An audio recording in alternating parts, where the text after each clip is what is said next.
Danganronpa.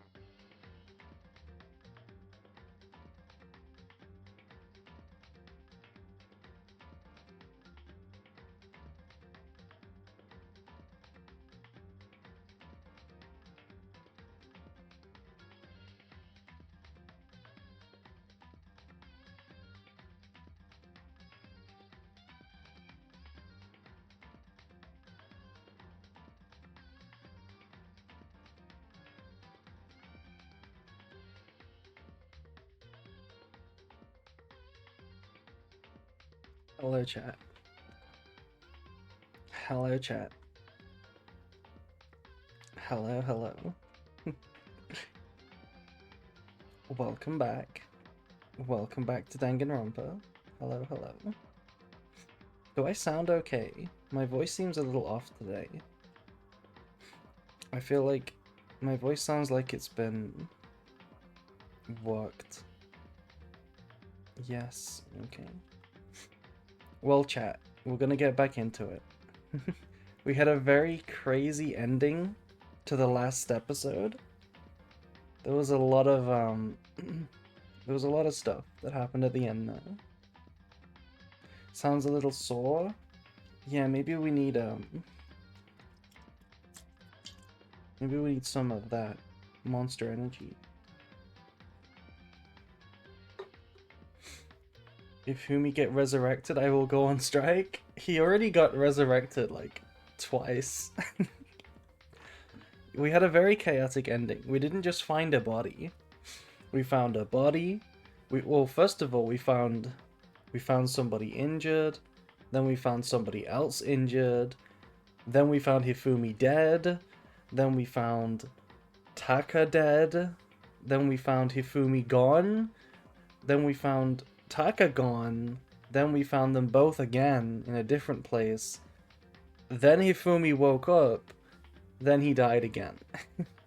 So it was a crazy crazy ending to the last to the last episode. Anyway, let's get back into the investigation.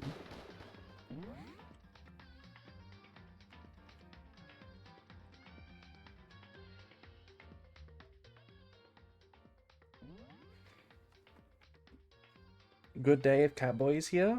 Hello, Catboy.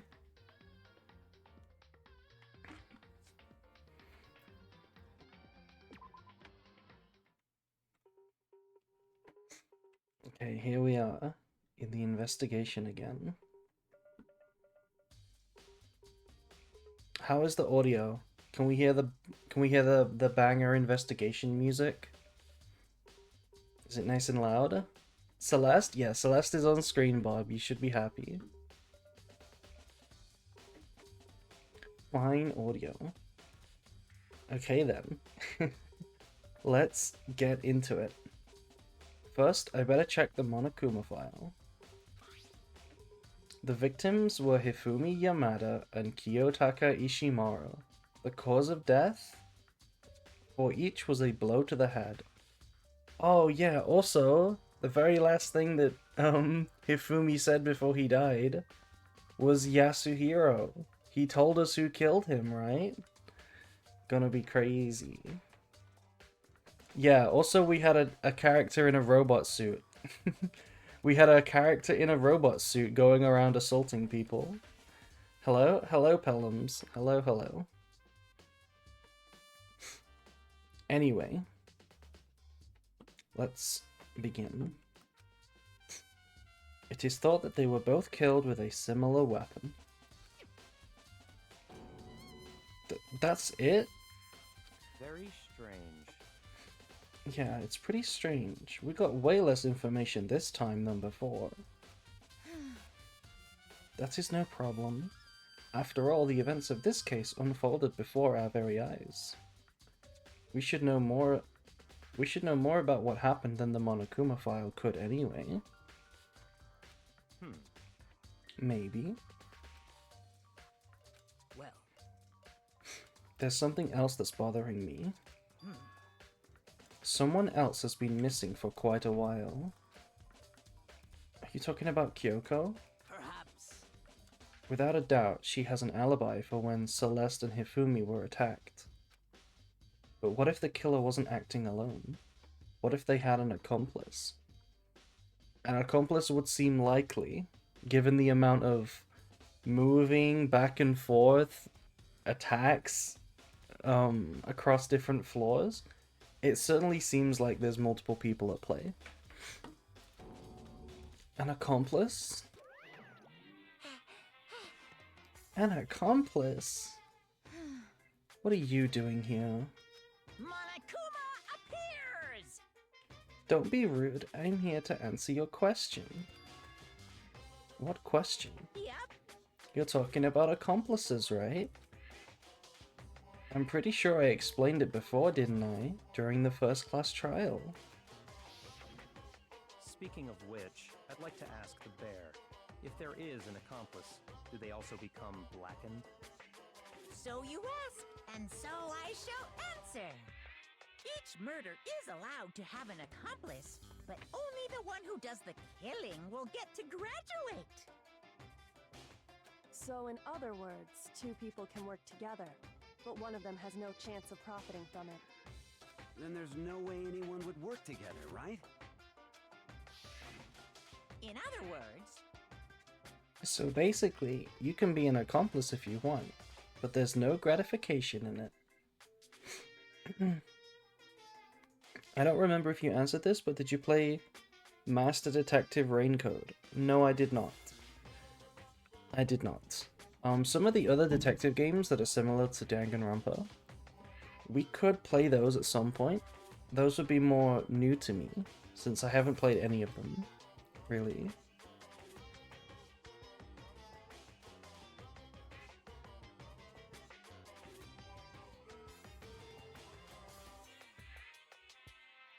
So then... So, are you saying nobody worked together this time either? hey, Sorry, can't answer that. It would obstruct the free exchange of information between you guys. I just want to make sure you don't forget. No matter how much you might assist in a murder, only one blackened can graduate. An accomplice gets nothing. So in other words... Then we only need to figure out the one...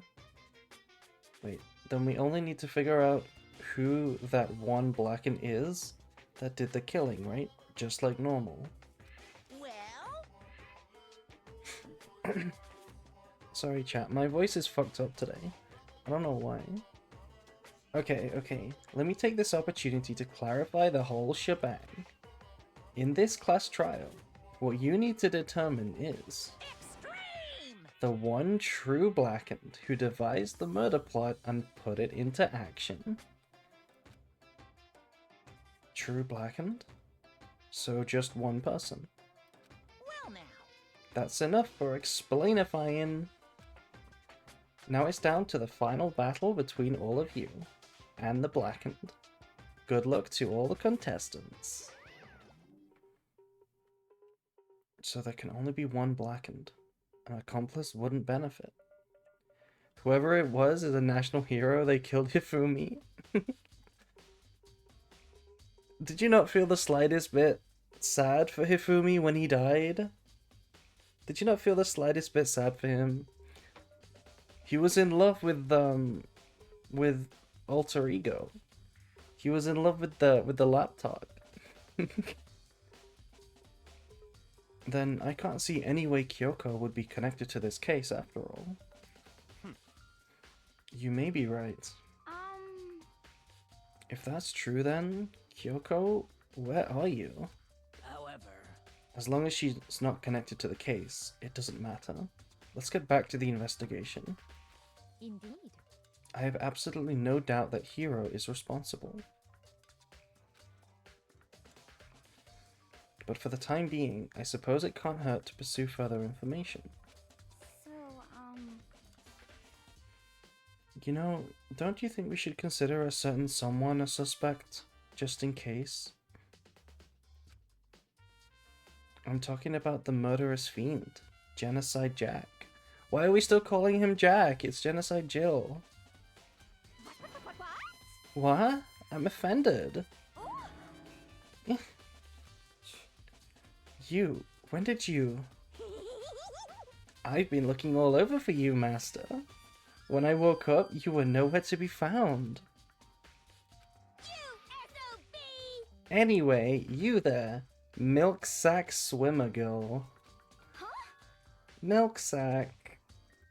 You gotta be kidding! Why does she have so many of these lines? She's obsessed. Why do I gotta be a suspect? What the heck? Well, I mean, you are a serial killer. What? So what? I'm like a special guest every time? I have an alibi, you know.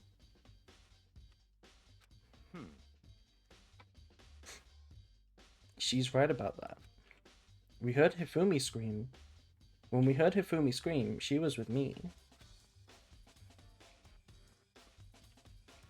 And when the body disappeared, she was still lying unconscious in the equipment room.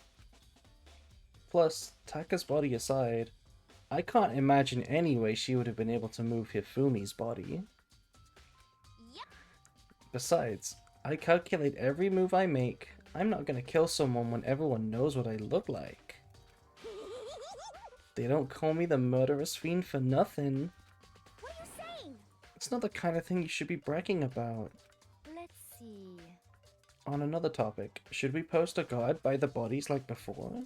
We can't have them disappearing again. so then. Hina and I can handle that. You don't mind, do you, Hina? Sure. I'd be totally useless on the investigation anyway. Because I'm stupid. It's all clear now. Then that's that. Let's begin.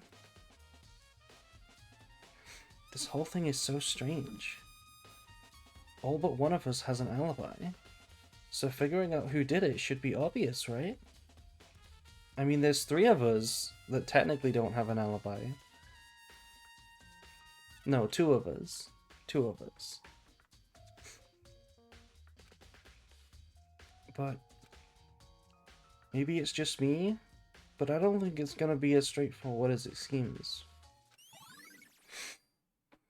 Celeste is always right? Are we sure about that?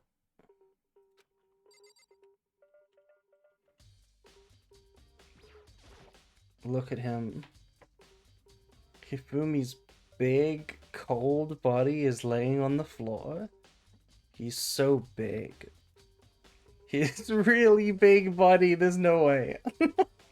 No way. I mean, how on earth was the killer able to move someone so big? There is one person capable of moving a body this big. There is one person. From the nurse's office, where he was discovered, to here, the repository. All the way from the 1st floor to the 3rd floor. And all without anyone noticing it. How the hell? It's no good. I just don't get it. Standing in the room is the second strongest human being on the planet. I can think about it later. For now, I have to finish investigating Hifumi himself. If I remember correctly, Hifumi's fatal injury was also a blow to the head. Probably from Justice Hammer 3, which was laying on the floor in the nurse's office. Huh. Wait. Something's off about his body. Why am I getting this feeling? What are we feeling, Makoto? What feeling are you talking about? Something's different. What is he thinking about? Also, thank you, Maho Shoujo Ruru. Thank you for the tier 1 sub. I appreciate that. I need all the subs I can get right now, so thank you, thank you, thank you. Something about Hifumi's body in the nurse's office versus his body right now. I don't remember. Oh, we're just gonna straight up say it. Okay. That's it. His glasses. When his body was in the nurse's office, his glasses were covered in blood. But now they're completely clean. Okay, I would not have remembered that. Does that mean someone wiped his glasses off? But who would do that? And why? Hifumi's glasses.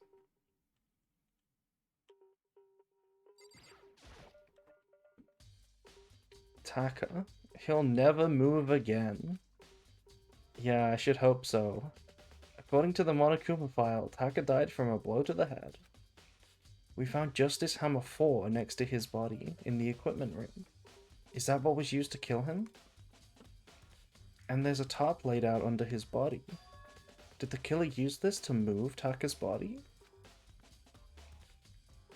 That way there wouldn't be any blood left behind while the body was moved.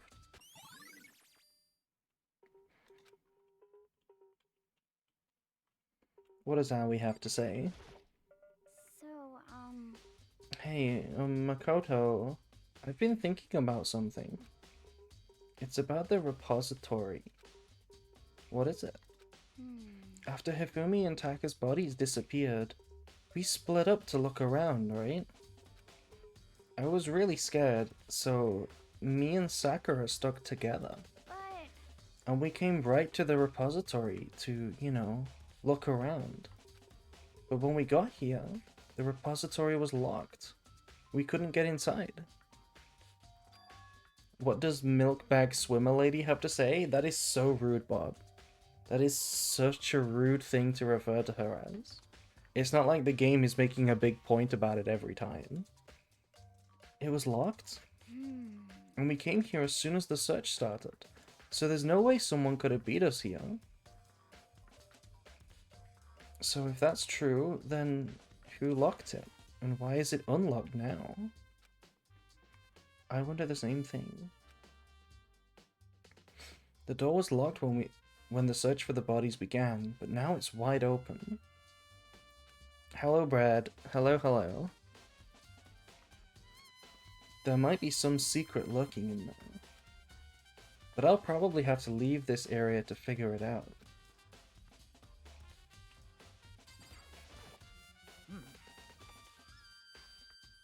There are many aspects to the incident this time.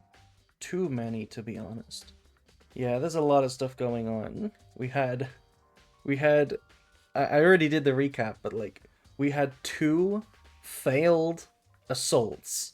2 assaults that didn't kill the victim, followed by a person in a robot suit, followed by a body, followed by another body, followed by a disappearing body, followed by another disappearing body, followed by the reveal of the 2 bodies again, followed by one of the bodies waking back up, and then dying again.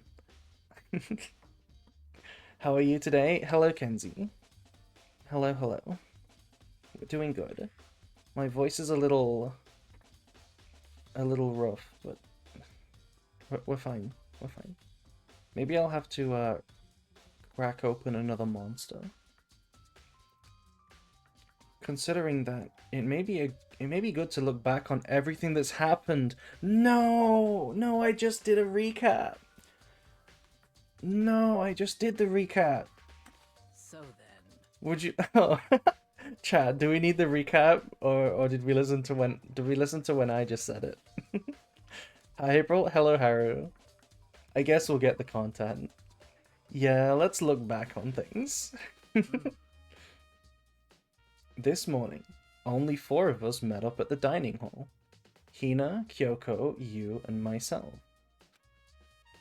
We waited for the others, but nobody showed up, so we decided to go look for them. It was around 8 o'clock when our search began.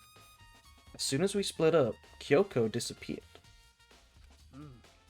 After that, Hina found Celeste in the rec room on the 3rd floor, then quickly came and got you and me. According to Celeste, she was attacked by a suspicious individual and lay unconscious for about an hour.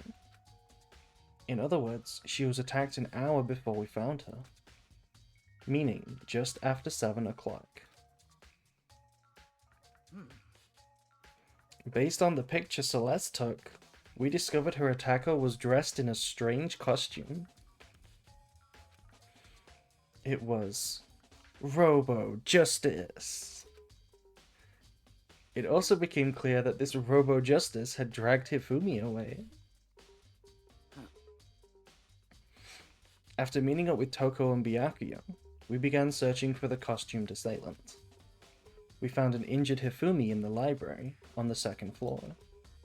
We took him down to the nurse's office on the 1st floor, then resumed our search. But not long after leaving the nurse's office...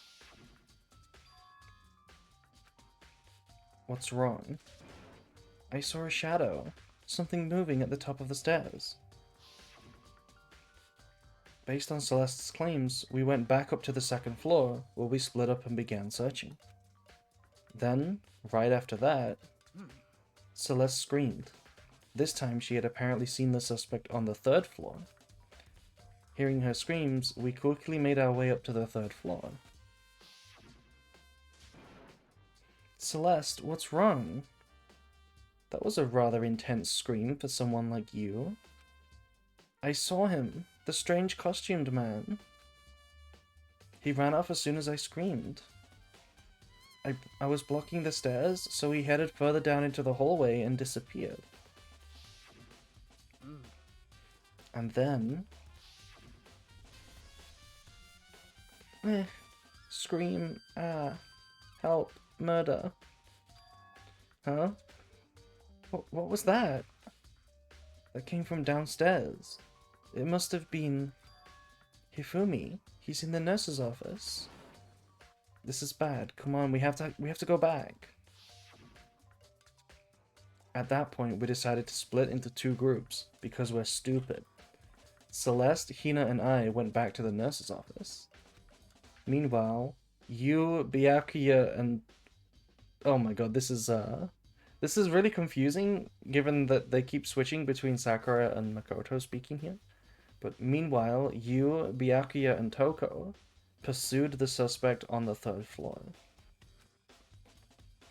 And when we got back to the nurse's office, we found Hifumi's corpse. Which is also when we heard the body discovery announcement play.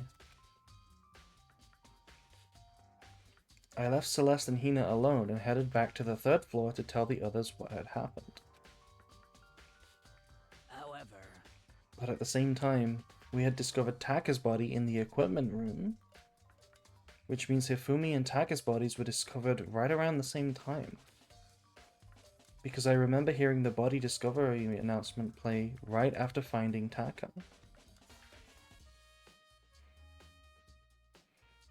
And that's when I showed up and told you and Byakuya that Hifumi had been killed. Right? Then, you, me, and Byakuya all headed back to the nurse's office, leaving behind Toko, who had fainted. Yeah, fuck Toko. We just left her on the ground. But as soon as we left the physics lab, we ran into Celeste, who just arrived to tell us something very unusual. Hifumi's body has disappeared. We hurried back to the nurse's office to discover that his corpse was in fact gone.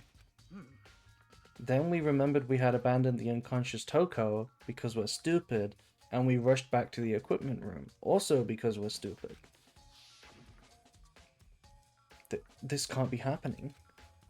Are we hallucinating it or something? This time, Taka's body had disappeared.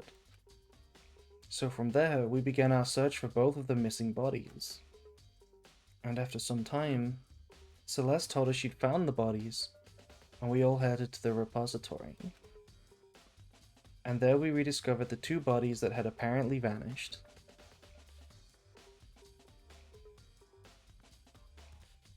And that brings us up to now. No, you missed a bit! You missed the part where Hifumi woke up again. However, Looking back, things have certainly been very active. If you want to look back on the case again, just let me know. I'm fine anytime. God damn, you want to hear it again, chat? What does Byakuya have to say? Byakuya, do you think Hiro really did it? I don't see how anyone could think otherwise. When the attacks and murders and disappearances all happened, every one of us had an alibi. Except for Hiro and Kyoko. And the last thing Hifumi said when he died... Yeah, he said Hiro's name. So, in other words, Then there's no room to suspect anyone else. Okay, but if he did do it, why would he hide his identity with that weird costume? Maybe he thought that no matter what happened, he'd be safe as long as his face was covered. Because he's the fool of the century, you see. That is true. Even Makoto is like, he is kinda dumb. You're kinda dumb, Makoto. But do you really think that's enough to explain it? I feel like there's a clue hiding in there somewhere. what? And is that it? That's all that bothers you about the case? I do be dumb sometimes? No, chat, you're not dumb. You're not dumb. Well, no, there are a few other things.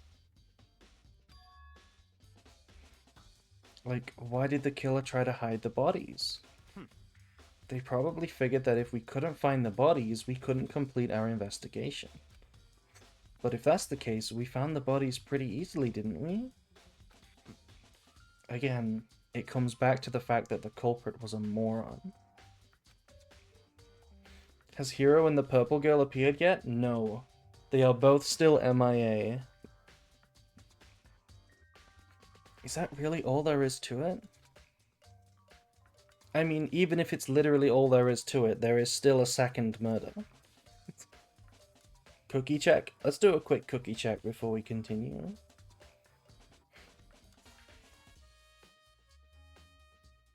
How is chat right now? Is chat doing okay? I'm getting the cookies up. We have 812 quadrillion cookies, and we're up to 27.18 trillion cookies per second. I've been brewing this mystery for 30 minutes at work today. That's what I like to hear. That's what I like to hear. That means you should have solved it already, right? You should have solved every single detail. The other thing that bothers me is... why did they bother killing two people? I feel like there's a very easy answer for killing two people that nobody has brought up yet. Like, imagine you were trying to do this, right? Imagine you killed someone, and then somebody saw it. Somebody was just there. You would have no choice but to kill them as well, right? So... that's a really easy explanation. What? What? Because all the rule says is if you can kill someone and get away with it, you graduate, right? So if you're the killer, your number one priority is not getting caught. Maybe they just wanted a higher grade. But killing 2 people means more clues. More chances you'll get found out. Unless you're killing a witness. I see. Hold on. Perhaps... I see. So that's what that means. You want to share with the class? Is everything okay?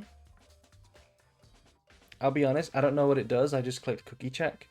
I check my cookie clicker on my phone. That's what it does. This is the no context guy? Yeah. Yes.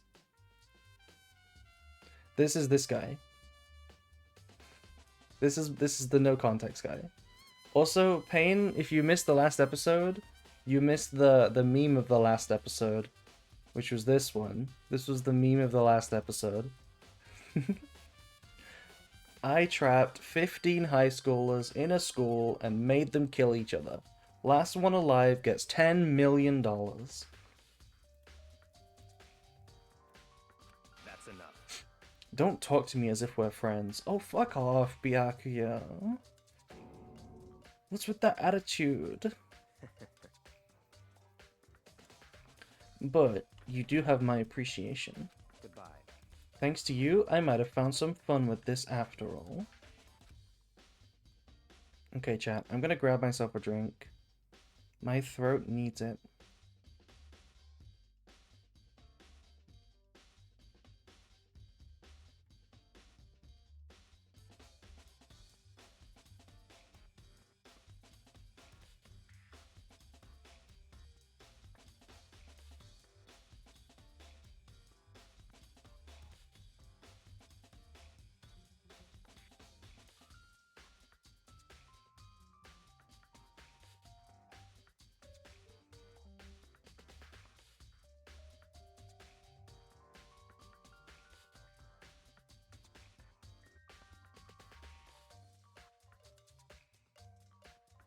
Yeah, I'm reloading. Reloading.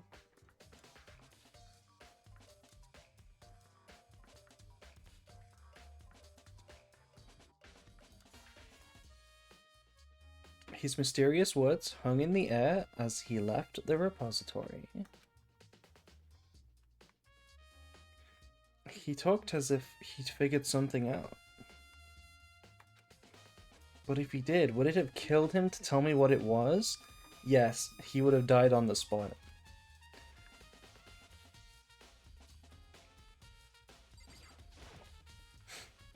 There are hammers of all different sizes hanging on the wall. Although some are more like mallets. What's the difference between a hammer and a mallet? At what point does it stop being a hammer and become a mallet? Philosophy question. Mallets? Could the justice hammers have been designed using these as a model? Either way, all of the hammers here obviously have seen a lot of use. They're all covered in debris and chalky stone powder. Wait, there's no way Makoto's gonna be like, wait, that is the murder weapon. They just painted it. There's no way he's gonna be like that. Oh, okay, never mind. For some reason, this one hammer isn't dirty at all. And it's wet. Did someone wash it recently? Spotless hammer.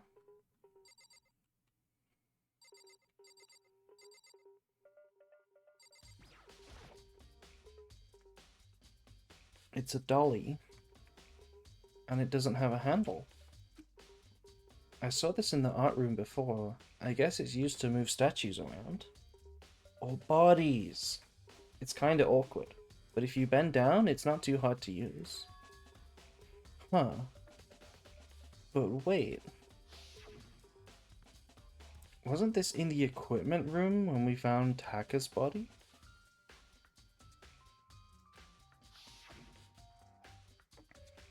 Look at the wheel. There's a bloodstain on it. D. Zeef mentioned? So there's blood on the wheel of the dolly that was moved from the equipment room to the repository. What's the explanation for that? Wheel! Wheel! Repository dolly.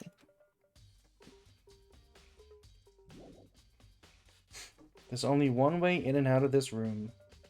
Through the door that Hina said was locked before. There's definitely a lock on the door, but it can only be locked from the inside of the repository. I don't see any way to lock it from the art room.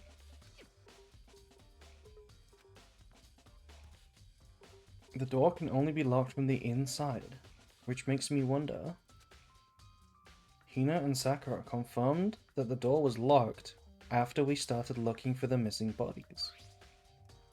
And the door is designed so that it can only be locked from the inside of the repository. In other words, when Hina checked it, somebody had already gone into the repository and locked the door. When they were done, they unlocked it and left, which is why it's unlocked now. I mean, I understand the context for why we're spelling this out, but spelling this out like this, just in general, seems really funny. Like, if it locks from the inside and it was locked, that means somebody was inside. And then when it was no longer locked, that means nobody was inside. Whoa. But Hina claims there's no way someone could have beaten them to the repository. So that certain someone is still here. The killer is still inside the room. Repository door has been added to the truth bullets. I mean, if I figured that out right there, I would be terrified. I would be frantically looking around the room right now. Like, where are these missing people? There's got to be a clue around here somewhere. Maybe I should check somewhere else. There are some places I already know about. First the nurse's office, where Hifumi was found. Then the equipment room, where Taka was found. And probably some other twist area as well.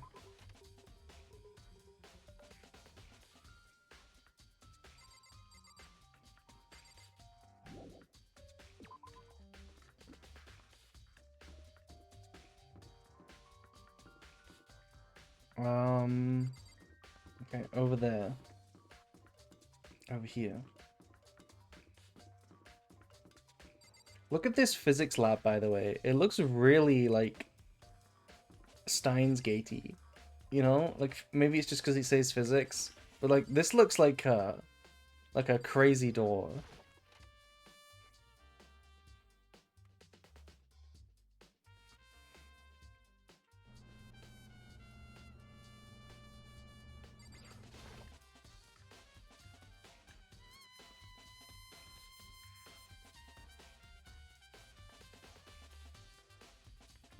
Oh, wait. Oh, look at that. She's got a shadow. She's got a shadow. Look at that shadow. It looks kind of terrifying. Game has shadow physics. I was sleeping right here when the killer carried the body away. I'm super pissed. I missed such an ultimately rare event. Ultimate rare? I have an ultimate rare Albaz. There's some kind of tire mark going through the pool of blood in the middle of the room. That reminds me about the dolly in the repository. Wait, Makoto's getting smarter. Makoto's getting smarter. I swear in chapter 1, we would have had to sit on this to connect the dots, like hours later. He's actually getting smarter. There was blood on its tire. Could that be where the blood has come from? Here? Which could mean that Taka's body was moved from the equipment room to the repository using the dolly. Both rooms are on the 3rd floor, so that should definitely have been possible. From coughing baby to hydrogen baby, yeah. But what about Hifumi? Nobody could have moved Hifumi. Hifumi's body was in the nurse's office on the 1st floor. Even with a dolly, there's no way to get it up to the 3rd floor.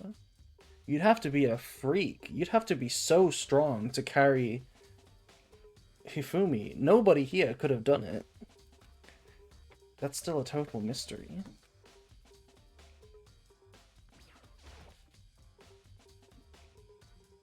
Justice Hammer 4. The weapon that was used to kill Taka. Presumably. Allegedly. The body was moved, but the murder weapon was just left here. I could carry Hifumi? Really, Brad?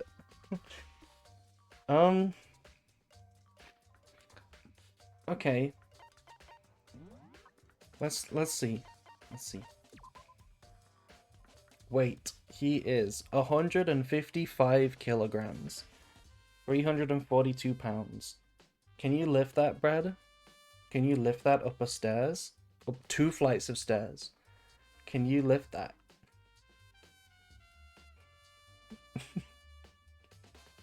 I could hip thrust him? What do you mean? What do you mean?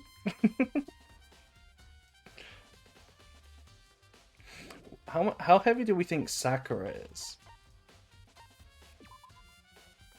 Oh, way less. Way less, way less. 218 pounds.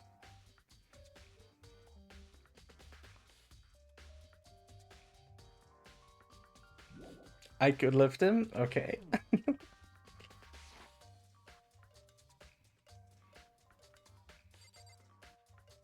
Is there nothing else in this room? Oh, there's a tot.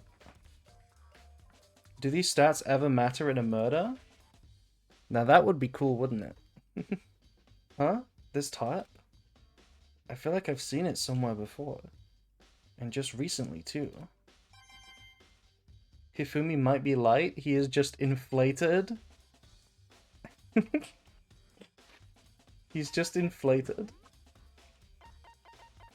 Then why does it say 352 pounds? Also, he's 5'7".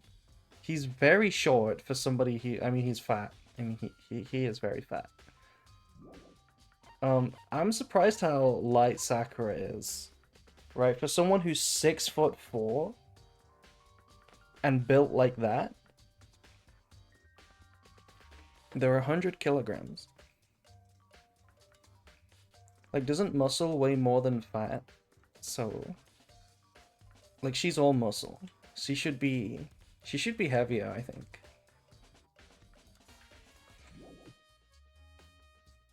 And is shorter than me. She's shorter than you? No shot. No shot. There's no shot.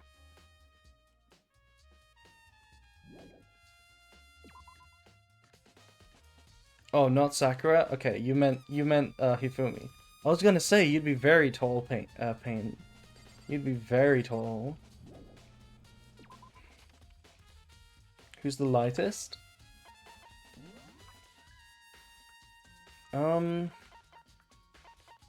It's gotta be Chihiro. Chihiro weighs 41 kilograms. 41 kilograms. 90 pounds. And she's only 4'10". Yeah, and Toko's a little bit... Wait, Toko's way taller. Toko's actually way taller. Throwable? Down. Down. Wait, how many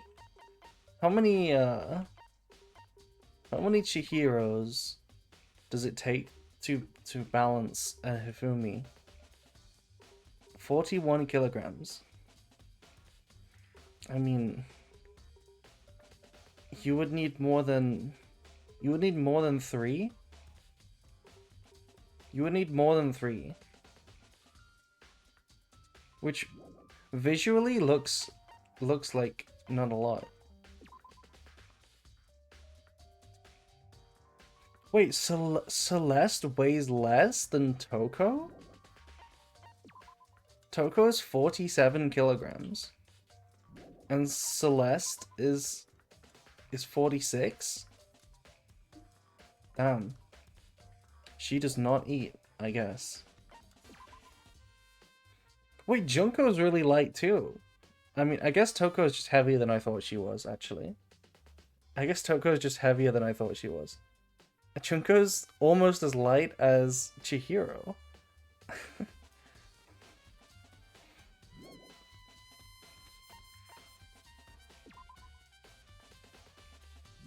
Junko's a model? That is a good point. Very good point.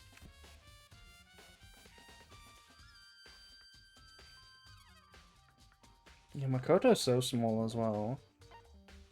Byakuya is tall as fuck. He's 6 foot 1.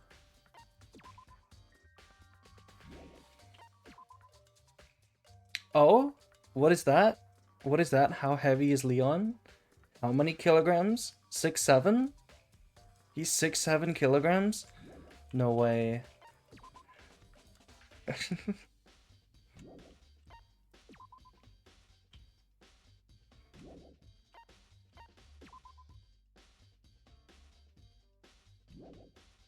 Kilos are fake? Okay. I guess kilos don't really matter.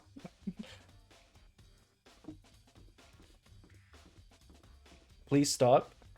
What's wrong, cool man? What's wrong? You don't like hanging out in the report card? You don't like hanging out in the report card? Oh, we didn't look at Aoi. Yeah, Aoi's 50 kilograms. Oh, the 6'7"? I see. Aoi is 50 kilograms right now, but if she keeps eating those donuts, she might be Hifumi territory in no time. I don't know where else to go right now. I don't remember. Kyoko could be the ultimate power lifter. True.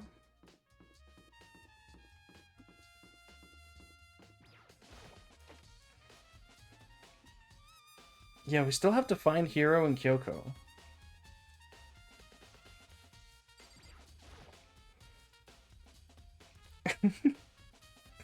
Celeste, what happened to you? She got turned into a hammer. Was she really attacked with this? Justice Hammer 1? But what the heck is with this thing?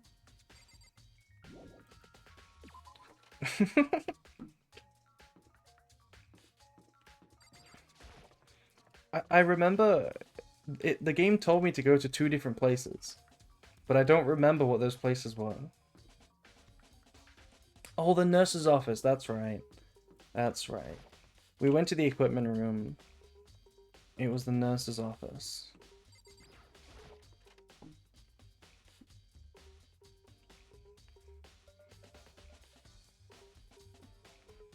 Hello, Celeste. You turned back into a human!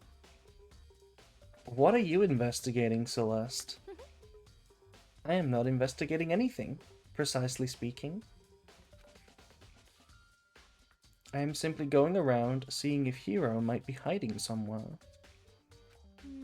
What about you?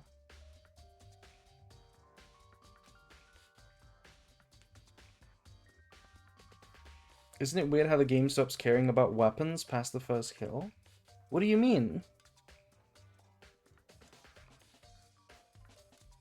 What do you mean it stops caring about weapons? There's still a murder weapon in every case. In the second case, it was the dumbbell. Oh, you know, I'm just checking this and that. The main thing on my mind is how someone could have moved Hifumi's body. Yeah, the only thing Makoto is thinking of right now is how big and fat Hifumi is. That's all that we can think about right now. Let's see. How Hifumi was moved, eh? When it disappeared, you were supposed to be in the nurse's office, right? Yes, indeed. Correct. Hina was not feeling well, so I stayed behind to look after her. But she seemed to be getting worse, so I took her to the bathroom. And when you got back, the body was gone? We could not have been gone for more than a minute or two, though. Yeah, Hina said the same thing. So then, the killer was able to get in and move Hifumi's body in that short amount of time? Indeed. It would seem so. To carry off someone as big as Hifumi in only a couple of minutes is... I can't think of it as anything less than impossible.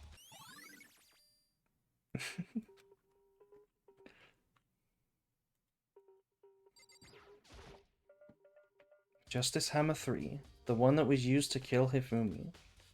Someone moved the body but left the weapon behind.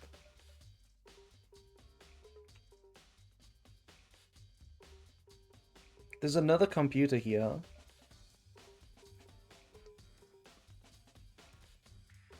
Oh, there's a trash can. There's a bin over here. It's just a normal trash can. Please open it, Makoto.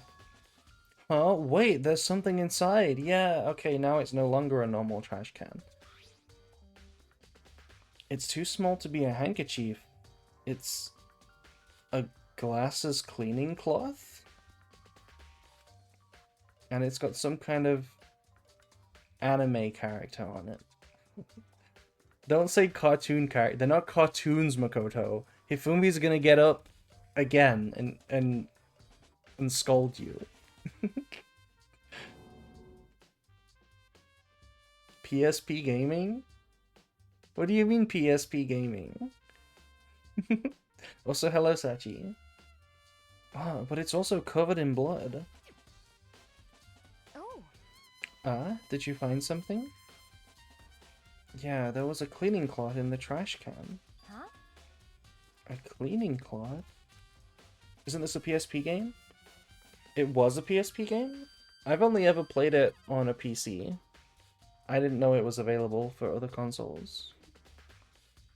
And it's all bloody. It's all bloody. Is a bloody handkerchief in the bin? Whoever this belonged to must have used it to wipe up some blood. Bloody murder. But who would need to do something like that? Oh boy, I wonder. I haven't the slightest idea. Yeah, me neither. What do you mean, me neither? Okay, we're going back to being dumb. But I think it might be important, so I'm gonna remember it.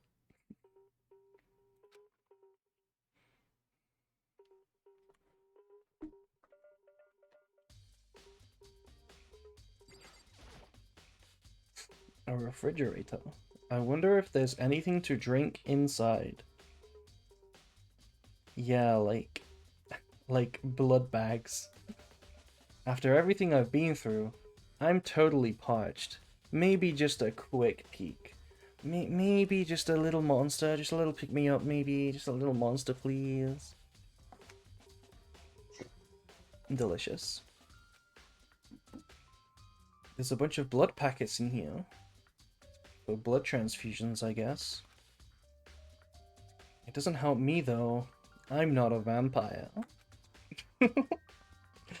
What monster are you drinking? I'm drinking Nitro today. Can I have a little monster? Maybe later. Bread. Maybe later.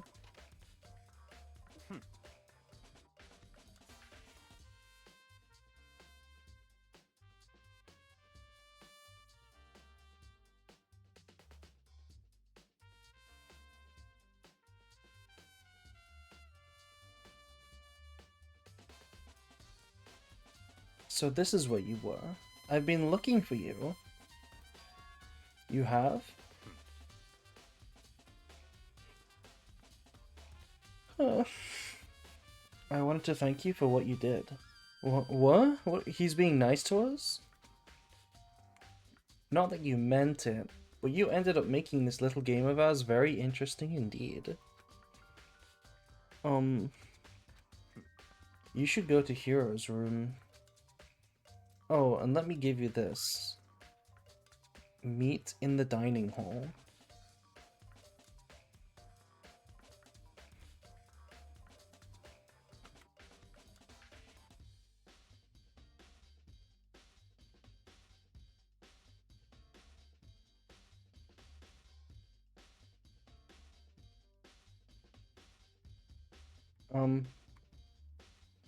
Is this Danganronpa stream competitive? No. This is a story game. It's a mystery game. Although you can compete with the rest of chat to figure out the mystery if you want. Do you remember this? This is the note Hero wrote to us all to meet up, right? You remember well. Well, the penmanship was really pretty remarkable, so it left an impression. It's all clear now. Just saying this because of the stream tags? Oh, right. Do my stream tags matter? I don't think the tags matter.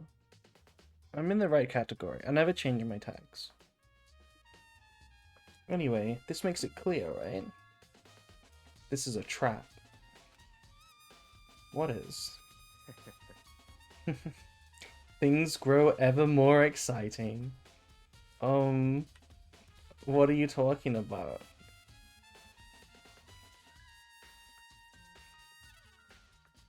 This one.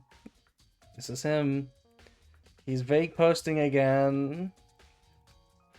I've already repaid my debt. I don't owe you any more explanation. Goodbye. Goodbye.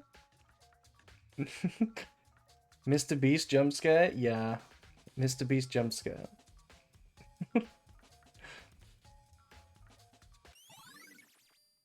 Yasuhiro's message. He said to go to Hiro's room, but what's waiting for me there? Okay, maybe Hiro himself?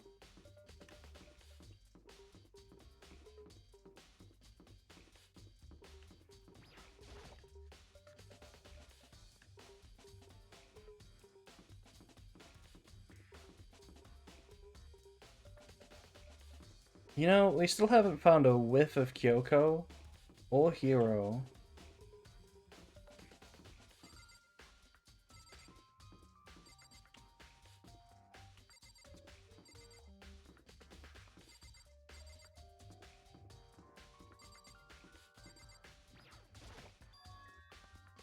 The door is unlocked? I guess I can go inside. Byakuya did say to go look. It might not be a great idea, but I'm gonna take the plunge. Why would it be a bad idea? He is like one of our suspects, what do you mean? What if there's a conspiracy theory board on the wall? Oh my god, wait. There's something very close. This is Hiro's room. There are all kinds of weird stuff in here. How did he get them? Yeah, where did he even get it all from? More importantly, he still hasn't turned up. Which means he can't really complain if I don't... Which means he can't really complain if I don't get his permission to search his room. Okay. Look, he's got cards, he's doing a deck profile on the table. We've got a yin-yang, we've got a palm reading chart. Not my favorite conspiracy theory. We've got books. Okay, at least he reads. What deck is he playing? Good question. I can't believe we can't click on any of this, by the way. It's really disappointing.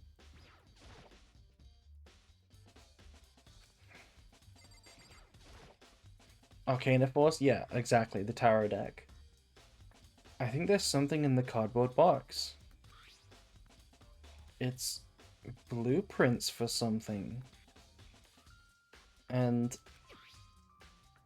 some things made out of, it looks like cardboard, plastic, and plaster. Is this Optimus Prime? I mean Robo Justice? And it's in Hero's room. But wait. These blueprints. Something about them bothers me. Is it because Optimus Prime is a good guy? He would never do something so evil as murder.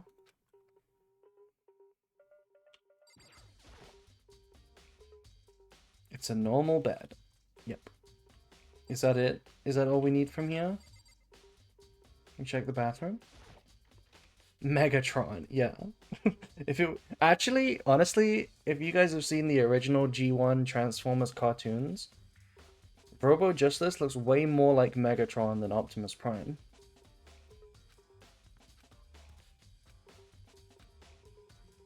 Right?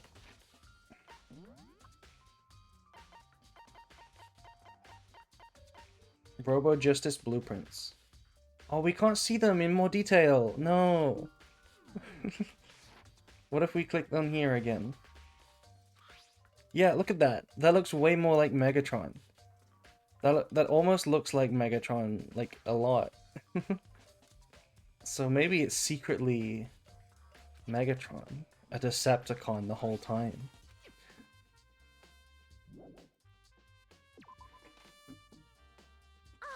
Makoto! Big news! Big news! The donuts have been restocked! What's wrong? We found Kyoko. Oh, we found Kyoko before Hero? What? Is she okay? Where is she? Wait, I wasn't done. There's more big news. They restocked the donuts! Just a second. Robo Justice showed up too. Megatron? It's Hero wearing the costume. Okay. Anyway, as soon as you can, head to the pool on the second floor. To think that Hero and Kyoko would turn up at the same time? Oh, they're stacked on top of each other! One is the head and one is the bottom! Oh my god. Anyway, I have to head to the pool. I should stop being sarcastic. I should genuinely stop being sarcastic. I run up to the second floor as fast as I could.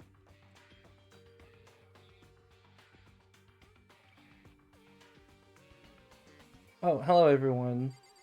Hello guys. You're very small over there.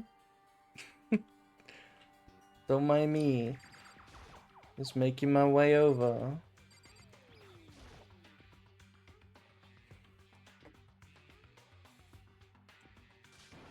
Why does she look so guilty when she says nothing after disappearing? Kyoko. And... I mean...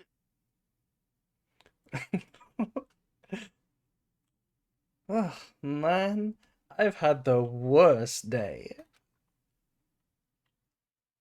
What, did Optimus Prime kick your ass again? Hero?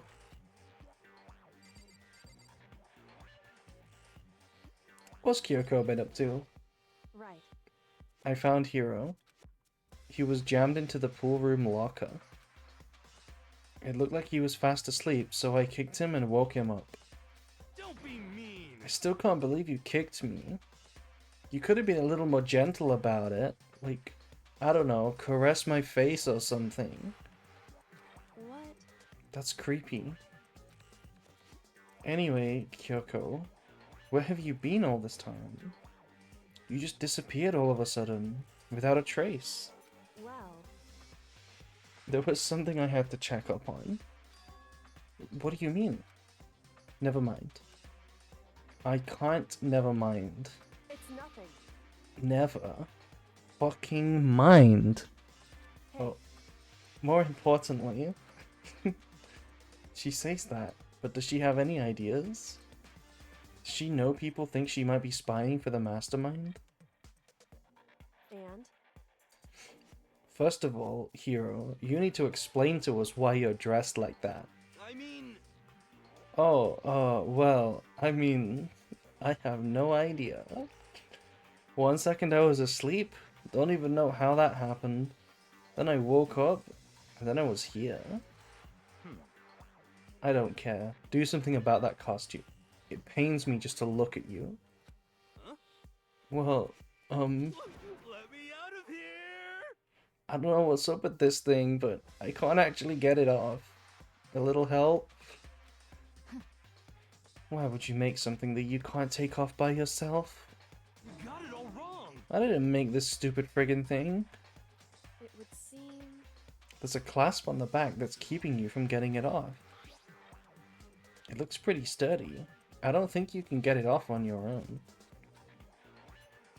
We don't really have a choice. Let's help him. No, let him look like that forever. It took everyone's help, but slowly we were able to get Hiro out of the suit. It took a few minutes, but eventually we got all of the pieces off. God damn, this is one of my worst nightmares, by the way. Being trapped in a suit like that I can't take off. That would be one of the worst experiences. Like, period.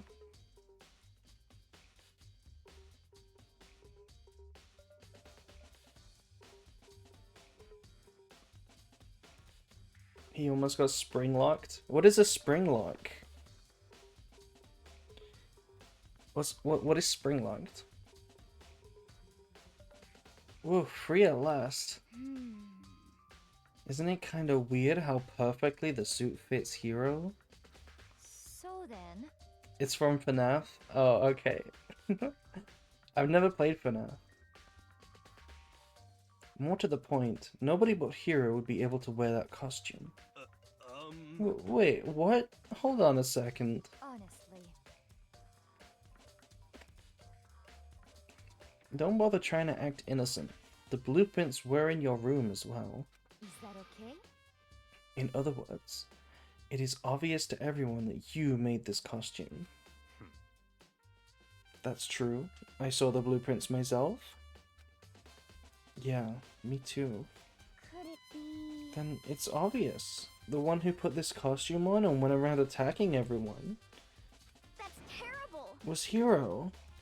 When you think about it, we are all trapped in meat suits. Yes. I am a skeleton. If you think about it, I'm a brain trapped inside a skeleton. And that skeleton is trapped inside a meat suit. Wow. Shall we tie him up and gag him? You would love to do that, Celeste, wouldn't you? Just the worst. Good idea. We wouldn't want him killing anyone else. Tie me up. Hold on, guys. I think that's going a little too far. That's right. Did you know that's actually not true? What do you mean? What do you mean by that? Are you gonna tell me that my eyes are, like, not inside the skull? Or something? If two pregnant women fight, it's basically a mech fight. What? That's one of the craziest sentences I think I will read today. And we're playing Danganronpa, so... He may be a suspect, but he deserves fair treatment. Yeah, I mean... Attacking? Blueprints? I have no idea what you guys are talking about. What the heck? You can't talk your way out of this one. It's been decided. You killed them. What? Killed who? I have no idea what you're talking about. There must be a fake hero running around. You did too many spells in your room. You resurrected a clone of yourself. Our brain doesn't perceive itself that way. I mean, yes. You're right.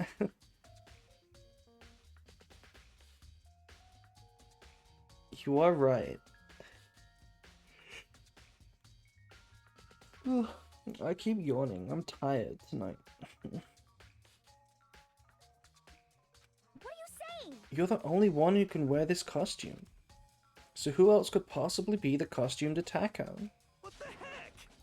How do you know I'm the only one? Maybe you should try it on for yourself before you convict me. Okay. Fine, if you're gonna be a jerk about it, I will. Without missing a bit, Hina started putting on the Robo Justice costume. Huh. See? Look. See how loose it is?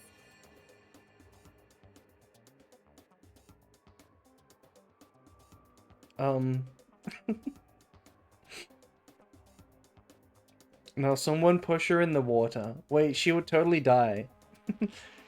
Although, actually, she is the ultimate swimmer. Do you think she could swim in this? Or no? I mean, come on. Pool, pool, pool. I'm blind as a bat in here. Can't see my feet at all. I'm surprised you got anywhere in this thing.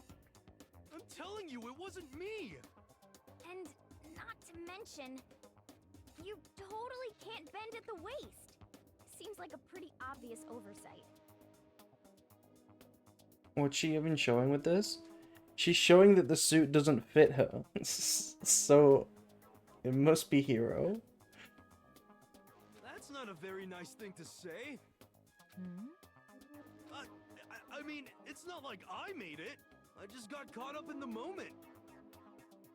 Well, either way, now we know for sure, right? I mean, it seems pretty clear that nobody but Hero could have fit into this dumb costume. I mean, that's not the conclusion. It just means that you don't fit into it. The rest of us haven't tried it on. What are you talking about? Also, didn't we just spend a long time in the reports card? Somebody must be pretty similar in dimensions to Yasuhiro. If the suit doesn't fit, you must acquit. Exactly. Look, his chest is 32 inches. His height is 6 foot. Okay. It's funny, by the way, somebody was saying in chat earlier that do we ever use the game? Do we ever use the report card in the game? We might be using it right now. He's got 32 chest and he's 6 foot. Is anybody else pretty similar to that? Wow, would you look at that? Byakuya is 6'1", just slightly taller, and he's also 32 chest. Byakuya actually fits. Kind of. Taka is also very close, but Taka is also dead.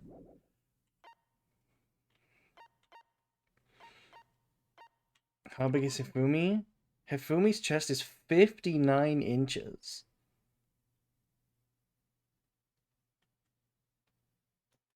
Damn. Now what about Sakura? Okay, Sakura does not fit in this. Sakura does not fit in this. What about Celeste? Celeste is... the chest is right, I guess, but I think she's a bit too short. Absolute calcium cannons? Also, we should verify if Hina doesn't fit in. Wait, okay, she's got a bigger chest, of course, and her height is way shorter. Yeah, okay, that makes sense. That checks out. That checks out.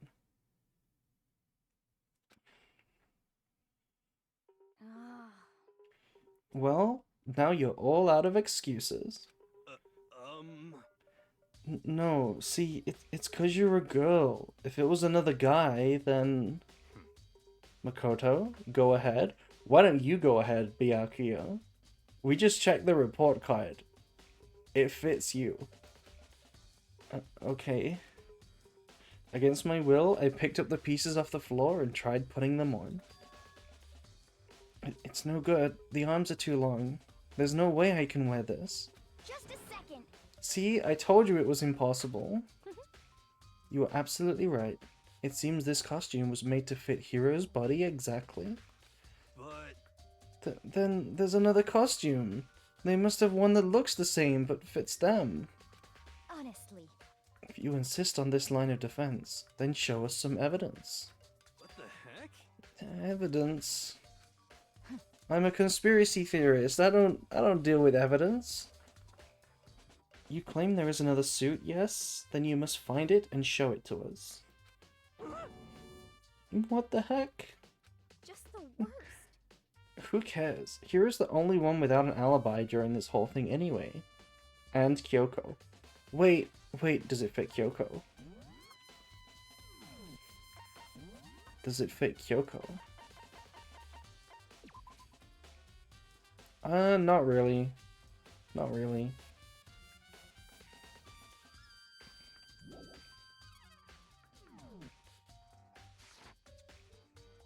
That's terrible. Which is how we know it was him. What? What? Is that really true? I have no idea what's been happening. Could someone, like, tell me?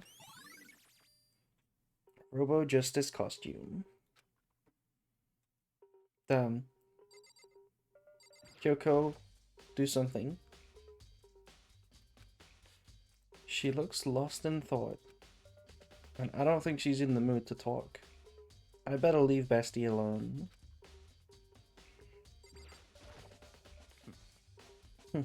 It's looking more and more like it really was a setup. A setup? That's not what everybody was saying just a minute ago. I agree with you. It looks a lot like a setup, but that's not the consensus right now. Oh. I certainly did not expect Hiro and Kyoko to turn up at the same time. But where has Kyoko been hiding all this time? I have no idea. Then perhaps... Perhaps she really is working for the mastermind. What else would explain her questionable behavior? But you are quite protective of her, yes? That's because she helped me out so much until now. Because we're stupid, remember? She solved all the cases. If I were the mastermind, this is exactly what I would do to earn your trust.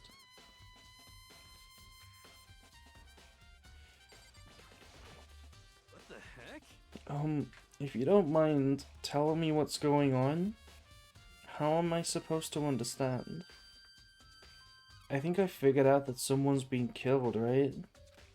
Hey, Makoto? Who was it?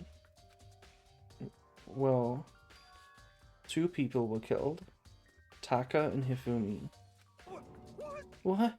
2 people? Just the worst. Why are you freaking out about it? You did it. Please. I did not. Huh? Wait, hold on. If those 2 are the ones that were killed, How about that? that's it. I know who did it.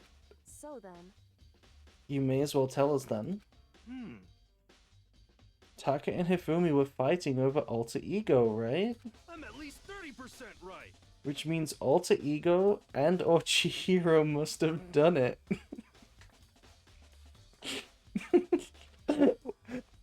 Dog, what? What do you mean the laptop did it?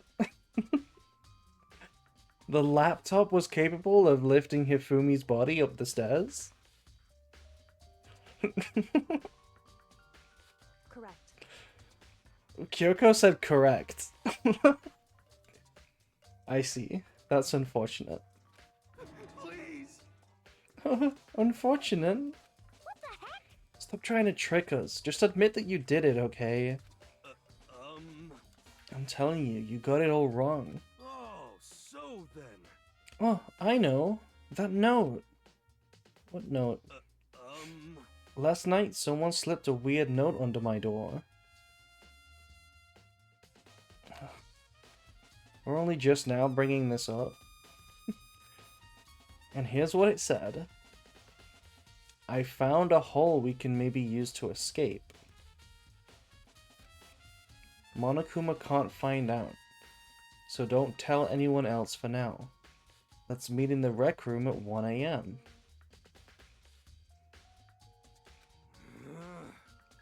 But the last thing I remember is going to the rec room. Then for some reason I fell asleep. You fell asleep.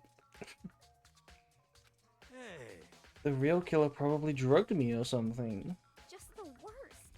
Not a chance. So, No, hold on. He could be onto something. The nurse's office did have chemicals that could do that. Huh? Really? I told you, someone's trying to set me up. A secret passage, a chance to escape. Someone wrote all that to trick me. Ah. Even if that's true, you must be one dumb fish to bite every piece of bait that floats in front of you. Who do you think the dumbest character is? They should have an intelligence statistic. They should have an IQ on the report card. Is Yasuhiro the dumbest? He's gotta be, right? He's gotta be like just edging out Aoi.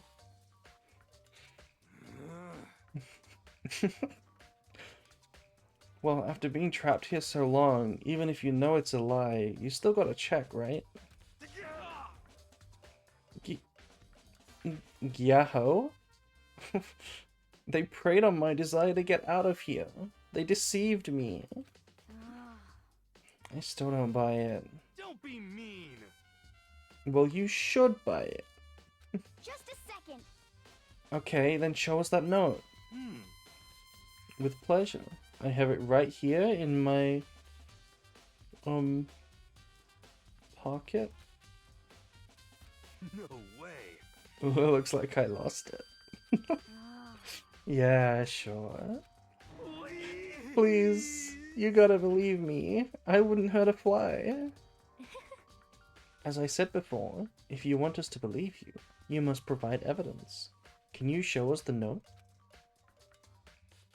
I have no particular issue with what you claim, but if you want us to believe you, give us a reason. What the heck? For serious? Now then, shall we resume our investigation? There's no time to waste before the class trial begins. By the way, we don't have a set time before the class trial happens. I'm pretty sure Monokuma just calls it once we find out everything. Like, he's just sitting there watching, like, they haven't figured it out yet, but they have enough evidence. Let's go. Why do we need to keep investigating? We already know who did it. What the heck? Oh, she's crying. Wait, she's actually crying. Why? Why did you kill them? Tell us, Hero. No, it's like I said. Just the worst. Was it really to get the money Monokuma offered us? Yeah, that must be it. You must be totally broke, and that's why.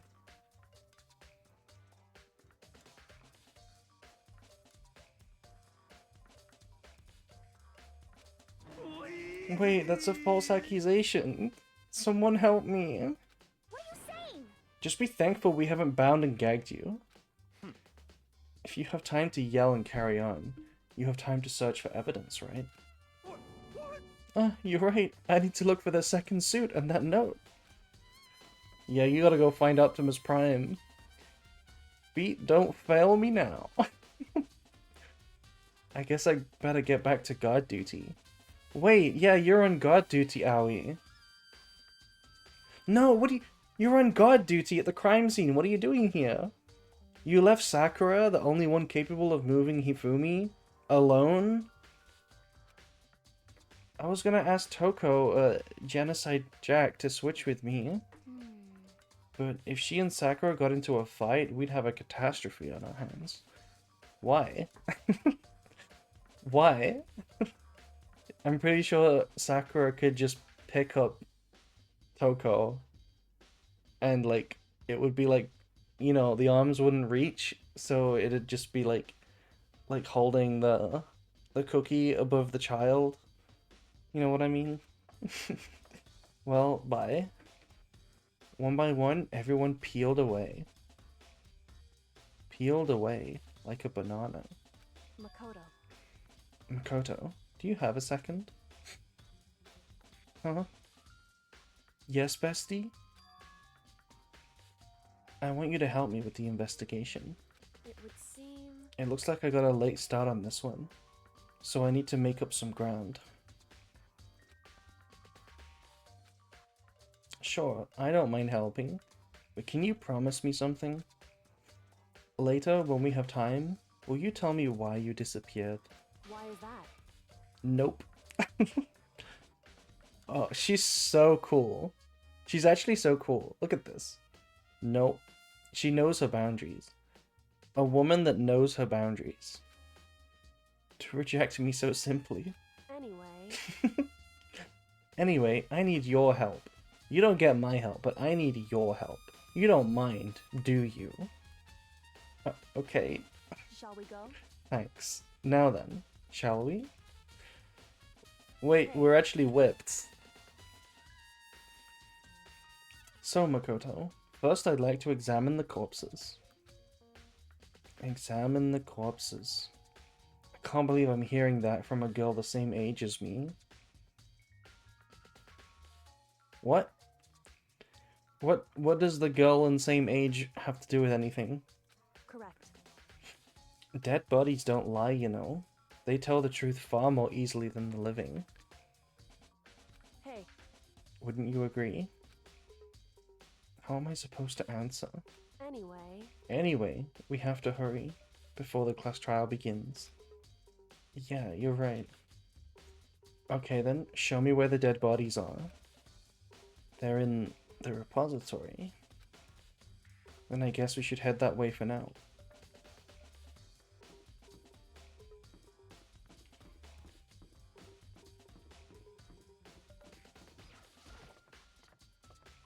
If they've moved again...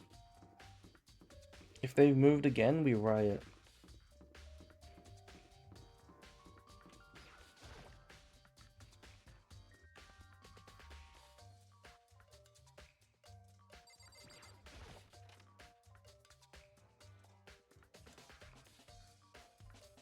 Hifumi and Taka. For a moment, Kyoko seemed to go rigid.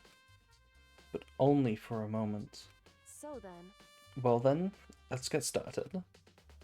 She crouched down next to Taka and without hesitation began poking and prodding around the bodies.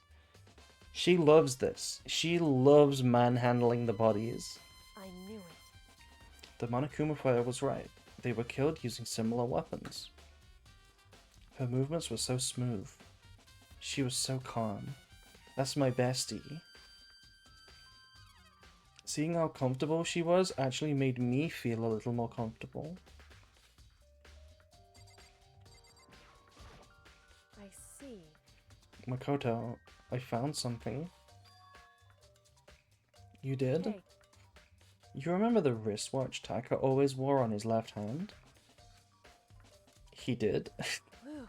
I don't remember that. Are you so oblivious to the people around you? Do you dislike other people that much? No, I'm just stupid, Kyoko. Anyway, you said he had a watch? So then... Take a look. It's broken. You can see the hands aren't moving, right? It most likely broke when he had his encounter with his assailant. And if you notice, the hands are frozen at just past 6 o'clock. Okay, but this is like a detective story staple, right? Where the clock freezes, the watch freezes when they fall over and break it. But it doesn't make any sense, right? Because if the watch is getting broken by force, who's to say that the hands don't get moved during that same impact? It doesn't really tell you anything. So that would mean the watch was broken sometime just after 6? That's right. But last night, Taka's watch definitely wasn't broken. Hey, you! How long were you gonna keep us waiting? Taka's irritated voice pierced the air as he started pointing at his wristwatch. Wait, no, the wristwatch that doesn't exist. Right, we did mention it. We did know that he had a wristwatch. It just didn't exist. They mentioned it, and we mentioned how it doesn't exist. It's not on his sprite. It's almost 10 o'clock, you know that? Bedtime for all the little boys and girls. In other words, So, if it worked at 10 last night, it couldn't have been broken at 6 p.m. Meaning it must have happened at 6 this morning.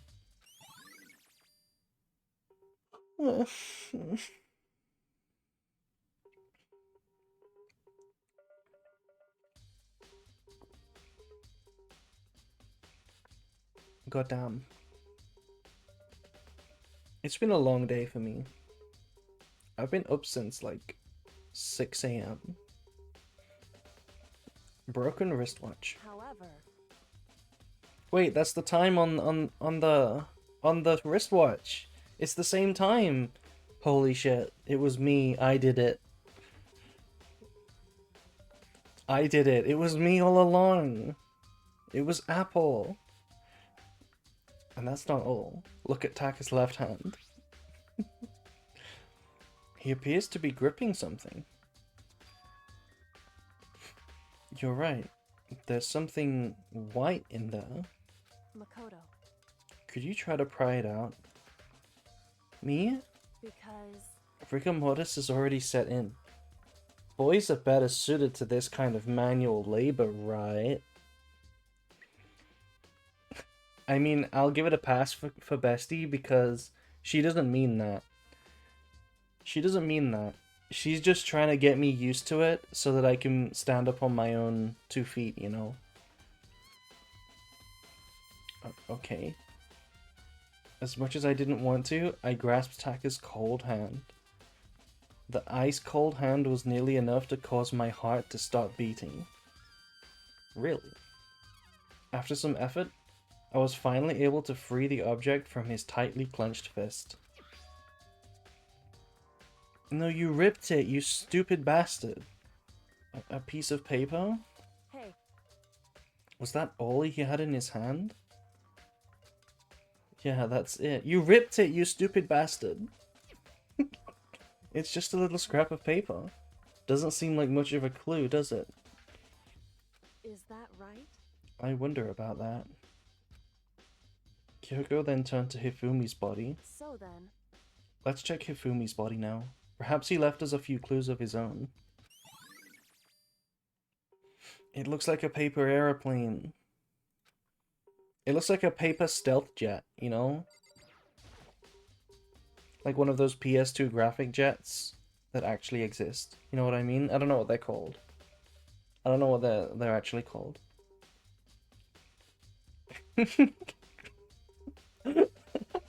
Wait. The biggest problem we have right now. What's the biggest problem, Makoto?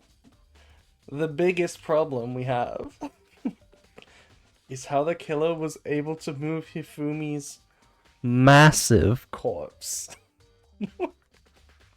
I told you, it's all we're thinking about. It's all we're thinking about. From the nurse's office, where he was discovered, to here, the repository. Even in death, he's the biggest person in the room. Elephant in the room right now. Down. All the way from the first floor to the third. And all without anyone noticing it. I just can't see how it's possible. Further, it seems that Hifumi died from a blow to the head. He was most likely killed using Justice Hammer 3, which we found in the nurse's office. But when we found his body in the nurse's office, his glasses were covered in blood. But now they're spotless. Do you think the killer hid inside Hifumi? Oh my god. Wait, you mean like...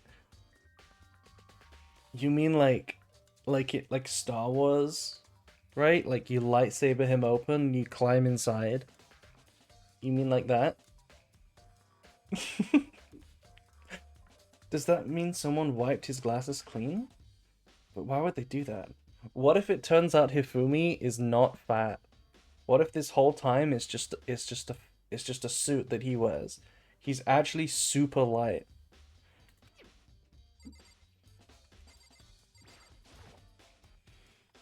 So, did you find anything? Indeed. I did. More than I expected. Oh, you found more. You found more than you expected. Tell me about that. Look at this. A wad of paper? That's right. Hifumi had it hidden on him. Hidden? What does hidden mean? Indeed. He'd what? He'd stuffed it in his pants? So I can only assume he'd hidden it on purpose. Wait, Kyoko went touching? Kyoko went touchy-feely down there? She just got here. Kyoko got here like 3 minutes ago and she's already touchy-feely with a second corpse. What? His pants? Wait. So you... Yeah, Kyoko... Kyoko does it for the love of the game. It was just his pants. Not like his socks or something. Wait, is Kyoko a feet person? Is she a feet person? What do you mean just his pants? I don't know what that means. Hey. Anyway, let's take a look at the paper. Go ahead, Makoto, open it up. Imagine the paper just says, Kyoko, if you're reading this, you're a disgusting pervert. Honestly, if I was in the Danganronpa game, I would do that. I would do that. I would write a little note just for when Kyoko touches me up after I die. It better be important, Hifumi, or I'll never forgive you for this. A note? I found a hole maybe we can use to escape. Monokuma can't find out, so don't tell anyone else. Let's meet up in the equipment room at 6 a.m. So... That sounds very familiar. That's it. It's the same thing Hiro said. Then he was telling us the truth. However... Although, it's not exactly the same, is it? Last night, someone slipped a weird note under my door. And here's what it said. I found a hole we can use to escape. Monokuma can't find out, so don't tell anyone else. Let's meet in the rec room at 1 a.m. The time is different. And the place. Hiro told us his note said to meet at 1 a.m. But the note they wrote to Hifumi asked to meet at 6 a.m. Is that right? Hold on. Just because Hifumi had the note doesn't mean it was for him. Huh? So... Part of it has been torn off, right? I think there's likely some meaning there. Right, it's missing a stealth fighter jet on the corner. It's missing a stealth fighter jet shaped piece of paper on the corner. Could you maybe explain it a little more, Kyoko, please? Maybe explain it a little more, please? Think carefully. Hey. Why would he have been clutching that scrap of paper so tightly? I have no idea.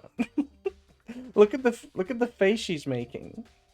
She's like, come on, you're my student. You can do this. You can answer this one. It's an easy one. So then... What if it wasn't just a scrap of paper when he was holding it? What if it was something more important? And how would something important like that become a mere scrap of paper?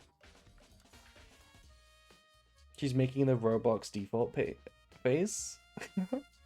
It was a branded spreadsheet. Hell yeah.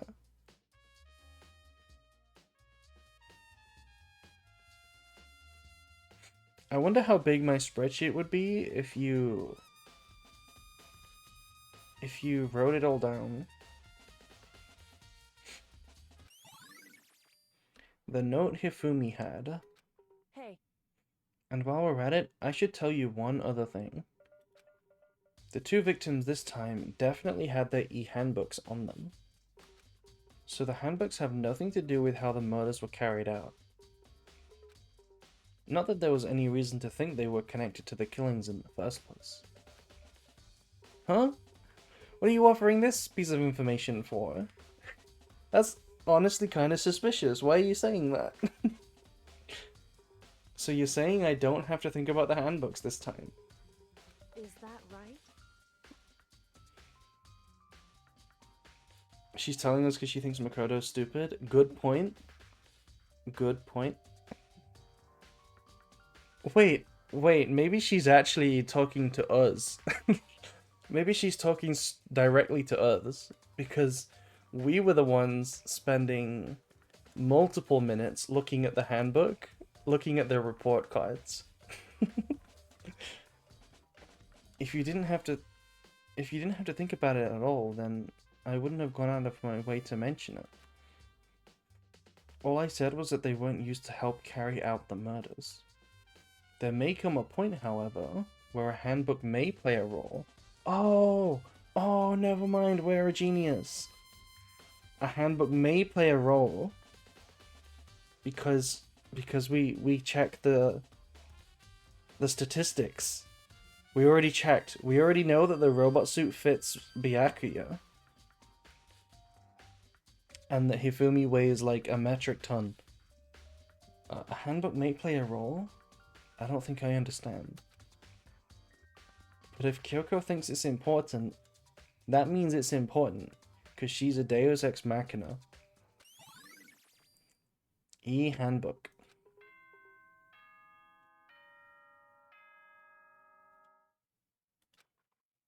We're so smart. We're so smart. Are you excited? Are you pumped? It's time for the class trial to begin! Like the bright burst of fireworks, like the flash of a soul clashing with life and death. And so, with no further ado, everyone please meet at the usual spot. Make your way to the red door on the first floor of the school. See you soon! It would seem... It's unfortunate, but I suppose this is where our investigation comes to an end. It's too soon? You don't think we know enough? You'll have to figure out the rest for yourself and come to the proper conclusion. Yeah, you're right. Shall we go? Well, we better be going. Okay. What if we just didn't show up? What if I just went to take a swim?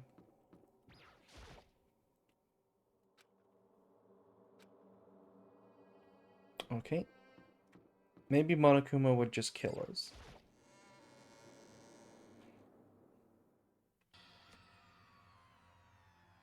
Everyone heard Monokuma's proclamation, and they were gathered by the red door.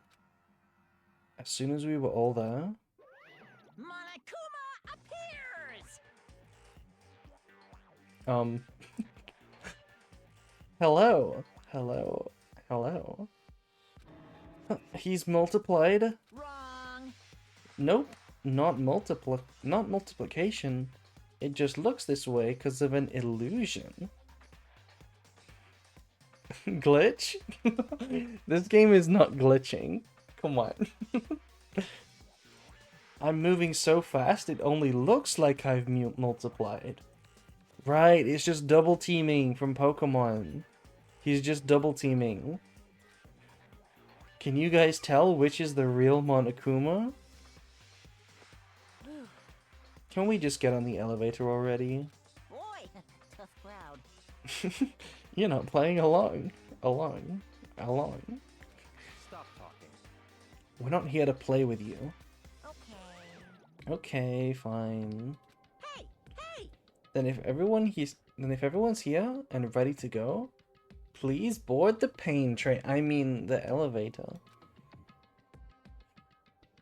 I'll see you guys down there. Let's go. Okay then, shall we? Please. Hold on, I'm not mentally prepared yet. We didn't even find Optimus Prime. You'll never be mentally prepared. You can't run away anymore, hero. You're gonna pay for your sins. What the heck? Don't say sins, you're not religious. I told you already, I didn't do it. For serious. Optimus Prime, do her. Optimus Prido, her. What? Optimus Prido? It's a stupid video? Don't worry. Okay. That reminds me. Did you ever find the other costume? Or the notes? Well, no. But how unfortunate. Then it would seem we have our culprit. Hey, This isn't a place to talk about it. Save your accusations for the courtroom. That's right. She's right. Let's get down there first. Then the story can really begin. Yeah, good idea. It's this.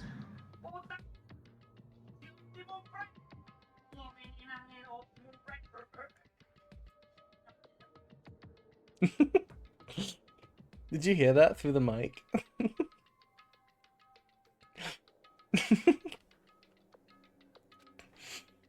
I have to.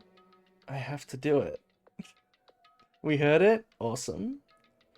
I can't let whoever killed Hifumi and Taka get away with it. Or everyone who's still alive.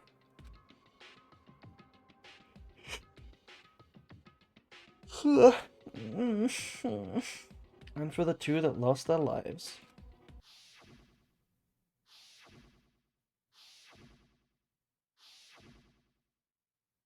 The one who killed Hifumi, my big, beautiful bestie, and Taka. The one who killed two of our friends, including my big, beautiful, massive bestie. The killer is... someone right here.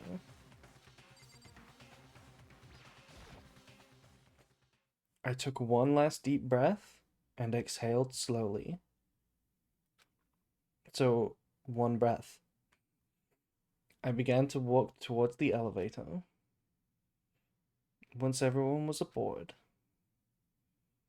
the doors closed on their own, and the steel box began to move. There's so few of us right now. Look at this, there's barely any of us left. The clunking of the elevator kept us company as we fell further and further down. There was no going back. Kyoko got mad hair. Yeah, Kyoko does have mad hair. This is the kind of hair that I'm aiming for. I want hair that long. Until we settled all this, we couldn't go anywhere.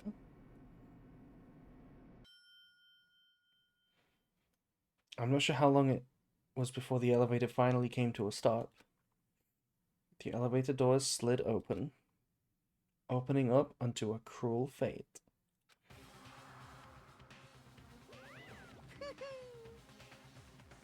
When I see all of you gathered together like this, I realize just how few of you there are left. That's what I was thinking. Your school life is slowly reaching its climax. Just the worst. Hello, chat. Hello, Looney Tune. Only because of you. Why? Why are you making us do such cruel things to each other? What? What? Do you really hate me so much? But I'm so cute. Exactly, chat. You can't hate me. I'm too cute, right? Come on. Stop goofing around and begin the trial. Don't rush me. Of course I'm gonna start it. I would never be like, stay tuned for the action-packed class trial after this commercial break. Wait, there is an ad starting in 40 seconds. Yoo-hoo! I'd never hold out on you like that. Okay, let's begin. Get to your assigned seats. And so the curtain opened once again. A deadly judgment, a deadly deception, a deadly betrayal, a deadly riddle, a deadly 6-7, a deadly defense, a deadly massive Hifumi, a deadly faith, a deadly class trial.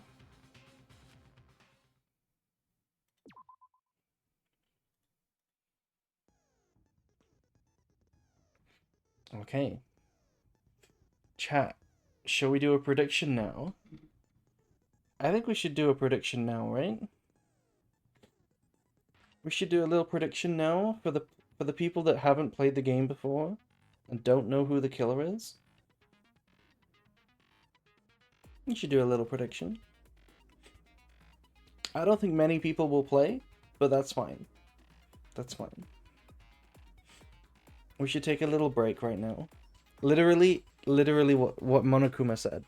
We should literally take a little break and then we'll get into the class trial. I might go change. I might go take my clothes off actually. It's getting kind of warm. So yeah, get comfy, get a snack. My voice is going to be a lot less frequent. We're going to listen to the excellent voice acting. And we're going to see the trial play out.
Hello, chat. Hello, chat. Welcome back. It wasn't Celeste, she would never. I wouldn't be too sure about that.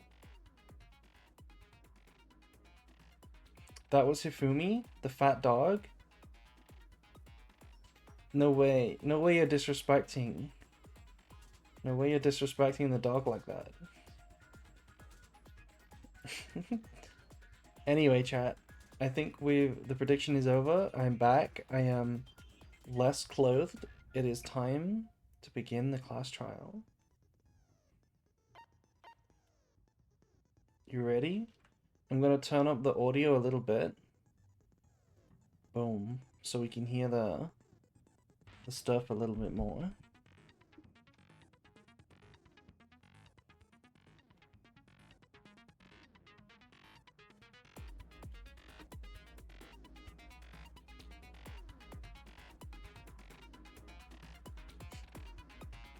Let's go.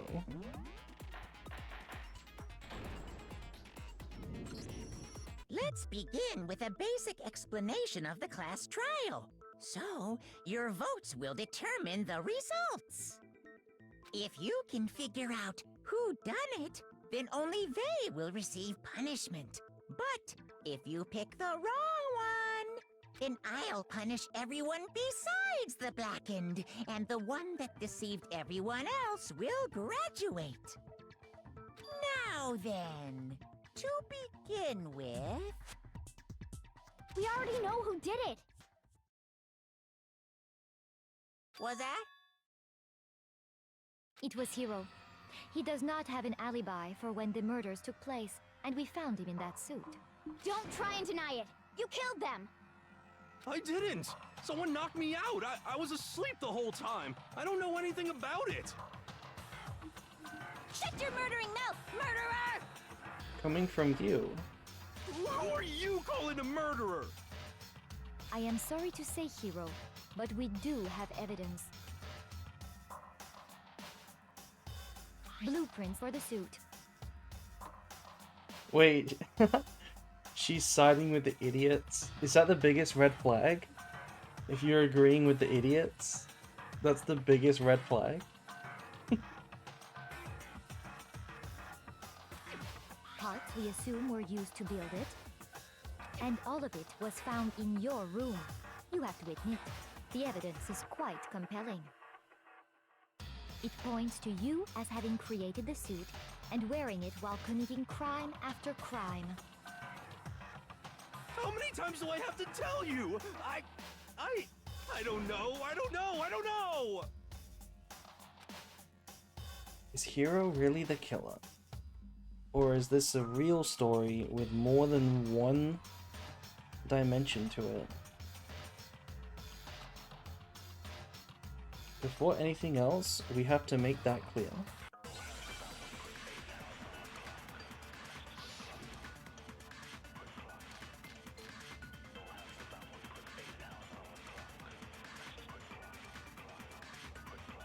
Everything we found in your room. The blueprints, the suit parts, they are all proof enough that you are the culprit. I don't know anything about that stuff! It's not true, it's a conspiracy! Hiro, why? Why did you kill them? No! Just hold on a second! Compelling evidence that Hiro is the killer. Is that really true? Everything we found in your room. The blueprints, the suit parts, they are all proof enough that you are the culprit. I don't know anything about Wait. that stuff! It's not true, it's What? a conspiracy! Why don't I know the answer? Hiro, What, why? what does this want from me? Why did you kill them? No! Just hold on a second!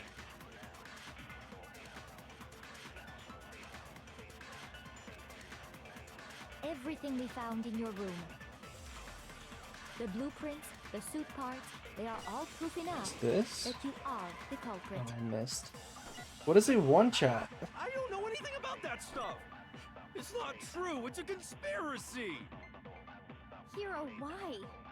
Why did you kill them? No! Just hold on a second!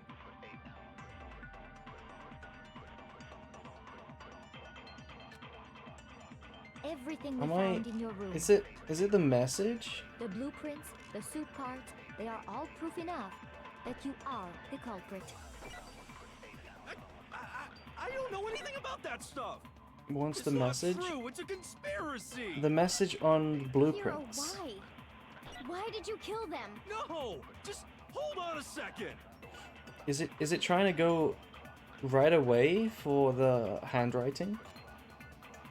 Everything Does it want the we found in handwriting? your room. The blueprints, the suit parts, Yeah, okay. No, that's wrong.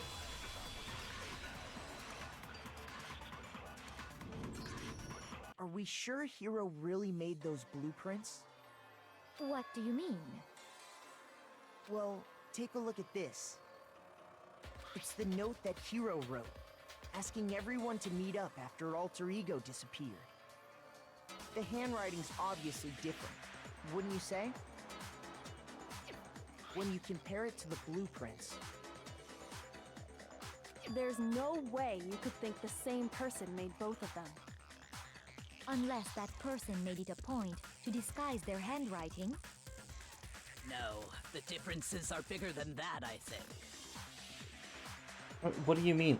What do you mean the differences are bigger than an attempt to disguise it? Come on. I'm not smart enough to think of trying to change my handwriting anyway. That's true. That's very true. So Makoto, are you saying you don't think Hero's the culprit? And he's not the only one. I think Hero is innocent as well. What? Then who was in that Robo-Justice suit? Is it like Hero said? Was there really someone running around in a second suit? The suspicious individual hidden within the suit. Go ahead, Makoto. Tell them who it was. It was you. You have the same stats. Of course he passes it off to me. So? Who was in the Robo-Justice suit?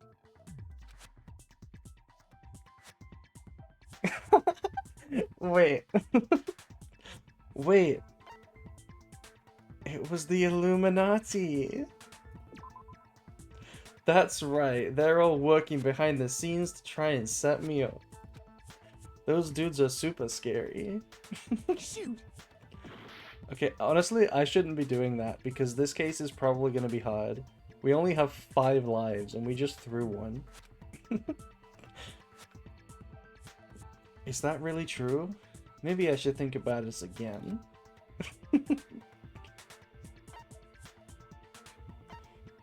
Well, it can't have been Hino. Must have been Hero. I got it! Other than Hero, I can't think of anyone else it could have been. Obviously, he was the one in that particular suit, and we never found any kind of second suit. Then there can be no doubt. Hero is the prime suspect. That doesn't make any sense. You just said Hero didn't do it.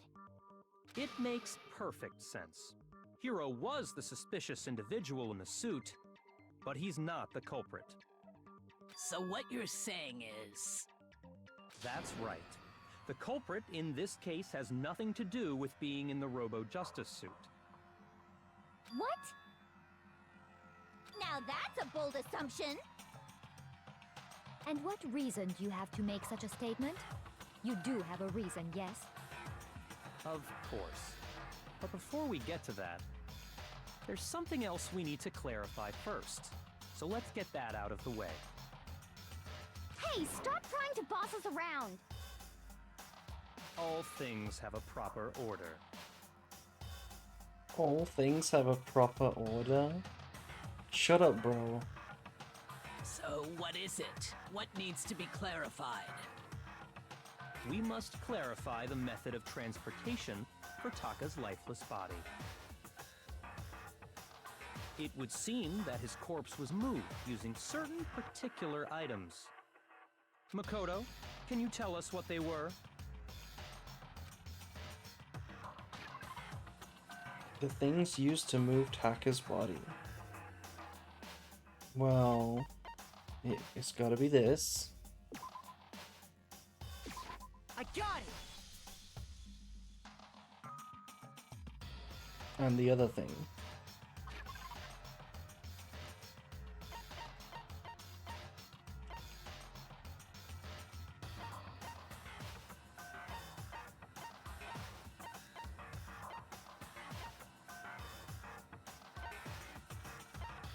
The carpet? The top, right? Oh, it's at the top. The top. I got it!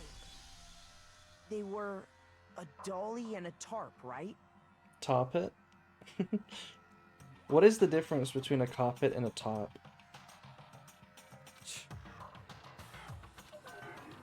What's with that attitude? So, let's see if I can explain. Taka's body disappeared from the equipment room, and then we rediscovered it in the repository. And when we found it for the second time, it was wrapped in a blue tarp, right? It was the same tarp that, up until then, was stored in the equipment room. So the killer must have seen it there, and decided to use it when they moved Taka's body. That way, they wouldn't leave any bloodstains while they were moving it. Okay, that explains the tarp. And the dolly? Same thing. I'm sure the dolly was in the equipment room when we first found Taka's body there. But when the body disappeared, so did the dolly. Later, when Taka's body reappeared in the repository, so did the dolly. In other words, you think they used the dolly to move the body, am I right? But are you sure you are not mistaken? Huh? Are you absolutely positive the dolly was in the equipment room when we found Taka's body? Hifumi is dead too? Yeah, Hifumi is dead. Our big, beautiful bestie is dead. That dolly was made specifically for moving large objects between the repository and the art room. It would be very strange indeed to discover it had made its way to the equipment room. Is it not possible that it was in the repository all along, and you simply didn't realize it? She's raised an objection. How do you respond? There is no shame in being wrong. Nobody expects much from you anyway. Did 2 die? Yeah, 2 people died this time. We have all accepted the fact that you rarely understand what is going on around you. Okay, you're right. You're right about this. Cannot deny this one. Wow, I've never had anyone sound so nice while being so mean. But maybe I can change her mind. If I can just explain to them why the dolly must have been moved from the equipment room to the repository. A new element has been added to bullet time battles. Bullet time battle! What do you mean we're doing this already? Let's talk about reloading. Oh, we're gonna add reloading? Ammo count. Oh no. You can reload by pressing tab.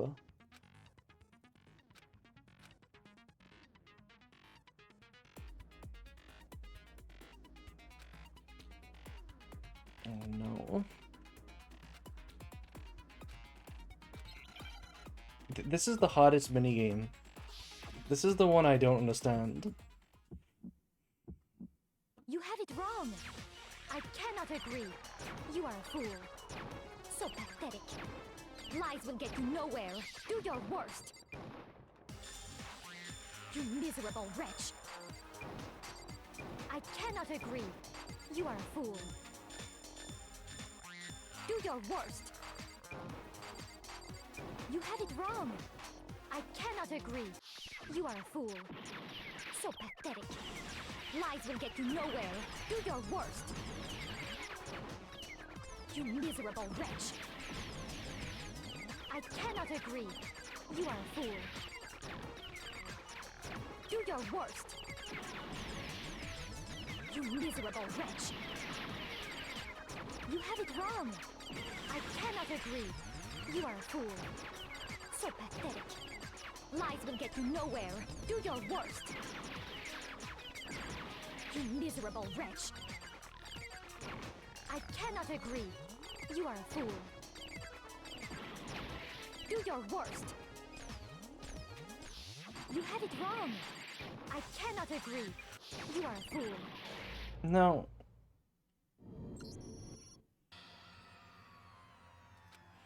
Wait. she's just owning me. It's really hard to reload. Is this... I refuse to give up yet! Oh, we got all of our life back.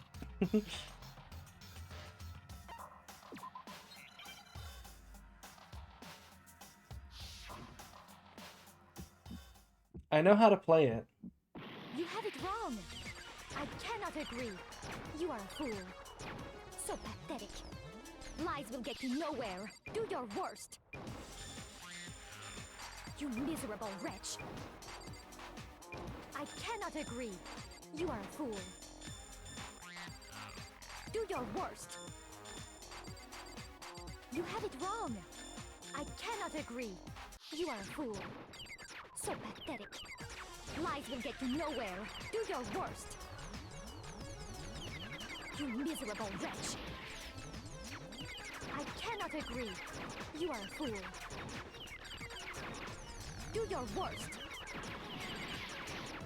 You miserable wretch! You have it wrong! I cannot agree! You are a fool! So pathetic! Lies will get you nowhere! Do your worst! You miserable wretch! I cannot agree! You are a fool! Do your worst! Oh, we got her. We got her. We actually got her. I cannot agree! This should prove it! It's just hard? Yeah, it's just hard. It's just hard. If you're asking for proof that the dolly moved, I have it right here. When I found the dolly in the repository, one of the wheels had a blood stain on it. There was a pool of blood in the equipment room with a tire mark in it that matched the dolly wheel's tread. The killer probably rolled the dolly through the blood on accident as they wheeled the body out of the room.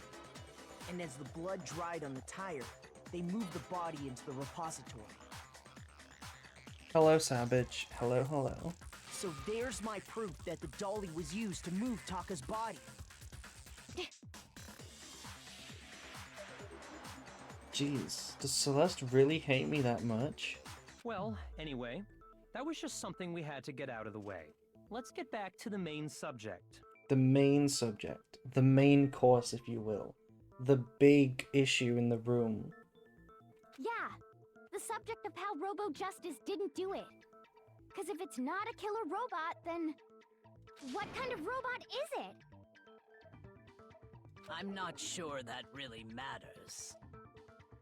I'd be happy to explain why the occupant of the suit couldn't possibly be the killer. If you look back on how the body was transported, it will become immediately obvious.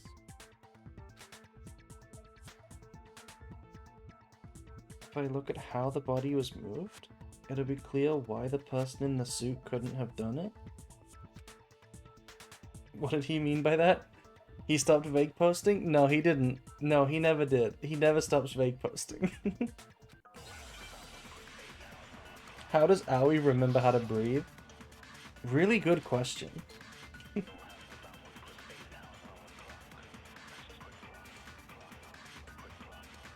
As we know, Taka was killed in the equipment room. And from there, the body was moved to the repository, correct? Yeah, the culprit wrapped the body in the tarp, then loaded it onto the dolly and wheeled it off, right? Now, keep in mind that the dolly doesn't have a handle. Well, yeah, but even without a handle, all you'd have to do is bend over. Okay. Then you could push the dolly no problem. We cannot bend over, So right? the killer just crouched down, and carted the body off to the repository. If you accept everything we just said, then you must realize that whoever was in the suit couldn't possibly be the culprit. Sorry. I don't think I realize anything.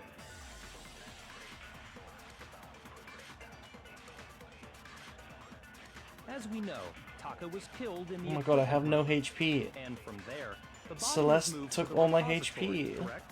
Yeah, the culprit wrapped the body in the tarp, then loaded it onto the dolly and wheeled it off. Oh fuck. That was the wrong one. Oh no.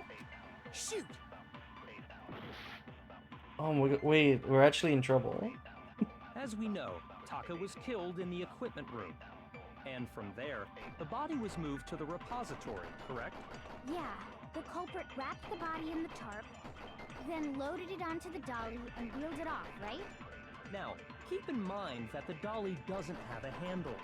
Well, yeah, but even without a handle, all you'd have to do is bend over. Then you could No. push the dolly no problem. So the killer just crouched down Wait, no. and carted the body off to the Okay, repository. I think I missed it. If you accept I think I hit it everything just we on the just edge. said, Otherwise you it would have must took realize health that away whoever from was me. in the suit couldn't possibly be the culprit.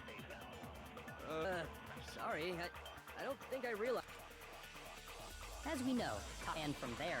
Yeah, then loaded it on. Now, keep in mind. Well, yeah, but even with that, all you'd have to do is bend over. No, that's wrong. Don't tell me to bend over like that, Ali. You're absolutely right that you could push a dolly without a handle if you stoop down low. Stoop down low. But if you were wearing that suit, do you think you could actually get into a position like that? What do you mean? Think back to what you said when we were all checking out the suit together, remember?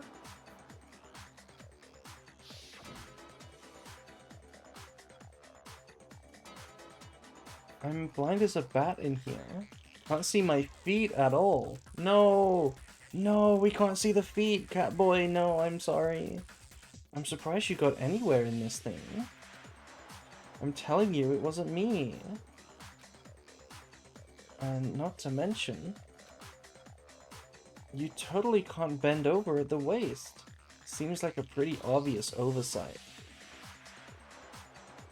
Yeah, that's a pretty damn bad oversight. When you're in that suit, not only can you not see your feet, but you can't even bend at the waist. No feet! No! Am I right about that? Now that you mention it, yeah. It seems like it'd be awfully hard to push that dolly if you couldn't bend over. Well, what's to stop you from simply pushing the dolly with your feet? It's another feet mention? Another feet mention. When you can't even see your feet?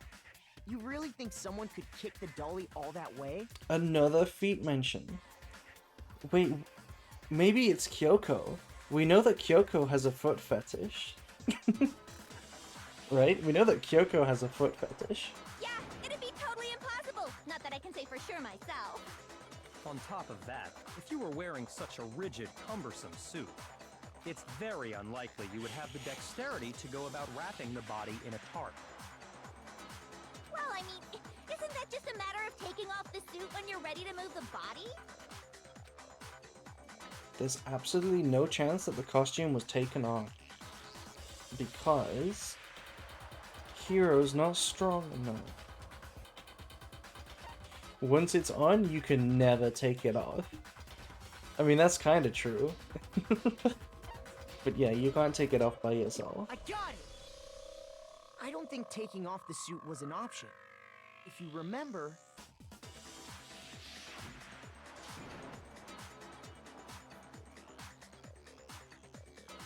I don't know what's up with this thing, but I can't actually get it off. A little help? Why would you make something that you can't take off by yourself? I didn't make this stupid friggin' thing. There's a clasp on the back that's keeping you from getting it off. It looks pretty sturdy. I don't think you can get it off on your own. We don't really have a choice. Let's help him. That's true. It seems impossible to put the suit on or take it off without help. Then, you really can't take it off by yourself? Hero wasn't just making it up? Of course I wasn't making it up. If he could have gotten it off by himself, I don't think he would have let us see him wearing it. Showing up in the suit was basically an invitation for everyone to suspect him. Yeah, that's right. So, it's really, really true that Robo-Justice couldn't have moved the dolly? To be clear, whoever did move the body, it couldn't have been Hero in the robot suit, correct? No, wait. Just a second, if you please. Have you forgotten about the picture that I took?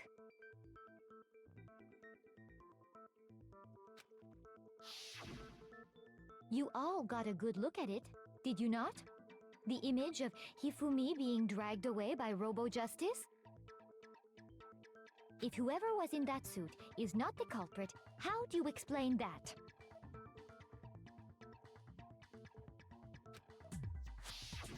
Besides, do you remember what the now deceased Hifumi said?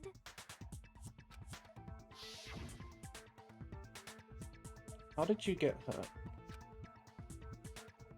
That guy hit me. What guy? Robo Justice.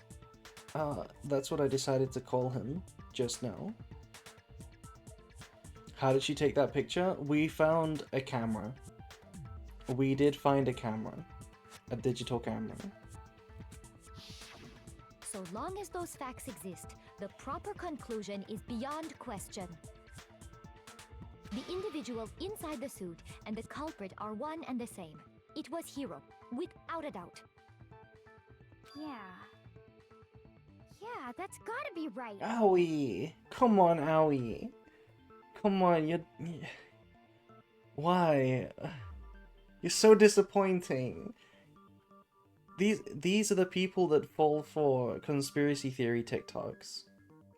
These are the people that see a picture of like an AI generated alien next to the pyramids and believe it. Hold on a second. It's still far too early to reach that conclusion. Thank you, Kyoko. Besides, there's no hurry to decide who did it. Before we rush to a verdict, shouldn't we explore every single possibility? Instead of seizing on one viewpoint, the truth is uncovered by analyzing things from every angle. Perhaps, but where do we go from here? Let's review this series of unfortunate events from the beginning. Maybe we'll uncover something new. What a pain in the ass! I don't disagree, but our lives are on the line. If this is what it takes, we have to do it. I love that book series. Which book series?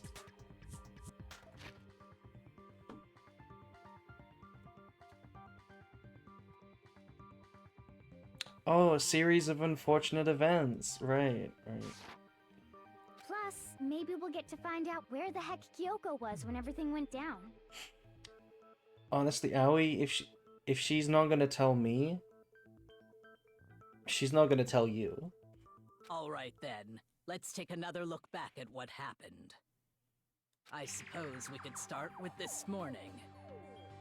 4 of us gathered together in the dining hall. Makoto, Hina, Kyoko, and myself. We waited there for quite a while, but nobody else showed up, so we went to look for everyone. That was around 8 a.m. And as soon as we split up, Kyoko went missing. Soon after that, Hina found Celeste in the rec room and quickly came to get Makoto and me. It seems I was unconscious for about an hour after I was attacked by my mystery assailant. I know it was an hour because I remember being attacked a little after 7. That was when we saw Celeste's picture and discovered that her assailant had been wearing a strange costume.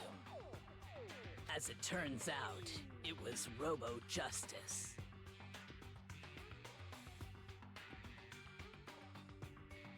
It also soon became clear that this same Robo-Justice had abducted Hifumi. We were soon joined in our search by Byakuya and Toko, and then went on to find Hifumi in the library. He was injured, so we took him to the nurse's office and resumed our search for the suspect. But not long after leaving the nurse's office...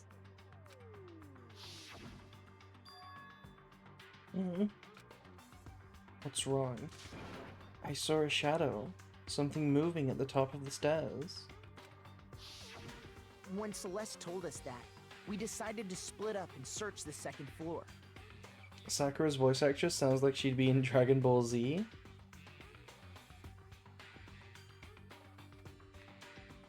So she took it by accident while unconscious? Good point, actually. I don't know when she supposedly took it, like, exactly.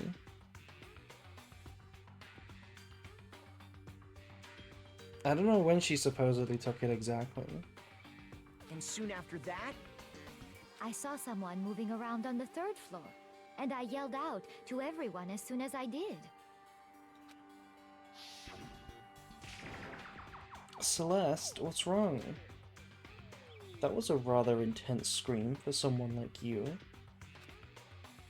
I saw him, the strange costumed man. He ran off as soon as I screamed. I was blocking the stairs, so he headed further down into the hallway and disappeared. Also, like, unironically, right? Unironically, he headed further down into the hallway and disappeared. But yet he wasn't there. He was nowhere to be found. So this just cannot be true. This just cannot be true. Because he was on the 2nd floor. We're on the 3rd floor right now. And Hiro was in the locker. In the pool.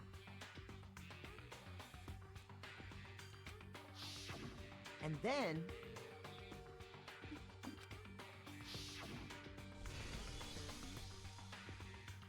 Scream. Huh? What was that? That came from downstairs. It must have been... Hifumi. He's in the nurse's office. This is bad. Come on, we have to go back. At that point, we decided to divide up into 2 groups. Every time we moved to a place, she always told them where to go. Yeah, she did dictate exactly where to go. Celeste, Hina, and I went back to the nurse's office. Well, she didn't dictate the groups. She didn't tell us to split up. While Sakura, Byakuya, and Toko chased after the suspect. When we got back to the nurse's office, we found Hifumi. And that's when we heard the body discovery announcement. I left Celeste and Hina there and headed back to the 3rd floor to let the others know what had happened. Meanwhile, we had just discovered Taka's body in the equipment room. We must have found both bodies at almost exactly the same time. Because we heard the same announcement not long after we discovered his body. And that's when I told you guys about Hifumi. Then the 3 of us headed for the nurse's office. But right after we left the physics lab, we ran into Celeste, who'd arrived after us, and she told us something very surprising.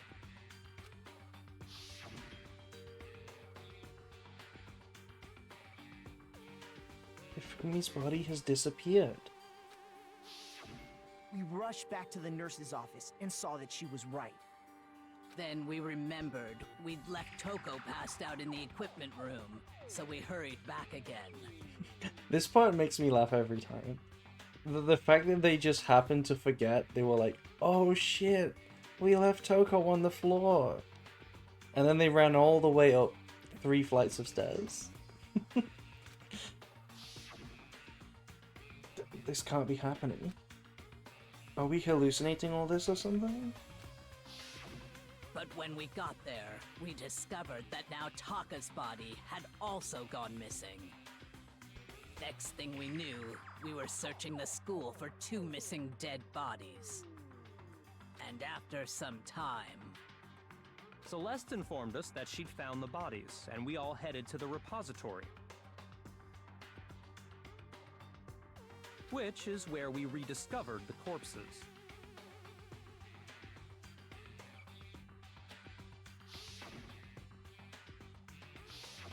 I think that about covers it.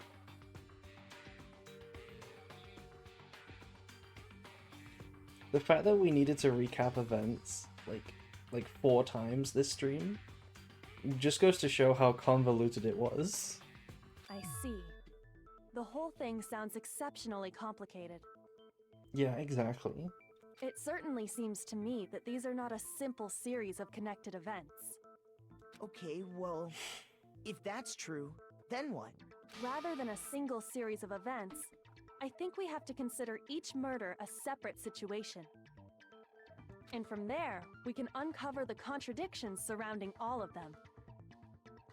Now then, let's get started, beginning with what happened to Taka. The contradictions hidden in what happened to Taka.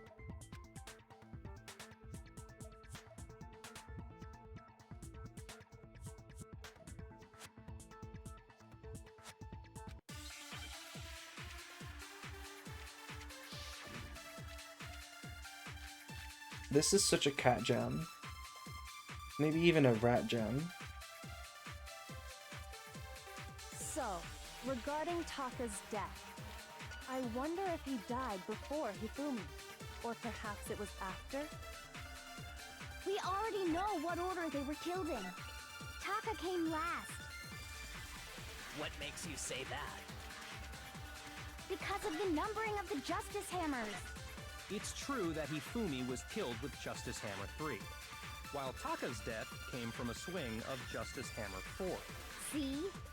So it's obvious Taka came after.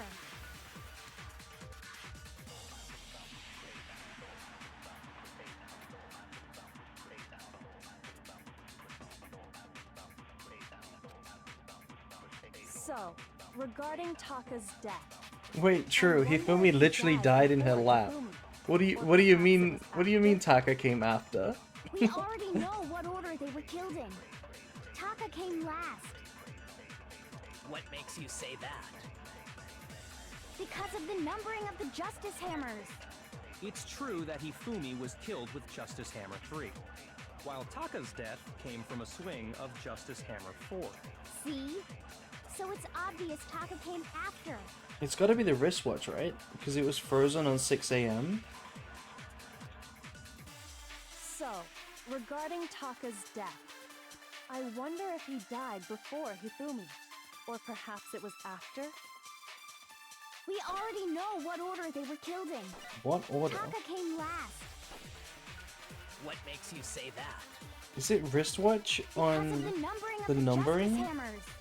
It's true that Hifumi was killed with Justice Hammer 3, while Taka's That makes sense, death right? came from a I mean, it swing doesn't of really make Justice sense, Hammer but- 4. See? So it's obvious Taka came after. You have nothing on the numbering. So, regarding Taka's death, I wonder if he died before Hifumi, or perhaps it was after? We already know what order they were killed in. Taka came last. What makes you say that? Because of the numbering of the Justice Hammers. No. It's on the order? Shoot! Wait, we're down to 1 HP. So, regarding Taka's death, I wonder if he died before Hifumi. Or perhaps it was after? Hold on We a second. already know what order they were killed in. Taka came last. What makes you say that? Because of the numbering of the Justice Hammers. It's true that Hifumi was killed with Justice Hammer 3, while Taka's death came from a swing of Justice Hammer 4. See? Let me So just it's wristwatch obvious on Taka came order. after. Okay. Well, okay, the thing is, right, there's another option. There's another option that I feel like there's another option, right? So, What about the regarding option Taka's where you death, suck up I wonder one if of he them died and before throw it in the other Hifumi. one? Or perhaps it was after? We already know what order they were killed in. Oh, see, I'm wrong. Wait, Shoot! we literally lose.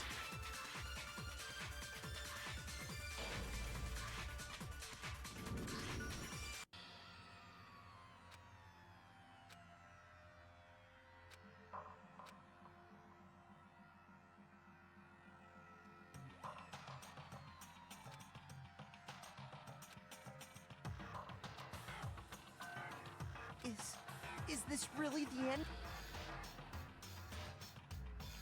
Yes. I refuse to give up yet. We will die.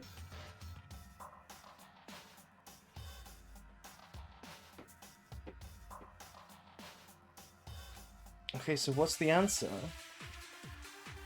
I feel like, is it the suck up option? Why do they always vote for Makoto So, when we lose? Regarding Taka's death, It's copy paste, I but you wonder know, if he died it doesn't before make sense. Hifumi. Or perhaps it was after? We already know what order they were killed in. Taka came last. What makes you say that? Because of the numbering of the Justice Hammers. No, it's not. Shoot! I think it's suck. So, regarding Taka's I think the answer is death, suck. I wonder if he died before Hifumi. Or perhaps it was after? We already know what order they were killed in. Taka came last. What makes you say that? Because of the numbering of the Justice Hammers. No, the True thing that got in the Hifumi way. was killed with Justice Hammer 3, Oh. while Taka's death came from a swing. See? So it's obvious Taka came... So, We've already tried the wristwatch regarding on both Taka's death, big points, so... I wonder if he died, or perhaps it was... We already know what order they were killed in. Taka came last. What makes you say that? Because of the numbering of the Justice Hammer. Hell yeah, I knew it. I knew it. Hold on. There's no reason to assume that the hammers were used in the same order as their numbers. If anything, that's just another way the killer tried to disguise their actions. So you're saying the culprit wanted us to think the hammers were used in order, but in reality, Taka was killed before Hifumi? Okay then, let's see the proof. Evidence that proves Taka was killed before Hifumi. I feel like there was something. Oh no, not the worst minigame in the series. What is this? This wood is huge. What is that?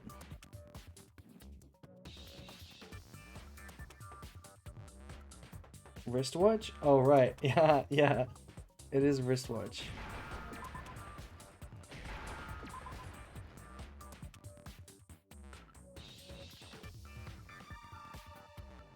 Oh right, S.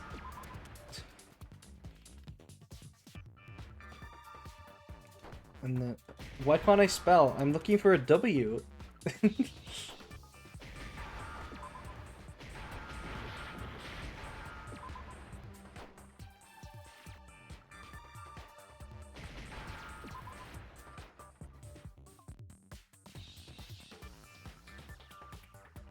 Hello?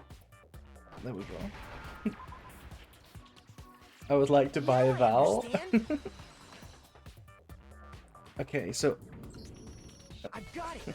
Taka's wristwatch. unironically, the mystery is maybe not so deep this time, but the minigames have stepped up a level. The minigames have been quite difficult this case. See?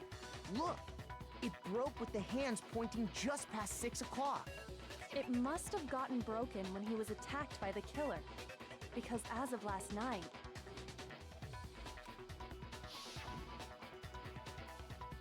Hey you, how long were you gonna keep us waiting? Taka's irritated voice pierced the air as he stared pointedly at his non-existent wristwatch. Look at it. Look at it, Chad. It's not there. There's no wristwatch on either arm right now.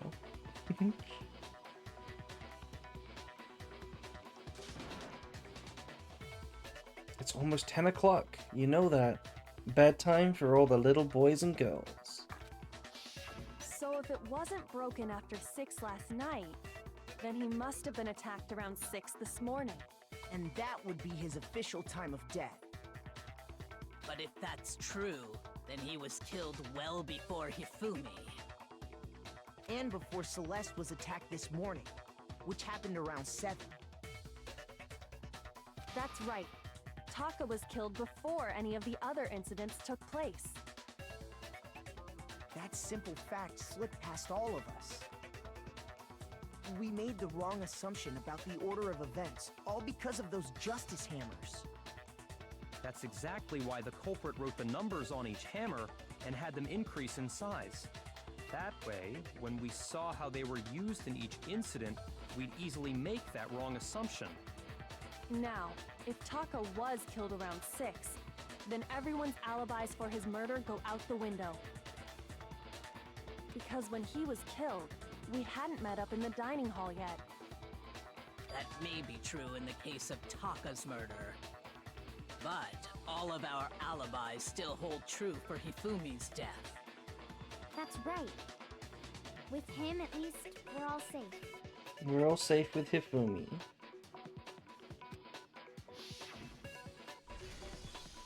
Scream.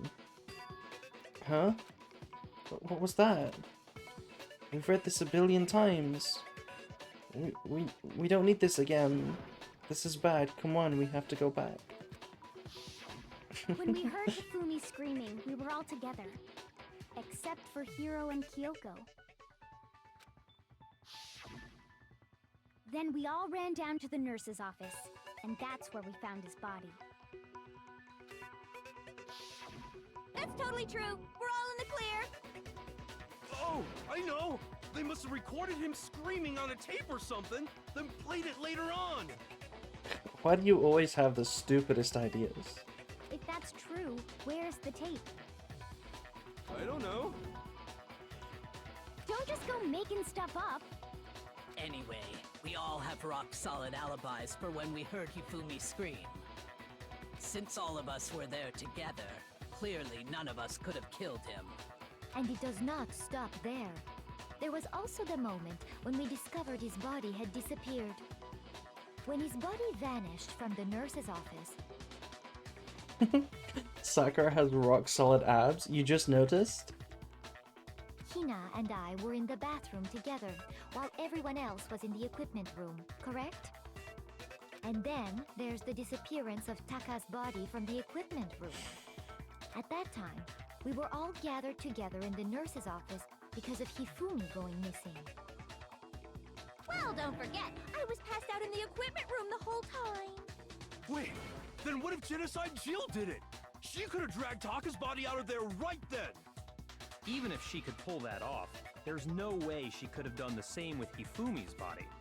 Because, as we just established, she was passed out in the equipment room when his body disappeared. Besides, I didn't do either of them anyway!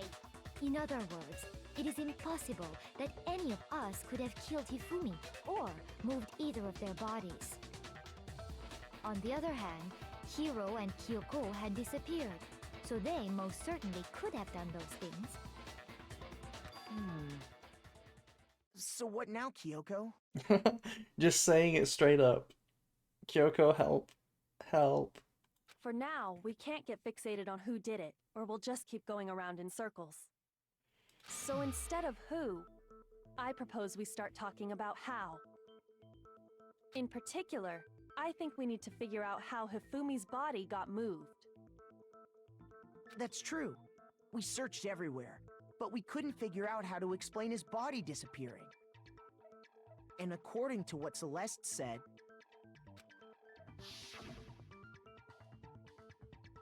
we could not have been gone for more than a minute or two, though.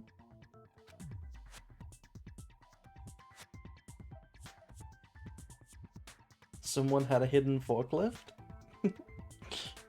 So then, the killer was able to get in and move Hifumi's body in that short amount of time? It would seem so.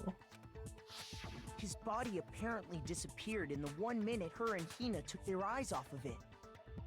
But to carry that much weight from the first floor up to the third in that short amount of time? That much weight? That huge whale amount of weight? That massive amount of weight? That huge big body? Oh man, yeah! There's no way! It'd be impossible! Well, what if I told you there was a way to make the impossible possible?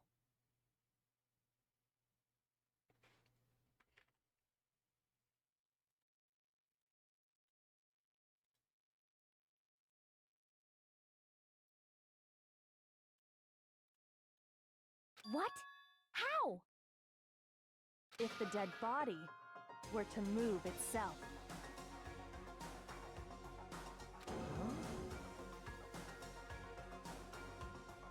The dead body moved on its own? No! Not another... ghost! I don't think it has anything to do with the occult. I think what she's implying is, we thought Hifumi was dead, but perhaps in reality he was still alive. He was... alive? Howie! He died in your arms! Literally after this event, you saw him alive. He spoke to you. Why are you surprised? Are you saying Hifumi wasn't carried out of the nurse's office, but simply walked out on his own? But I mean, we found his body. He was dead. Perhaps he was simply playing dead.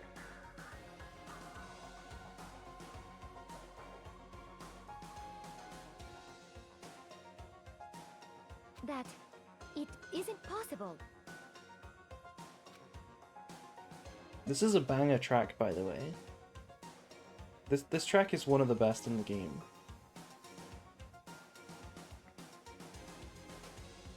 Is it really possible?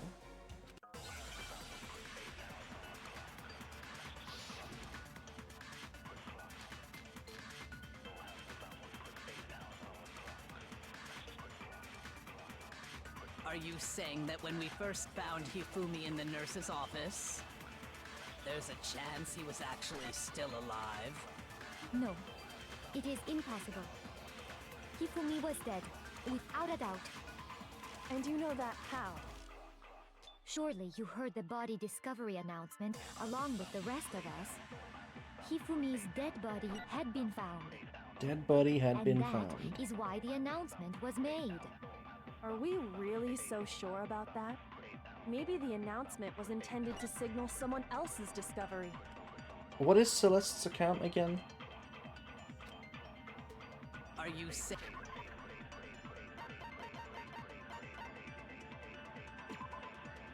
Hifumi's body disappeared when Celeste and Aoi left. Apparently they weren't gone for a minute or two. Okay. There's a chance he was actually still alive? No, it is impossible. Wait, which one is it? Hifumi was dead, without a doubt. And you know that how? Surely you heard the body discovery announcement along with the rest of us. Hifumi's dead body had been This found, has got to be the wrong thing. and that is why the announcement was made. Are we really so sure about that? Maybe the announcement was intended to signal Someone else's discovery. Is this another suck? Is it suck up someone else and throw it at Celeste? It's gotta be another suck, right? Because none of these mean anything. In the nurse's office, there's a chance he was actually still alive. No, it is impossible.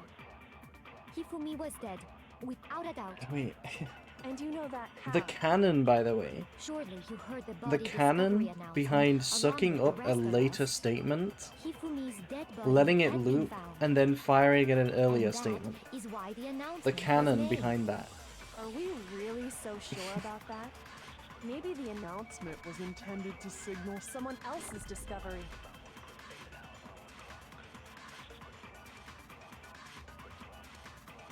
Are you saying that when we first found Hifumi in the nurse's Time office, travel is real, confirmed. there's a chance he was actually still alive? So what would you do, Payne, if I told you that there was a time machine in the Hifumi was previous dead, episode? Without a doubt.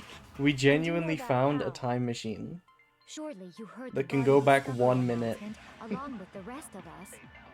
Hifumi's dead body had Yeah, been we can found. travel back by 1 minute. That's how we explain this.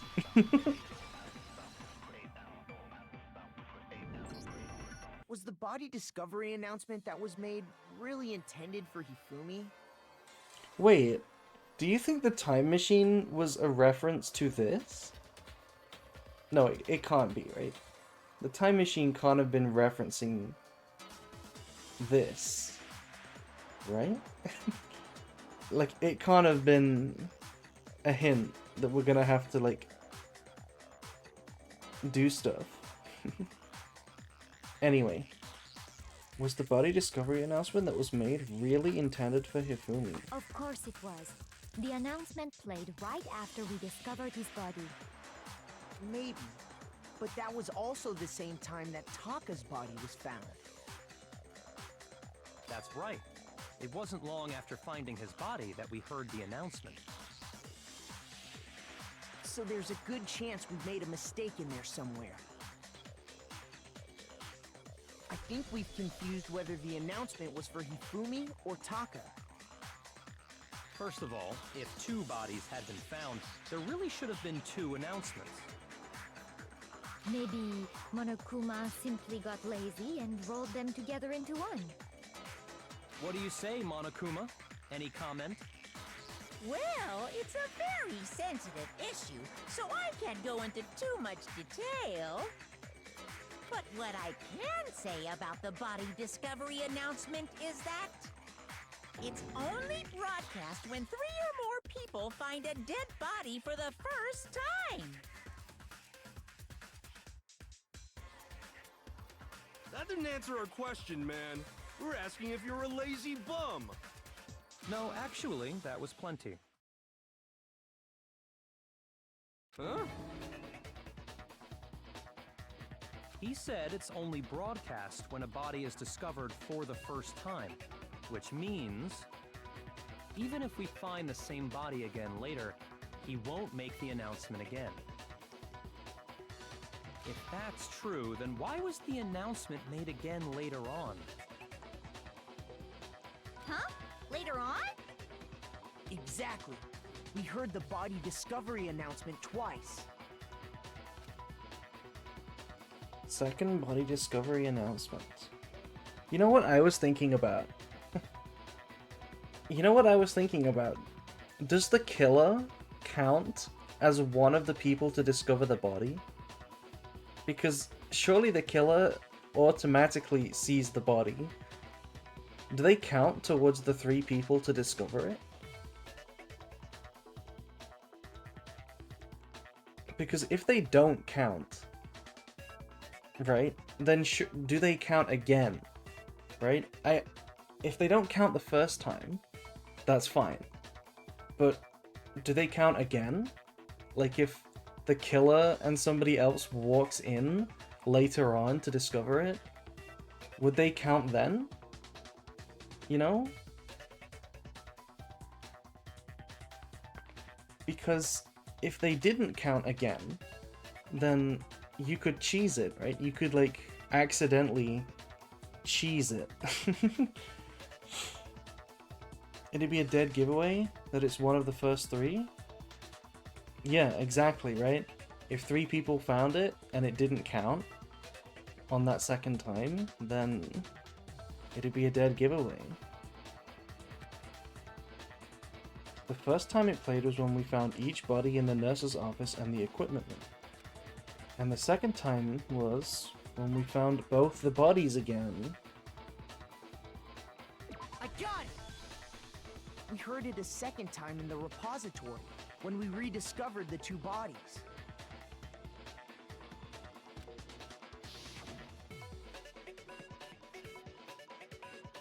Yeah, ding dong, ding dong. It's not ding dong, ding dong. It's bing bong bong bing. Stupid game. A body has been discovered. Yeah. It didn't seem weird at the time, but it contradicts what Monokuma just told us, doesn't it? Exactly. If we were actually rediscovering both bodies, the announcement shouldn't have played. Then in reality, when the 2 dead bodies were rediscovered, one of them was actually being discovered for the first time. So, when we found Hifumi the first time in the nurse's office, he wasn't actually dead yet. Meaning, he wasn't actually found dead until we came upon him in the repository. But he still wasn't even dead then. He still woke up. And that's just part of it. There's one other thing that leads me to believe he was still alive in the nurse's office. Why is nobody mentioning this? There's one other he's about to mention the glasses, right? He's about to mention the glasses. But there's another elephant in the room, which is that he was still alive later. He spoke to us. That's proof that he was still alive. He didn't die and then come back. What do you mean? Oh, I know! Because he was super good at playing dead! Bada bing, bada boom! What? That is the worst logic I have ever heard. Yeah, same. But honestly, I do not think there's anything that can prove he was still alive. Okay, He was then. death talking? Let's take another look at the events surrounding the discovery of his body. Then it should become clear whether he was really alive or not. This whole thing is pointless. There has to be proof that shows Hifumi was still alive. The fact that he talked to us later on is proof enough.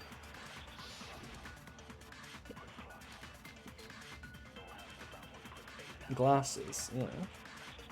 Well, here's one thing we do know. The first time we found Hifumi's body was in the nurse's office. And then, while me and Celeste were in the bathroom, his body disappeared. Body And disappeared. the next time we saw his body, That is true. it was in the repository. But when you compare his body before being moved and his body after being moved, other than the change in how it was positioned, there was no notable difference. No notable difference. No, that's wrong.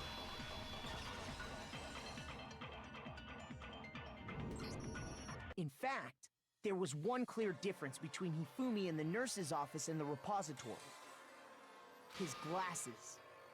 That fact alone proves that he was only playing dead in the beginning. Perhaps you'd like to fill the rest of us in? When we found Hifumi in the nurse's office, his glasses were covered with blood. But when we found him again later in the repository, they were spotless. And I found the item he used to wipe them clean in the nurse's office trash can. The evidence I found in the trash can. Well, we only found one thing in the trash can. I got it! It was a glasses cleaning cloth featuring a certain cartoon mascot. An anime mascot. One look at the bloodstain on the cloth should make things clear. This piece of cloth was used to wipe Hifumi's glasses clean.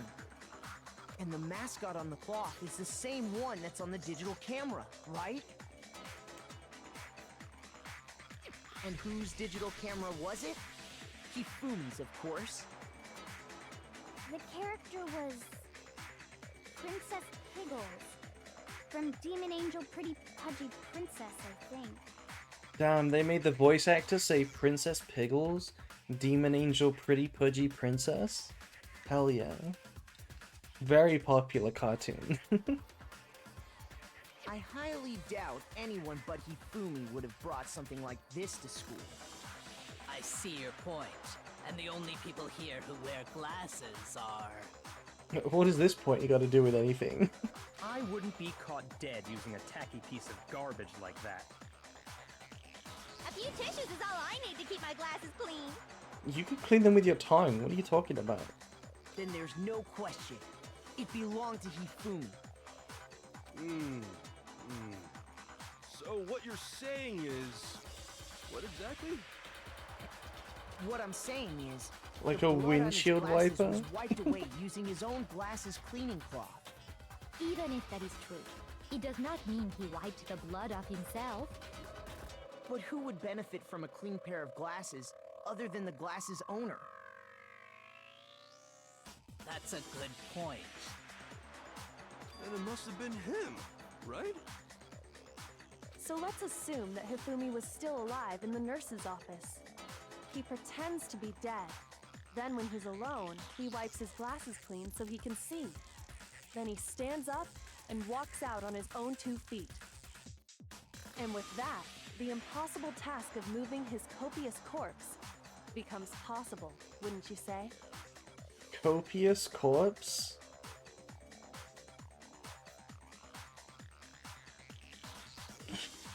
This game just can't get enough. It can't get enough of reminding us how fat Hifumi was.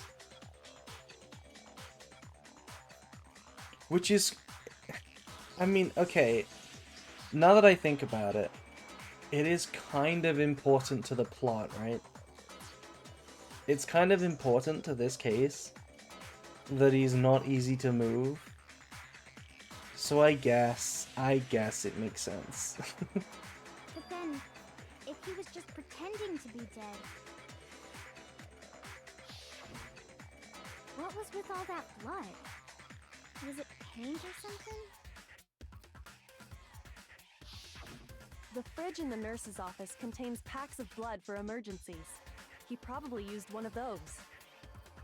He figured if he was gonna play dead, he should go all out, so he just dumped it everywhere! But he got crazy with it and had to wipe his glasses off when he was done! God, what an idiot! He got crazy with it. He got too crazy with it. And if Hifumi was still alive at that point, the disappearance of Taka's body is easily explained. It should be perfectly obvious who must have moved Taka's corpse. He was schnasty with it. The one who moved Taka's body was... Taka also got up out of nowhere. He was also still alive. I mean, it's Hifumi. I got it! It could only have been Hifumi. I mean, I feel like the other logic checks out, right? If Hifumi faked his death, maybe Taka also faked his death. While we were all gathered in the nurse's office, he went to the equipment room and took Taka's body. That also explains how the door to the repository got locked. The door was locked? Well, after the bodies disappeared, we all went looking for them, right? So me and Sakura headed for the repository. But when we got there, the door was locked.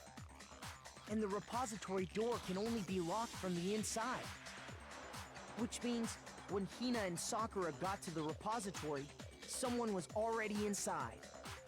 And it could only have been Hifumi, who just finished stashing Taka's body there. He convinced us all he was dead, and when he saw his chance, he dragged Taka's body to the repository. So, Hifumi wasn't just another victim in this case. He was one of the assailants. But That means he took part in the murders. No, not my copious corpse. No, he would never. I just can't believe it. If you're having trouble, would you like me to show you one more piece of evidence? There's more? Oh, absolutely. The single biggest fact pointing to his involvement has yet to be revealed. You know what I'm talking about, right, Makoto? The item he took off of Taka's lifeless body? The biggest fact? I mean, honestly, if you ask me,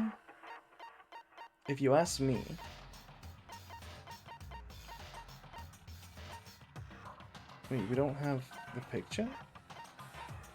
If you ask me, the biggest evidence that Hifumi is in on it was the picture that Celeste took.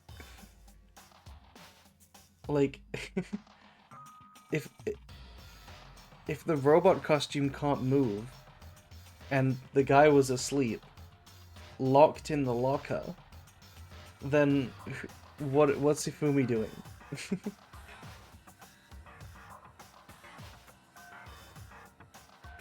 You know, why is he losing a fight to it?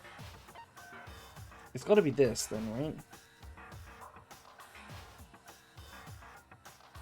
Or is it this?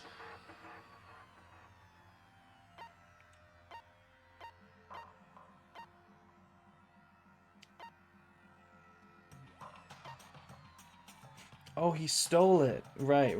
Yeah, he stole it. Yeah. I got it! You're talking about the note Hifumi had hidden away, aren't you?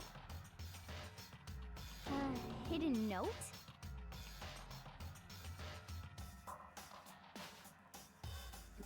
That's not exactly a shocked expression. I feel like in the original translation, this line must have mentioned that it was in his pants, and that's what Aoi's reacting to right now. Because this doesn't seem appropriate. That's right. We found it stuffed in his pants. Unless she goes crazy, even crazier now. What? In his Yeah. Okay. pants?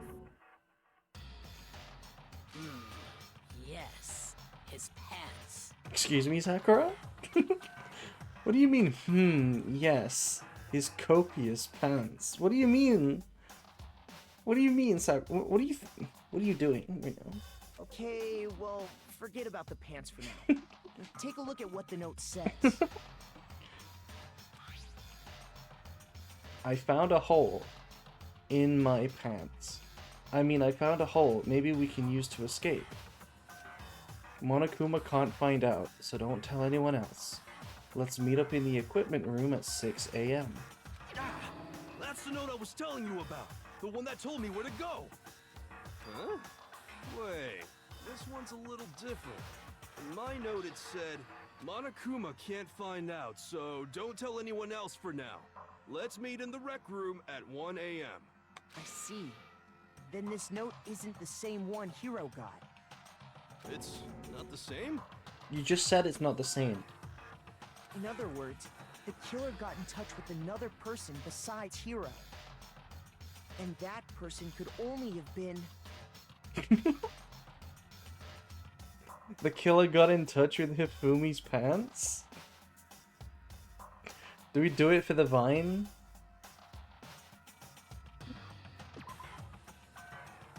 His pants? Are you saying his pants are alive? Are pants people? Are there pants people? You know, even if they are, I'm sure they're not here in the school. Wait, what am I saying? Shoot! Aoi would believe anything. In other words, the killer got in touch with another person besides Hiro. And that person could only have been... Also, thank you, Smooth. Thank you for the raid. We're playing some Danganronpa right now. Taka. I got it! That's right! Taka! Thank you, Smooth. The killer used this note to draw out Taka and murder him. Hello? Over here! Objection! Objection! Objection! I don't really understand what's going on, but Hifumi had that letter, right? So whoever wrote it wasn't drawing out TikTok, they were drawing out Huffy! Huffy? Hi April, I like this game. Yeah, me too. Me too. You should join us. You should join us. But don't put any spoilers in the chat. Also, TikTok mentioned with capitals. TikTok did not exist when this game was made. Just to be clear, TikTok is Taka and Huffy is Hifumi, right? Ugh! Yes! Why must you ruin it every time?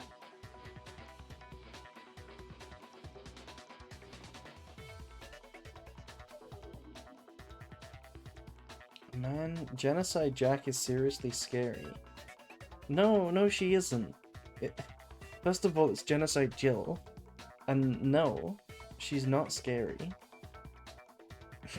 She's just weird. I can't let her get to me. What? She's not getting to you. She's just weird.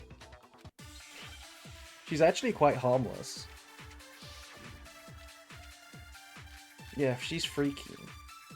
Oh my god, we got 5 different options. Huffy had the note, right? Huffy had the note. Then the person it was intended for must have been Huffy! No. But remember what the note said.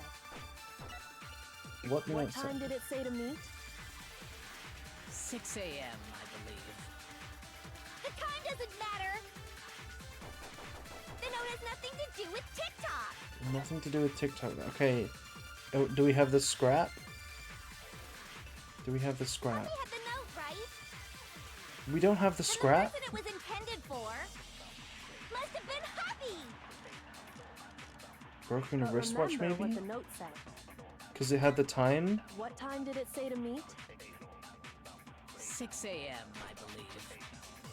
The time doesn't matter! The note has nothing to do with TikTok! Boom. No, that's wrong.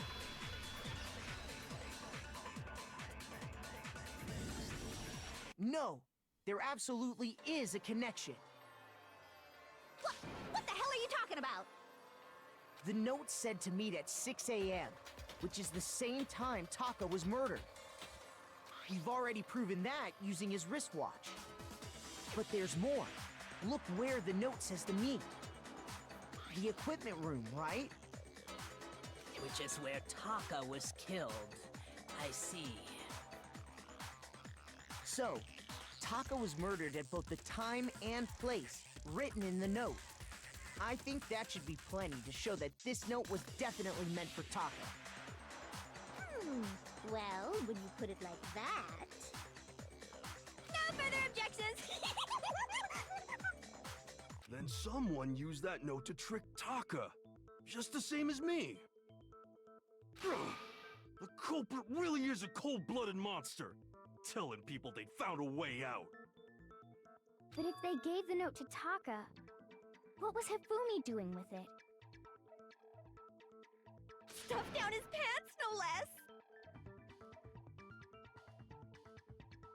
Most likely, Hifumi stole it off Taka's corpse after he died.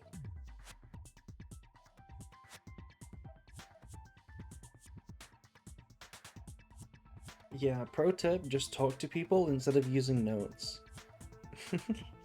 Unironically, knock on people's door, and there would be so much less evidence. Huh? He stole it? Where's your proof? Go ahead, show us.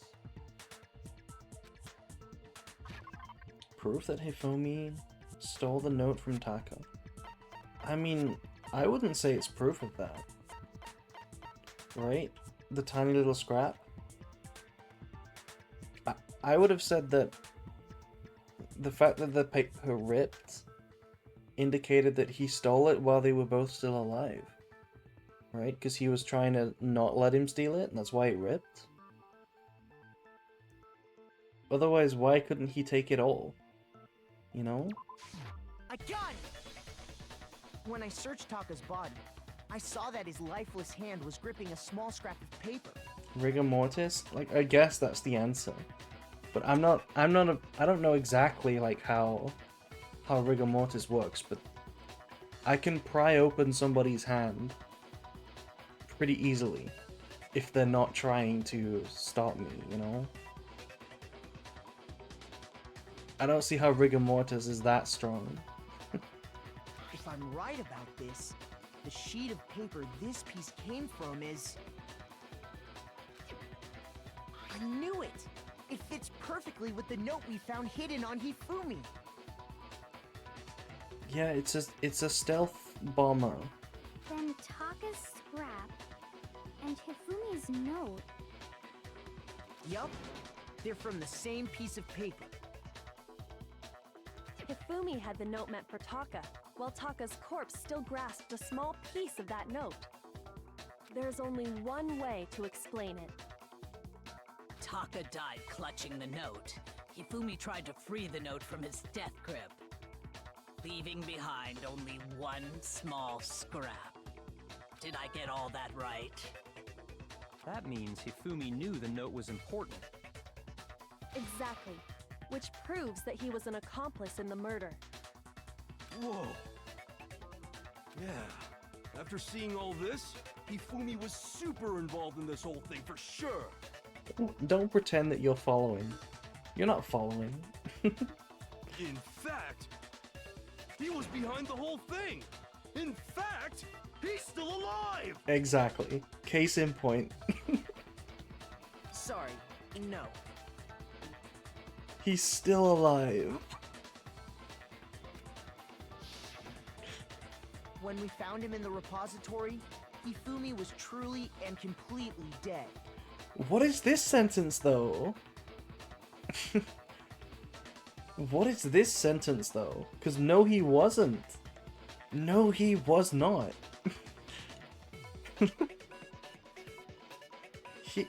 He spoke after this. The second body discovery announcement proves that. So then, who killed Hifumi? Whoever did is the mastermind, the true killer. He was killed in the repository, so he must have been killed not long after transporting Taka's body. So, he must have been killed after Taka's body vanished, but before we found both bodies in the repository. During that time, we'd all split up and were searching for Taka's missing body. In other words, during that time, none of us have alibis. Wait, but me and Sakura were together. Stop trying to steal the spotlight, you stupid walrus! Walrus? Who are you calling a walrus? Anyway, when they were killed bothers me too. But there's something that's been bothering me even more. Okay. Do we think he's gonna bring up something relevant or stupid? And what might that be? The weapon they used to kill Hifumi! Okay, actually relevant. Actually relevant. Actually relevant. The weapon? Yeah, because I mean, according to the Monokuma file, the way Taka and Hifumi were killed was almost the same, with them having similar fractures and all. But Justice Hammer 3 and 4 were still laying around in the nurse's office and equipment room, right? So if Hifumi was killed in the repository, the culprit would have had to grab one of the hammers, kill Hifumi, then put the hammer back where they found it. Oh boy, if only the repository wasn't the source of the hammers. But wouldn't that be seriously risky for him? I'm surprised. It seems there's some semblance of a brain knocking around that skull of yours after all. My thoughts exactly, Byakuya.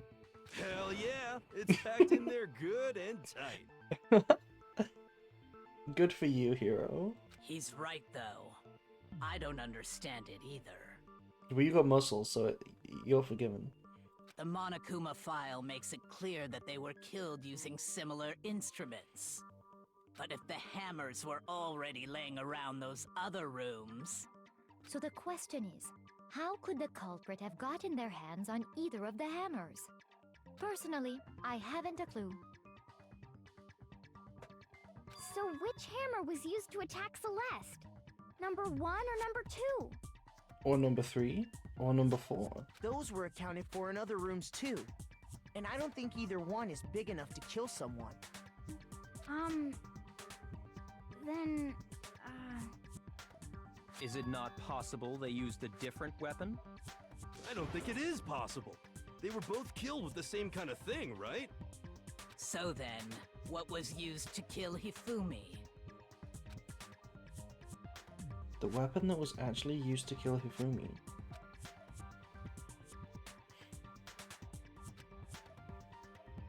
Somehow, I have to find the truth.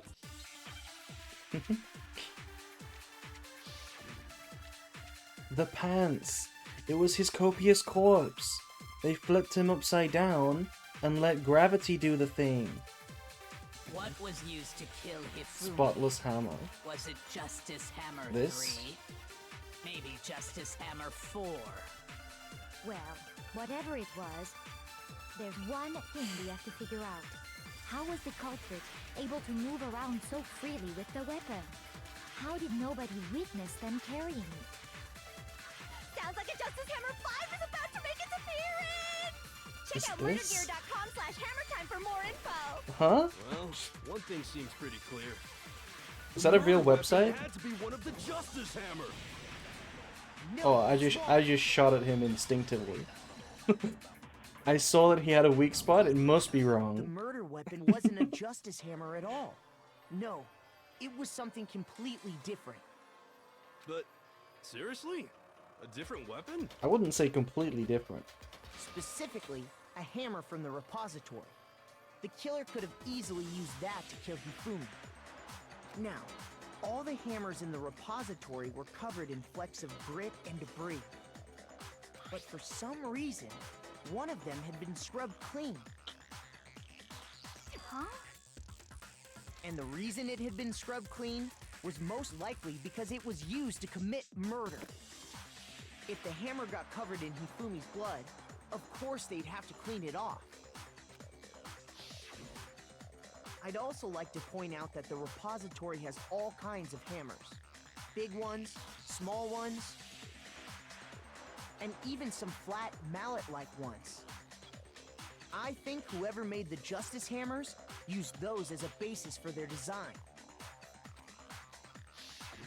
If that's true, that would explain the Monokuma file's note about the wounds being similar.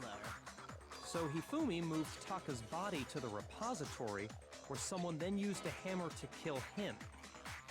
And whoever did that was the true killer. The one Hifumi was working with. And the one who betrayed... Hold on a moment. I still think it's strange to assume someone was working together with him. The way the graduation rule works, there is no benefit to helping someone else carry out a murder. So the idea that anyone would work together like that is simply ludicrous.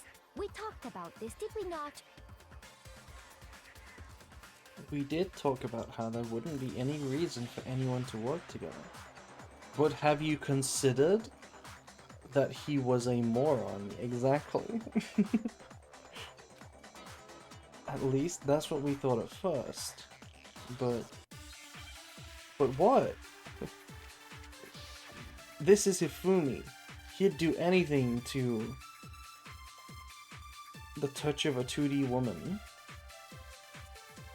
Based on the rules that have been laid out for us, even if more than one person is complicit in the murder, only the one who actually carried out the act can graduate and survive. Assuming the rule holds true, it is simply Impossible. that two people work I mean, together. that is wrong, right? It is impossible. That is how the rule was explained to us. But It's that not only impossible. really applies if there's one murder, right? In this case, however, there were two murders. 2 murders. Is the possibility of an accomplice really that insane? Based on the rules that have been laid out for us, even if more than one person is complicit in the murder, only the one who actually This has carried got to out be the another act suck, right? can graduate and survive. Assuming the rule holds true, it is simply impossible that two people work together on this. I think it's That we gotta is how suck the 2 rule was murders. explained to us. But that only really applies if there's one murder, right? In this case, however, there were two murders.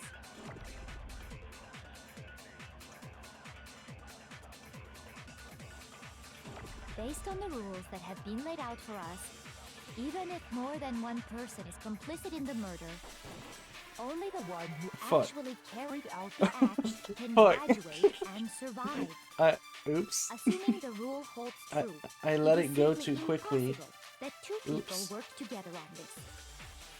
That is how the rule was explained to us. But that only really applies if there's one murder. I shot right? my shot prematurely. In this case, however, there were two murders. Hifumi killed himself. He killed himself by mistake. Based on the rules that have been laid out for us, even if more than one person is complicit in the murder, only the one who actually carried out the act can graduate and survive.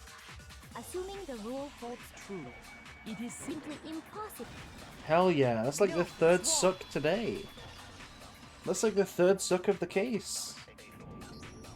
Since there were two murders, it's at least plausible that more than one person was involved. What do you mean? If there'd only been one murder, then yes, the idea of an accomplice isn't really worth considering.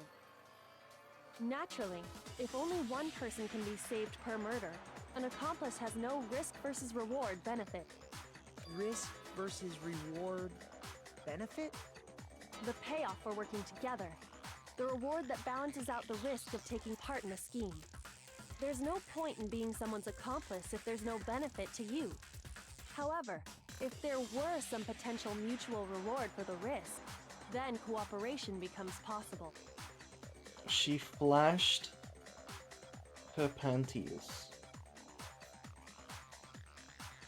You're saying that two people could act as each other's accomplices to commit two separate murders. I think that's what the true killer told Hifumi. They would each have an accomplice for their crime. And based on the case's events, Hifumi would have been the first one to act, murdering Taka. They made him carry out the first murder so he couldn't back out of helping them later on.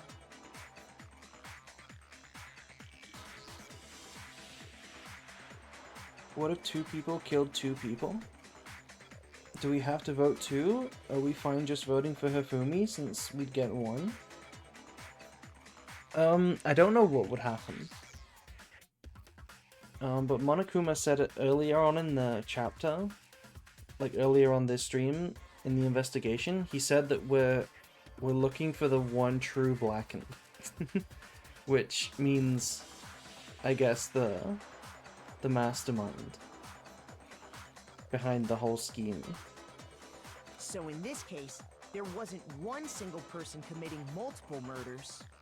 Instead, each person killed someone, creating two separate incidents. And it only looked like one person because that's how the true killer designed it to look.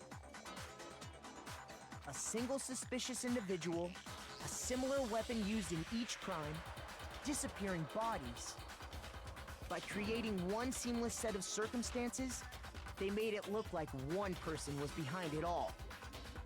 The mastermind picked their target and managed to convince him to go along with their plan.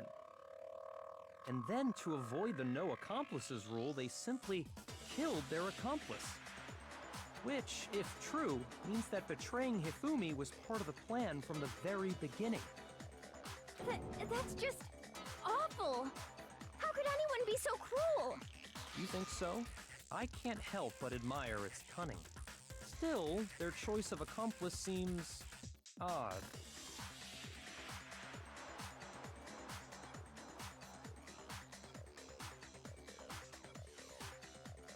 The effort made to convince us the two murders were the same. That was the main characteristic this time.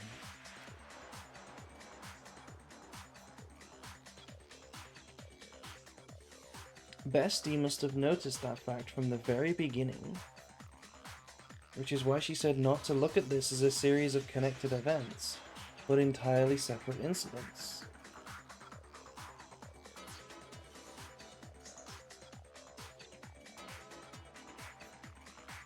Bestie really is amazing. Although, when you think about it, she's almost too amazing.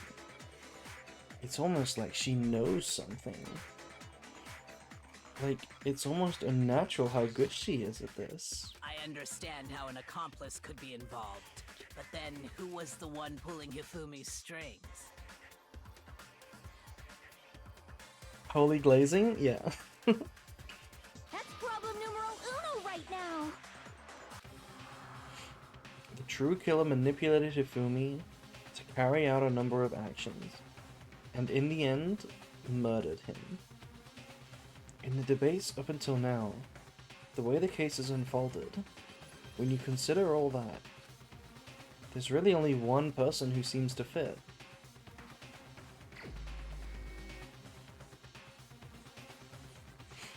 Oh shit.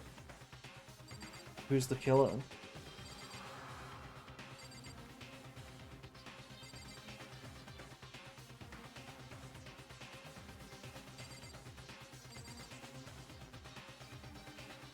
Bob, who's the killer?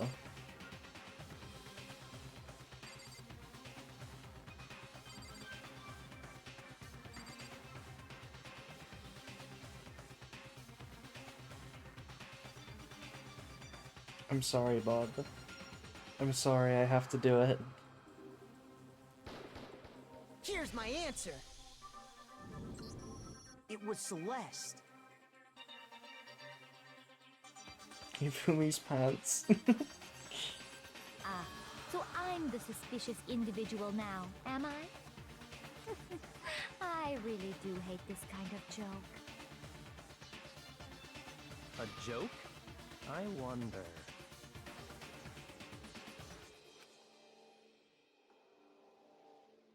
So what you are saying, then, is that I specifically chose to work together with Hifumi. Why are dead people an option? Because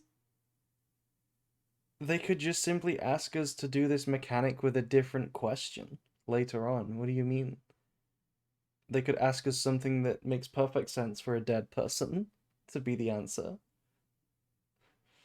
The idea that I would choose to spend any amount of time interacting with him, that I would go within 10 feet of that shit for brains, that lazy, worthless goddamn idiot! Pardonnez-moi. Just to be clear, there is evidence to support it. Is that so? It is. Throughout the investigation, there was certain behavior that was common only to the two of you. Considering what we've learned so far, it only further proves that the two of you were working together. What is it that only Hifumi and Celeste had in common? The paper hidden in the pants. She also has paper hidden in her pants.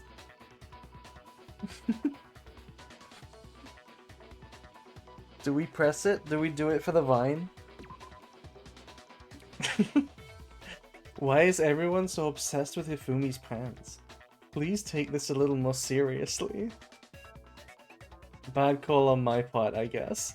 Look, we're so locked in right now. We're not even shocked. We know what we did. Makoto knows what he just did. Oh no, never mind. They both encountered the suspicious individual. It doesn't make sense that if Hifumi was in on it, that he could possibly be attacked by the individual and that not be part of the plan. Which means if Celeste was attacked by the individual too, must also be part of the plan. I got it! The behavior they had in common has to do with the suspicious individual in the suit, doesn't it? The only ones who ever actually saw Robo Justice firsthand were Celeste and Hifumi. Shush. The adults are talking now. Excuse me? Sorry. As he said, only Celeste and Hifumi ever laid eyes on the costumed individual. What? I just gave you that point. What are you doing, Byakuya? Fuck you. If we accept that Hifumi was one of the culprits, we can't help but suspect what Celeste has said as well. Are you saying everything they told us was a lie? After taking Hifumi to the nurse's office, we all began our search for this individual, correct? And not too long after that, do you remember what Celeste said? I saw a shadow. Something moving at the top of the stairs. We headed to the second floor specifically because of what she claimed to have seen. Next, to draw us all to the physics lab up on the third floor, She let out a blood-curdling scream. and when we'd all come to see what was wrong, what was it she said? Celeste, what's wrong? That was a rather intense scream for someone like you. I saw him. The strange costumed man. He ran off as soon as I screamed. I was blocking the stairs, so he headed further down into the hallway and disappeared. Can somebody please point out that this is a dead, like, giveaway? Because there was nobody down the hallway. So, dead giveaway. Just straight up bald-faced lie. Once she'd done her job of getting us all up to the physics lab, it was time for her partner to get to work.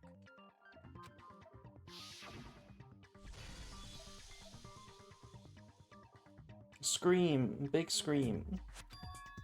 Huh? What was that? That came from downstairs. It must have been Hifumi in the nurse's office.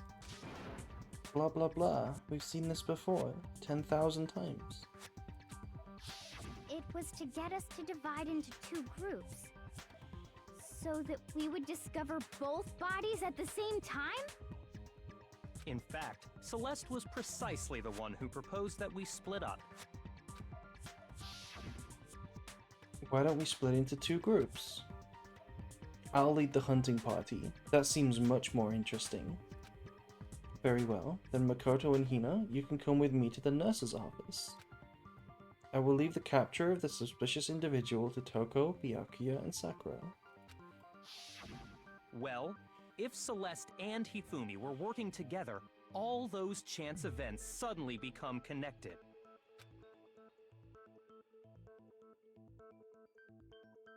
Oh no.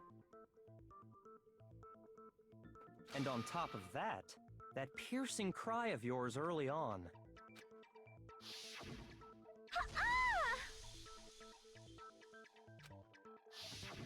That was to signal Hifumi, wasn't it? It was your way of telling him, we're on the third floor, everything's going according to plan. Why else would you let out a scream that could have carried across the sea?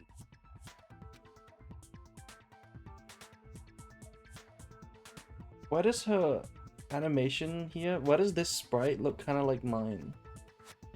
Right? The facial expression.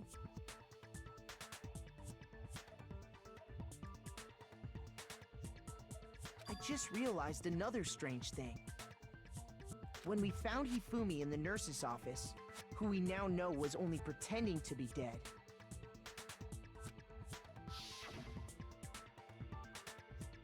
I certainly was not expecting this. I did not imagine that Hifumi would be murdered. Celeste, you were the first one to say he'd been murdered. You wanted to make sure we wouldn't have any doubt in our minds.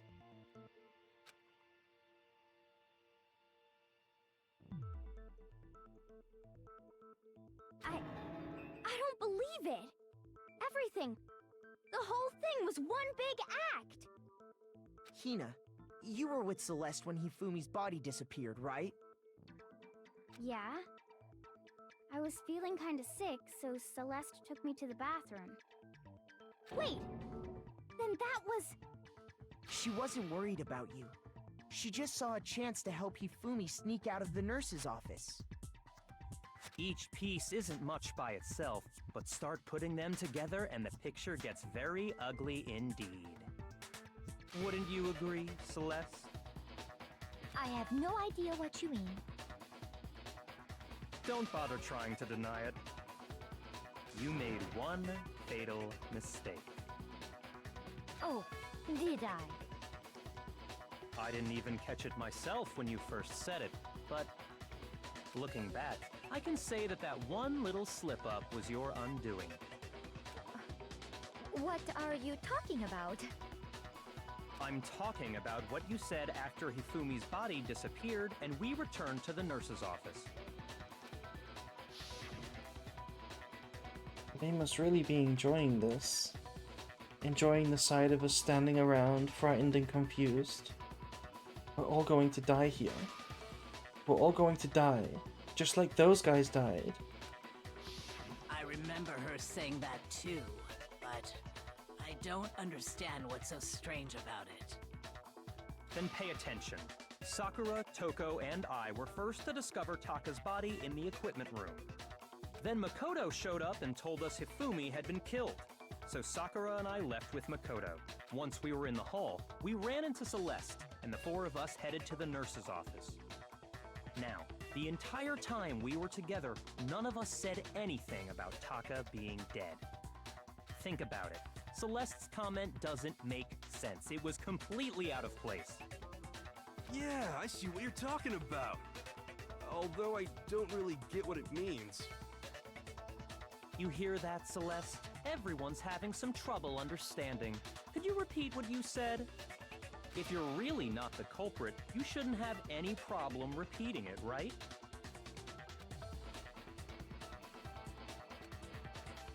Byakuya said that Celeste's comment doesn't make sense. But what is he alluding to?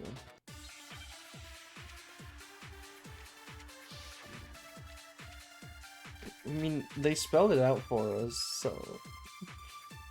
All I said was, Celeste's account? they must really be enjoying this. Enjoying the sight of us standing around, frightened and confused. They must be positively elated. We are all going to die here. We are going to die, just like those guys died. Those guys. And that is all I said. And that's all it takes to finish this. It's obvious, isn't it? What was so strange about Celeste's comment? Oh my god, it's another suck, isn't it? It's just another suck. It's the fourth suck of the day. All I said was, they must really be enjoying the sight of us. They must be positively ill. We are all going to die here. We are going to die, just like those. And that is all I said. And that's all it takes to finish this. It's obvious is what was so strange about Celeste's comment? Yep. Yup, suck. Yup, All I suck. said was, they must really be enjoying this. Enjoying the sight of us standing around, frightened and confused. They must be positively elated. We are all going to die here. We are going to die, just like those guys. Fourth suck of the day.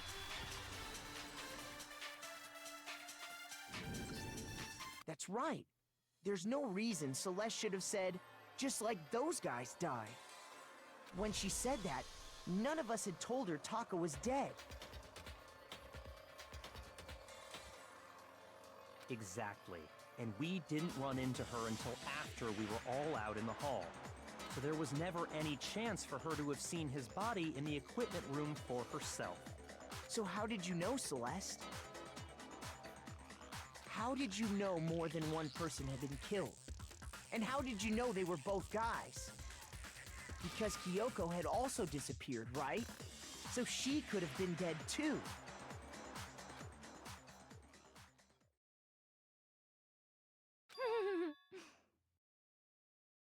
You all have such vivid imaginations. You know that? imaginations. You claim that I was lying when I told you about the suspicious person I saw. Then what about the picture I took? How do you explain this picture of the costumed villain dragging Hifumi away? It has to be some kind of setup, right? So let's put the suit on, and then she used the camera's timer to Oh my god, bro. set up the picture. Bro, the race is like a it's like a 1 meter race and you're failing. You're tripping before the finish line. Have you so quickly forgotten? You are the only one who could have possibly fit into that suit. Plus, I happen to know that this particular camera does not have a timer. In other words, it is an unassailable fact that this is a picture of Hifumi being dragged away. If everything I told you was a lie, how can this picture exist? He's trying his best. Yeah, he is. Simple. Are we sure that's really a picture of the suspect dragging Hifumi away? What could you possibly mean by that? Surely there are other explanations than the one you've offered up. No, there is no other explanation. Other explanations? If it wasn't a picture of the suspect dragging Hifumi away...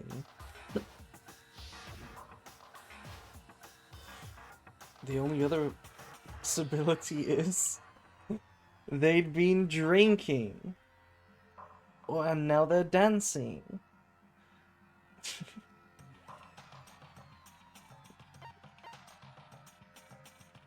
I got it! It's not a picture of the suspect dragging Hifumi away. I would say it's a picture of Hifumi dragging the suspect away. That's certainly within the realm of possibility. The one being dragged off in that picture isn't Hifumi, but the person in the robot suit. We've simply been led to believe that it's the other way around. And the strange costume might only exist to lead us astray even farther.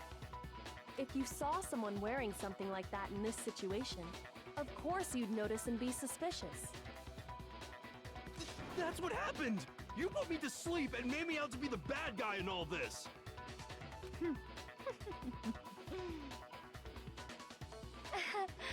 Such a thing is utterly impossible. We need to take a hand bra back? Yeah, Celeste, give us back the hand bra. Hifumi was dragging him away? Ridiculous. Is it? I don't think it's ridiculous at all. Then shut your mouth and allow me to educate you. Celeste thinks she can prove that there's no way Hifumi was dragging the suspect. But is that really possible?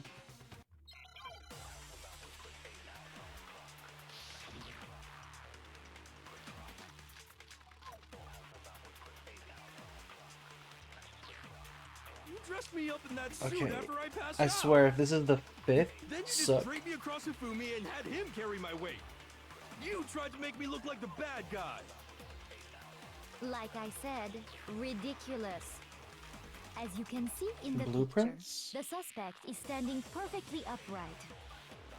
If the person inside the suit was unconscious, there's no way they could stand up straight like that. Okay, so is it the blueprints or the suit? Is the culprit after all? No way!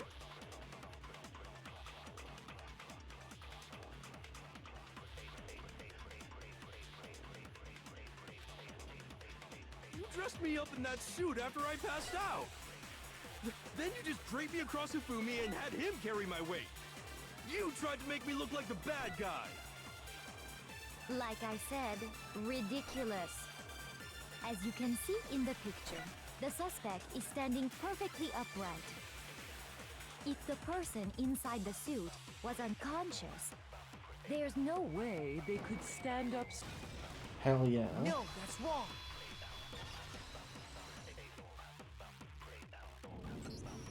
No. Even if the person inside the suit were unconscious, they could still stand up like that. Because that Robo-Justice suit had a certain characteristic.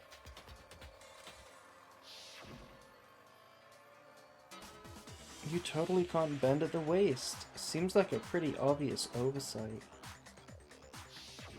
That's right! They totally made a mistake when they made it, so it couldn't bend at the waist. I'm not so sure that was a mistake. I think the suit was designed from the beginning to be used the way it was. Celeste and Hifumi took the suit they'd specially designed and stuffed Hiro into it. That's how they were able to fake that whole thing. The point of it all was to make us believe whoever was in the suit was to blame.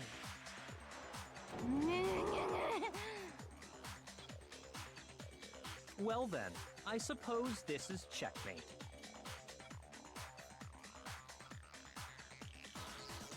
Checkmate?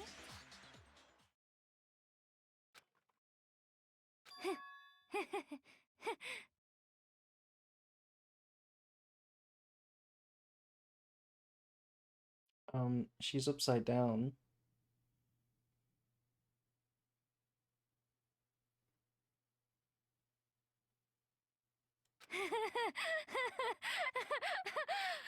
Don't make me laugh, you idiot! What do you mean, checkmate? Celeste?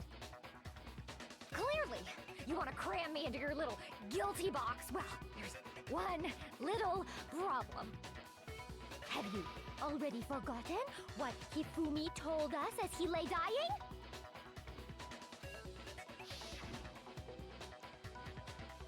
Finally, someone actually mentioning this. Hey Hifumi, who was it? Who attacked you? Who tried to kill you? Who killed me? That's right. I remember their name. Yasuhiro.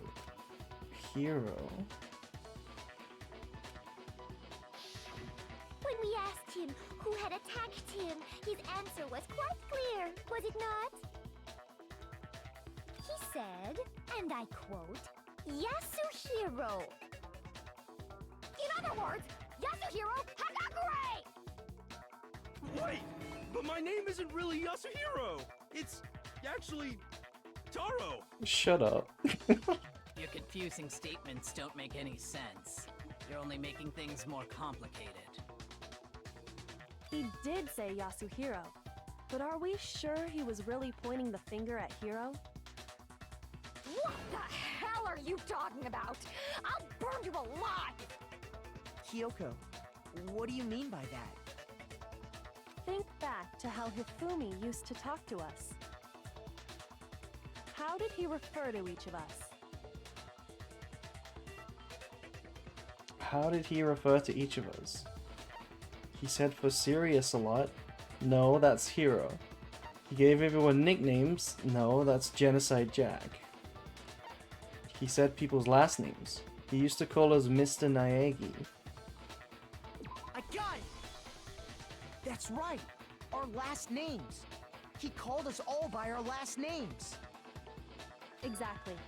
I know I heard him say Mr. Naegi more than once, for example. So if Hifumi did mean to say Hiro's name, he would have said his last name, Hagakure. I'm sure it was just incidental. By chance, his first name. Indecent? Don't talk.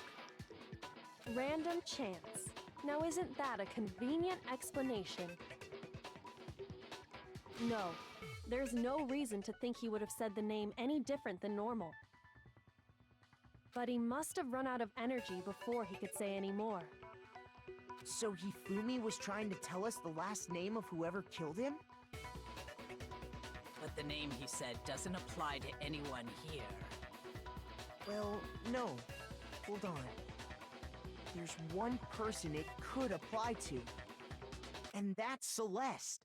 She never actually told us what her real name is.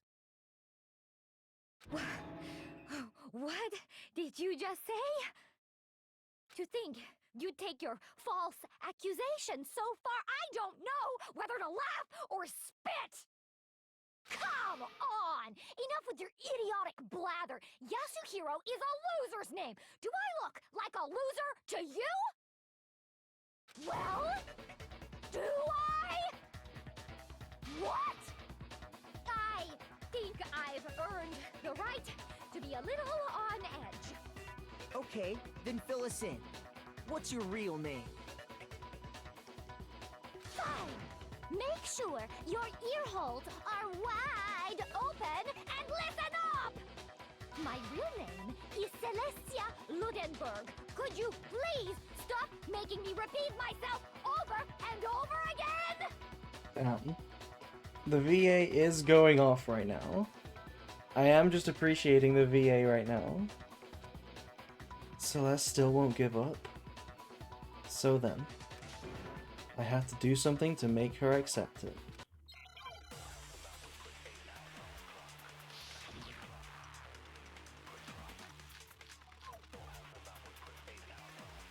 One last suck.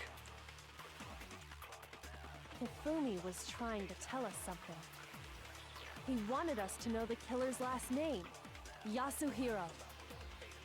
If there's one person here who might have that last name, It would have to be you, Celeste. You haven't told anyone what your real name is.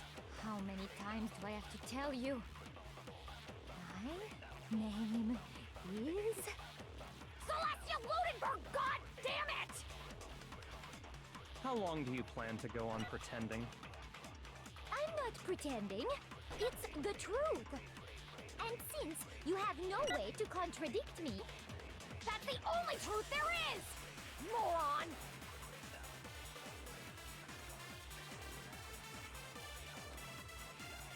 Hifumi was trying to tell us something.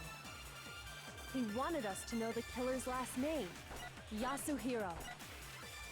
If there's one person here who might have that last name, It would have to be you, Celeste.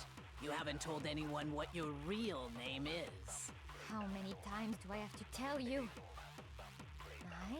My name is... Celestia Ludenberg, god damn it! How long do you plan to go on pretending? I'm not pretending. It's the truth. And since you have no way to contradict me, No, that's wrong.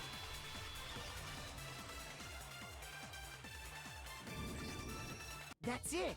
The handbook. what? Anytime you turn your handbook on, it shows the owner's name when it boots up, right? Monokuma told us all about it before.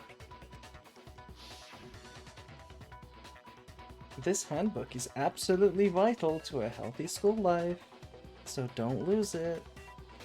When you start it up, it will display your name. Always make sure you have the right one. Unless you're committing a murder, then take a different one. Now, this is not your everyday notebook. It has so many more uses than that. So all we have to do is check her handbook, and that'll clear up everything. That's how we can find out Celeste's real name. That's an invasion of privacy. I refuse to cooperate.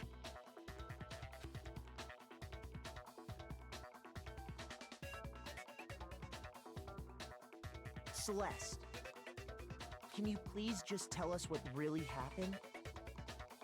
Please, just tell us. Even when I'm put in check, it's just my nature not to give up. Because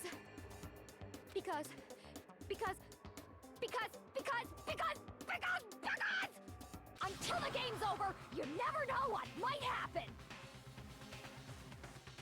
Fine then. Let me settle it. Let me go over the case again, from the beginning, and shed light on all your crimes. And that'll bring everything to an end.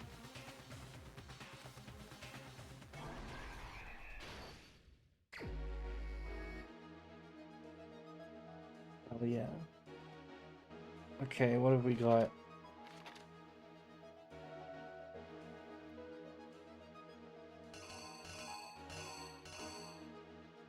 We got the poster. We got Bob's favorite poster.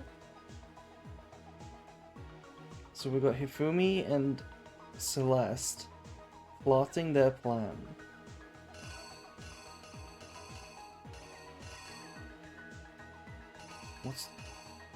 What's the start of this? His face? Yeah, look at his face. What is the start here? What is this?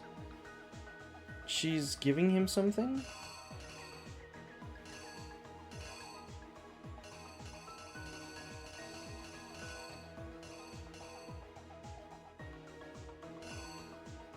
Is it just this?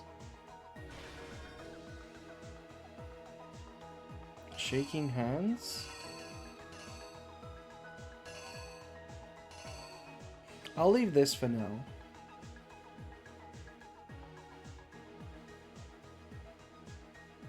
Act 2. Yasuhiro meets up with them.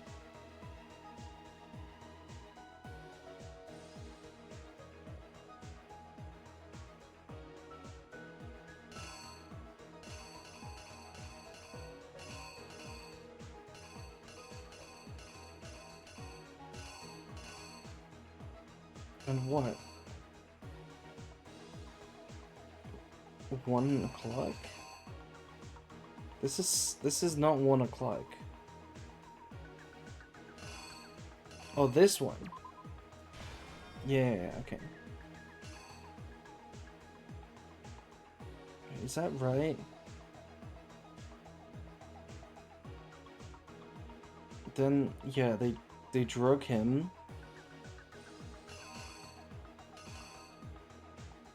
Is it this? Like, maybe? Then they stand him up. They take a picture.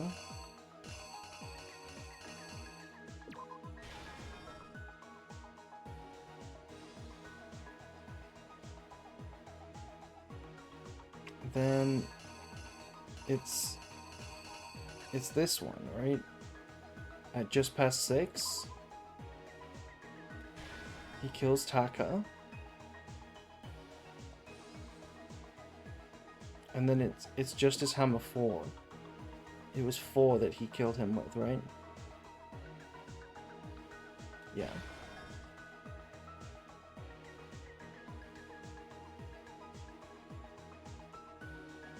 What is this? Why is Makoto here?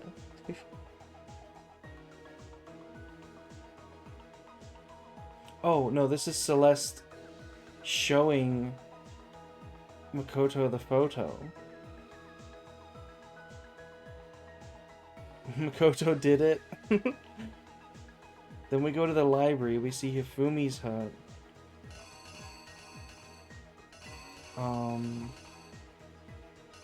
With Justice Tama 2.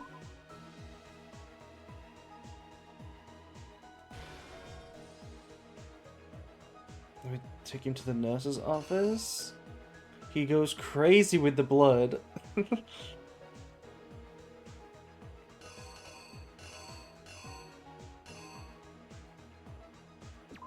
puts down Justice Hammer 3.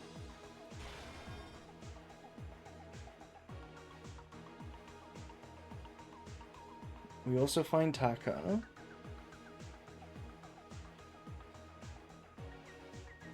Then Hifumi gets up, moves the body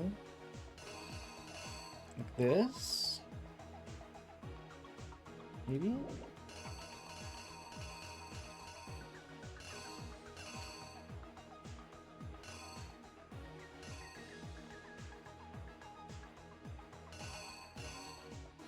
Has to be this one. Then Celeste shows up and bonks him with this one. Is this hit? It feels really really missing. It feels like it's missing pieces.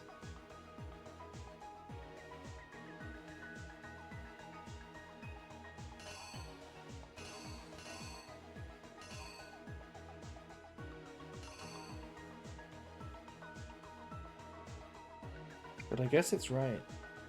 I guess it's right. Let's try it. First one is the blood bag, I think. How would you know, Terramia? You haven't been here. You haven't been paying attention. The first one is the blood bag. With this?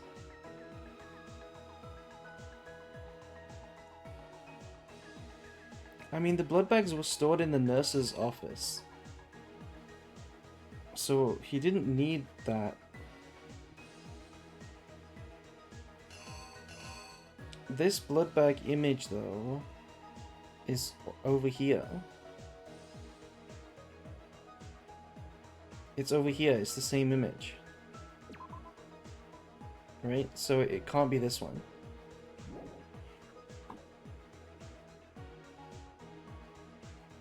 I think it's this. I think we're good. Here's exactly what happened. Before anything, the killer persuaded someone to help carry out the murder. And that person was... Hifumi. With an accomplice, the killer was able to execute a number of otherwise impossible schemes. It's a handshake.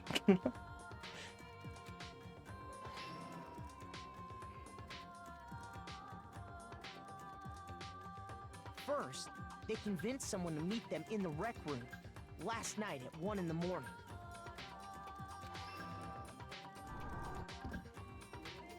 That someone they met with was Hiro. The murderous duo intended to pass Hiro off as the prime suspect. So when they met up with him, they drugged him, knocked him out, and stuffed him into the Robo-Justice suit.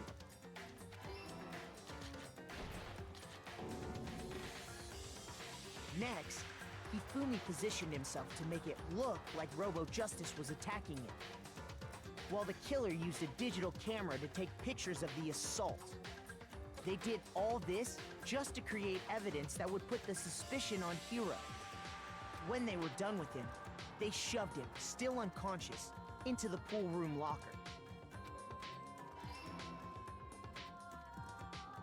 And then finally, at 6 a.m., they moved into the murder phase of their plan. They called Taka to the equipment room.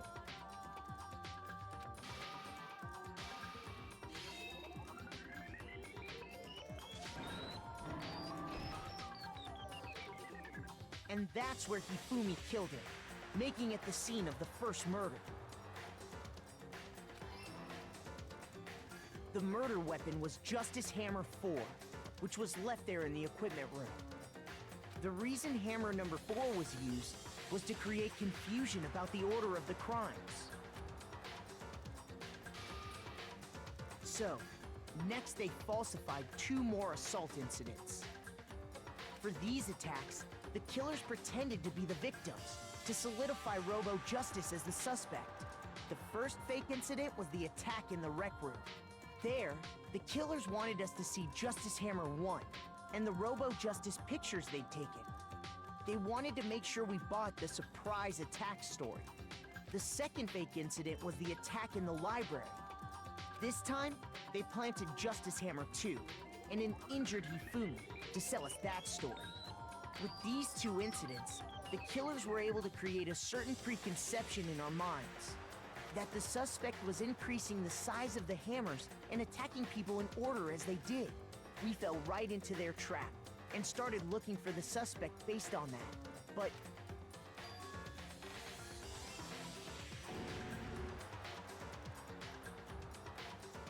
while we did that, we left Hifumi alone, and this was exactly what Hifumi was hoping for.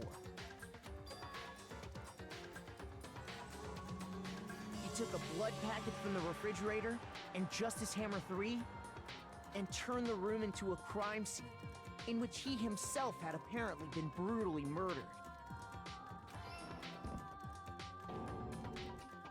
He let out a scream to draw us back, and when we returned, that's what we found.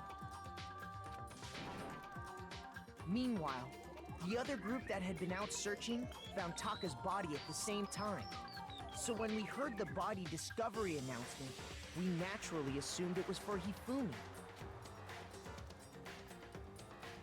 We left the nurse's office, and Hifumi once again took advantage of the situation.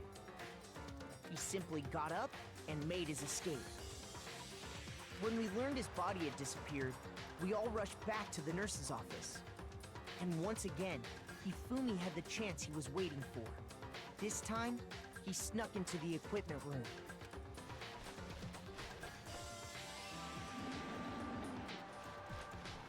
He wrapped Taka's body in a tarp and used the dolly to move it all the way down to the repository.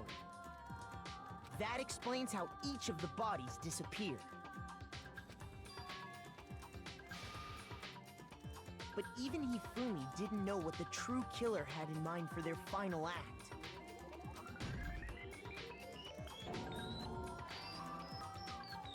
Their plan all along was to kill Hifumi and get rid of the one person who could betray them.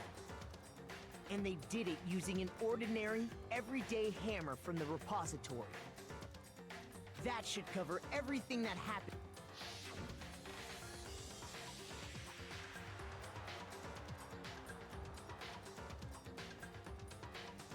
Oh, look at this.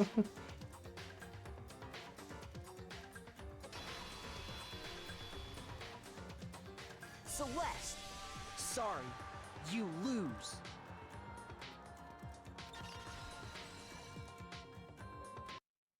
I lost? I lost? When was the last time I was forced to utter such words? They hang heavy around my neck. Then you admit it? You're the killer? Listen to you, trying to take charge, as if you're my private instructor. I, Celestia Ludenberg. Actually, no. Taiko Yasuhiro is fine. Taiko? So, you finally accepted it. I'm the kind of person, once I've lost, I don't like things to drag on. Interesting.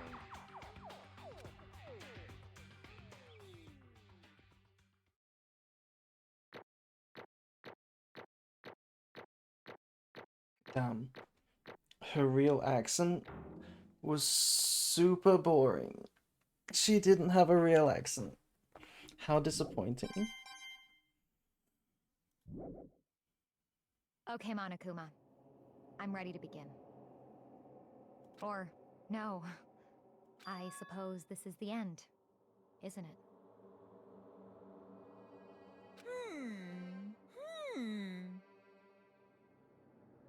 It is indeed the moment we've all been waiting for. Time to vote. Okay? Okay. If you would, please locate your lever and cast your vote. And when the votes are tallied, who will become the Blackened? Will you make the right choice or the dreadfully wrong one? What's it gonna be? What's it gonna be?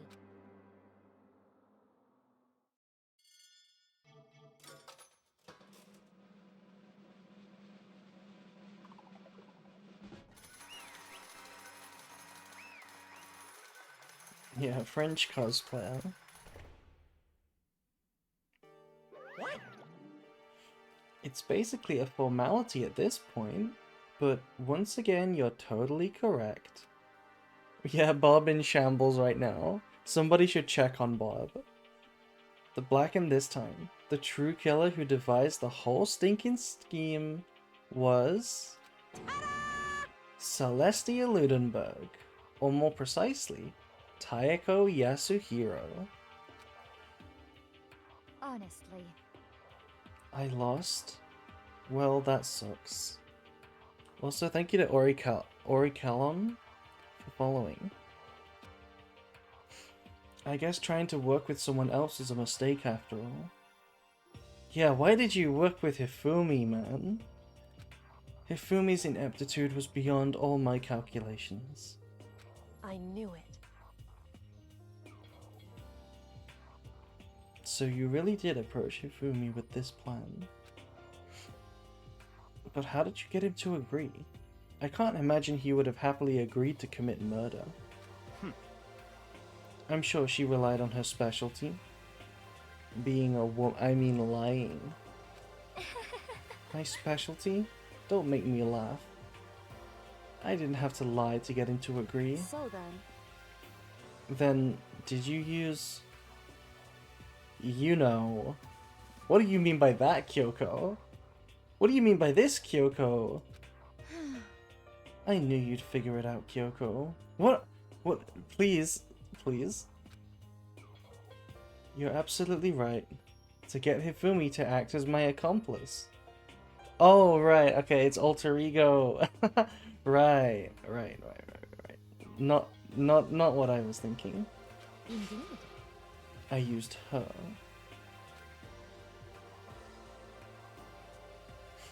For everyone who's still left, I'll avoid mentioning it by name. But it was the one thing Hifumi and Taka were both super into. Does she mean alter ego? Say what? What? What?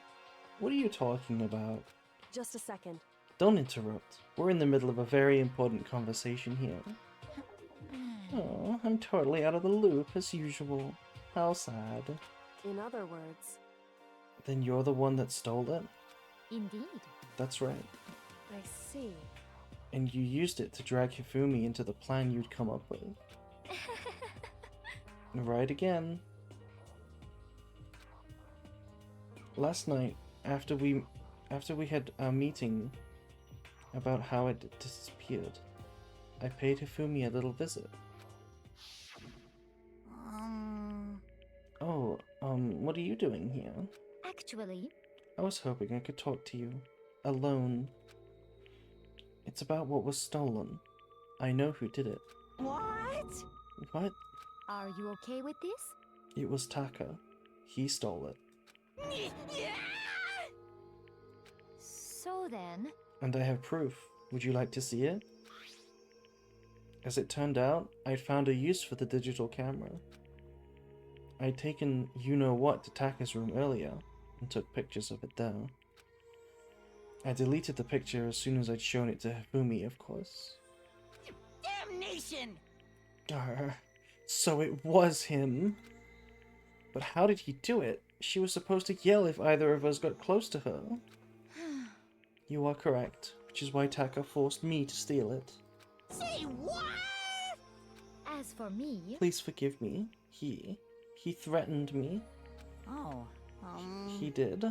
as for me, He came to my room last night unannounced. And then... It's hard for me to even say. He abused me. what? And he took pictures. He said if I did not do as he asked, he would show them to everyone. So I had no choice. Damnation! That's a crime. That's an absolute crime. Correct, Hifumi. That is a crime. I knew he'd gone a little crazy, but Say what? I never imagined he would go that far. It was amazing how completely he bought it. I can't express how enjoyable that was. I'm about to say something I've never said before in my life. Hifumi is about to say heck. Completely unforgivable! I'm going to kill him. I'm going to fucking kill him. most unfortunate. Wait, please, if you go now, you will be playing right into his hands. Actually, Taka is planning to use her to escape. And he has made you his target. What? Escape? You don't mean... Taka is going to try and kill you. indeed. And also he can keep her to himself. Wow, she absolutely dragged Taka's character through the mud here. She just dragged his character through the mud. It was already a pretty bad character. This is unforgivable! Completely unforgivable! Bastard, bastard, bastard. Honestly, Can we allow him to continue with these barbaric acts? Absolutely not. How could I? She... I swear I will save her! Exactly. actually, Then, would you like to join with me? It just so happens I have come up with a plan. Huh? Huh? I have devised a way to reclaim what he has stolen and escape this dreadful school. And with that, it is complete. Hmm? Huh? What are you talking about? Oh, nothing. Yeah, Hifumi thought he was doing a favor killing Taka. Hifumi agreed without a second thought. The effect that item had on him was remarkable. The power of love. Even a love as twisted as that can still drive people mad, it would seem. You disgust me. Yeah, good comment, Yasuhiro. Good comment. I see. I have another question for you. What was that strange costume? Was that strange costume Hifumi's creation? indeed. Yeah, it was a real pain in the butt too. All I asked him to do was make something to hide the face and general body size. I had no idea he'd make something like that. But it's my fault for picking him in the first place. But So why'd you decide to make me the suspect? I think the answer to that one's pretty obvious, Hero. It's because you're the stupidest person in the group.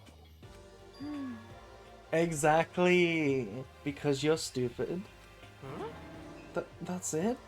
Let's see. And in that regard, I made the right choice. I'm so glad your stupidity surpassed my every expectation. Life must have been tough on your parents, though. Wow. I feel like I could cry. Well, But when you were explaining your plan to Hifumi, how did you explain the part about him playing dead? What she's asking is, what was Hifumi supposed to do after that? Assuming you had actually let him live. Are you okay with this? That's simple. After he did his part and pretended to be dead, when someone showed up, I told him to say he'd been seriously wounded. He was on the verge of death, but he just barely held on. And he really believed that? Well, of course. That wasn't all there was to it. As I explained to Hifumi, the plan was, while you were all questioning him about what had happened to him, I was going to murder someone else. At that point, Hifumi would have had an alibi, so nobody could doubt him. I told him, and he believed it. It all seems very straightforward. Stereotypical. I don't think it's straightforward at all. This was an extremely convoluted murder plot. Considering that in the end, Celeste's motivation was just to get out. Like, just straight up vanilla. Why was this the shit that she came up with? I just matched the lie to the level of the opponent. In fact, Hifumi ate it up. He believed the lie wholeheartedly, right up until the moment of his death. so in the end, So you had planned to kill him all along? But of course. There would have been no point to my plan if the one who pretended to be dead did not end up dead himself. What the heck? How can human life mean so little to you? Well, That's a non-issue. I simply did everything in my power to win. Don't be mean! Now you sound like Byakuyo. I wonder about that. No, he derives his pleasure from the thrill of the hunt. In that aspect, we are nothing alike. Why? Then, what made you take things this far? What the heck?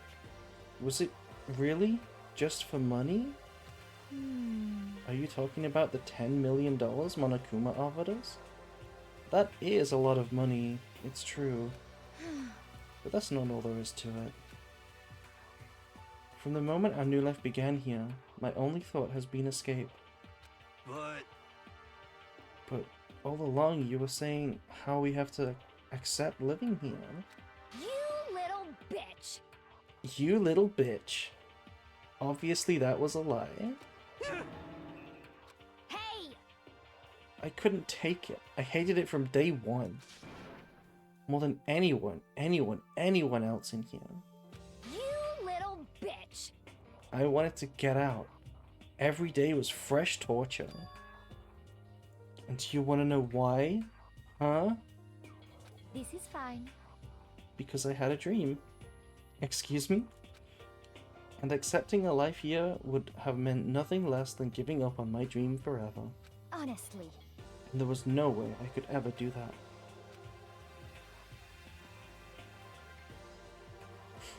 In the underground world of gambling, I risked my life to make a metaphorical killing. As for me... And it was all for that dream. And what was this dream of yours? Isn't it wonderful? Excuse me? To live in a European castle? Huh?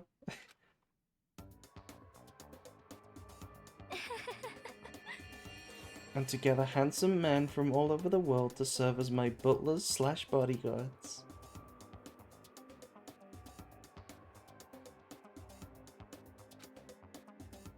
I was going to make them dress up like vampires and satisfy my every need.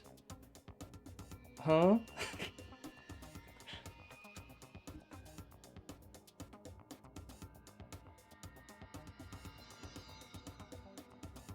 Once I obtained that, I would have created a perfectly aesthetic world of decadence. This is fine. Living the rest of my life there was my only dream, my only goal. What the hell? That's what life is all about. Combined with my own winnings, Monokuma's $10 million would have made that dream a reality. I got right to the edge, but... There is nothing to be done. Unfortunately, my dream has been scattered to the wind. So she did do it for the money. She did do it for the money.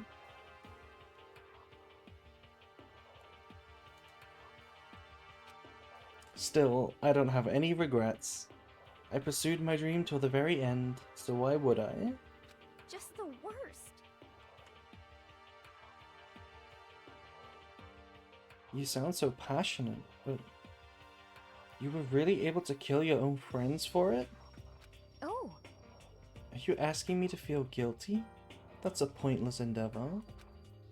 I think nothing of sacrificing others for my own ends. I feel nothing. Yeah, Mr. Beast did it again. do you understand? That's all there is to me. That's what makes me complete. Isn't it terrifying how different our values are? There's simply no room for understanding. What is this? That's what we should be saying. And plus, how can you be so calm? Don't you realize you're about to die? Why aren't you scared? My ability to lie is unrivaled, and I take pride in that. It's not just other people. I can even fool my own emotions. The conscious deceives the unconscious. And that's why you're not scared? Yes, indeed. That's right. I don't fear death. Kill me however you like. But you know, if I could be reincarnated, if I had a choice, then Isn't it wonderful? I think I would like to come back as Marie Antoinette. Huh? Hey, You'd just get executed again.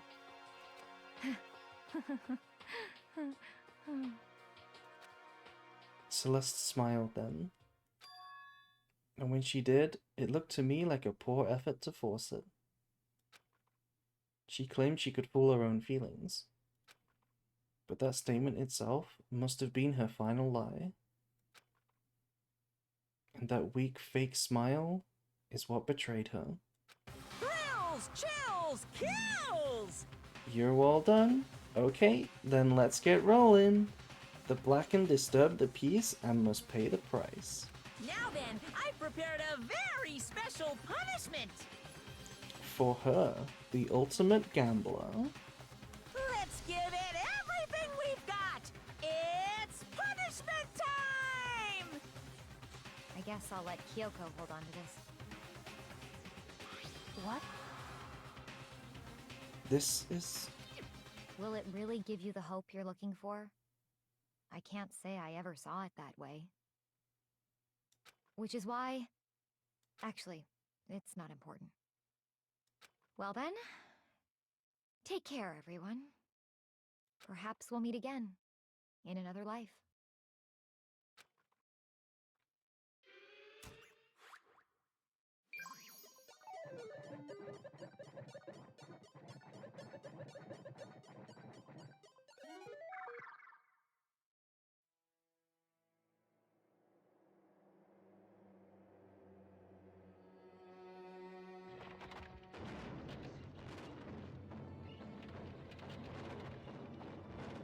Oh, I'm sorry, Bob.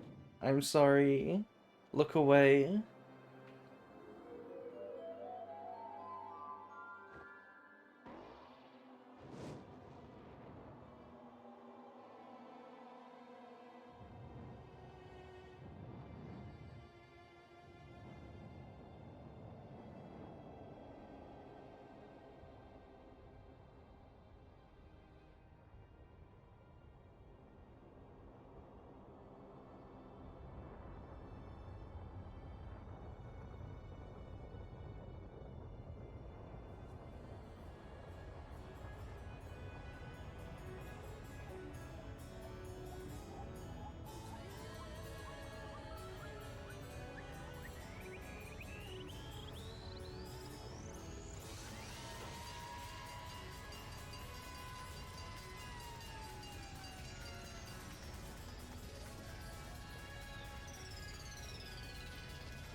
Ironic how she said to Kyoko before, I'll burn you alive.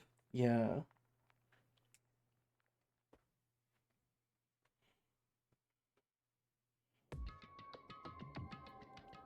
It's over. The third execution is over. Celeste's death is over. Celeste killed my friends, so I can't pity her, but I also can't deny that at one point I considered her a friend too. And for him to just come along and... Isn't it just awful? Someone couldn't cut free of their regrets from the outside world, and so more people had to die. Extreme! You guys are still young. You need to place more value on your lives. What are you gonna do? Jeez, and here I thought you guys were gonna pass the torch of hope to the next generation. What is this, My Hero Academia? Let me out of here! What do I care about hope? I'll throw it in the trash if you let me out of here. Too bad. You're all the embodiment of hope, whether you like it or not.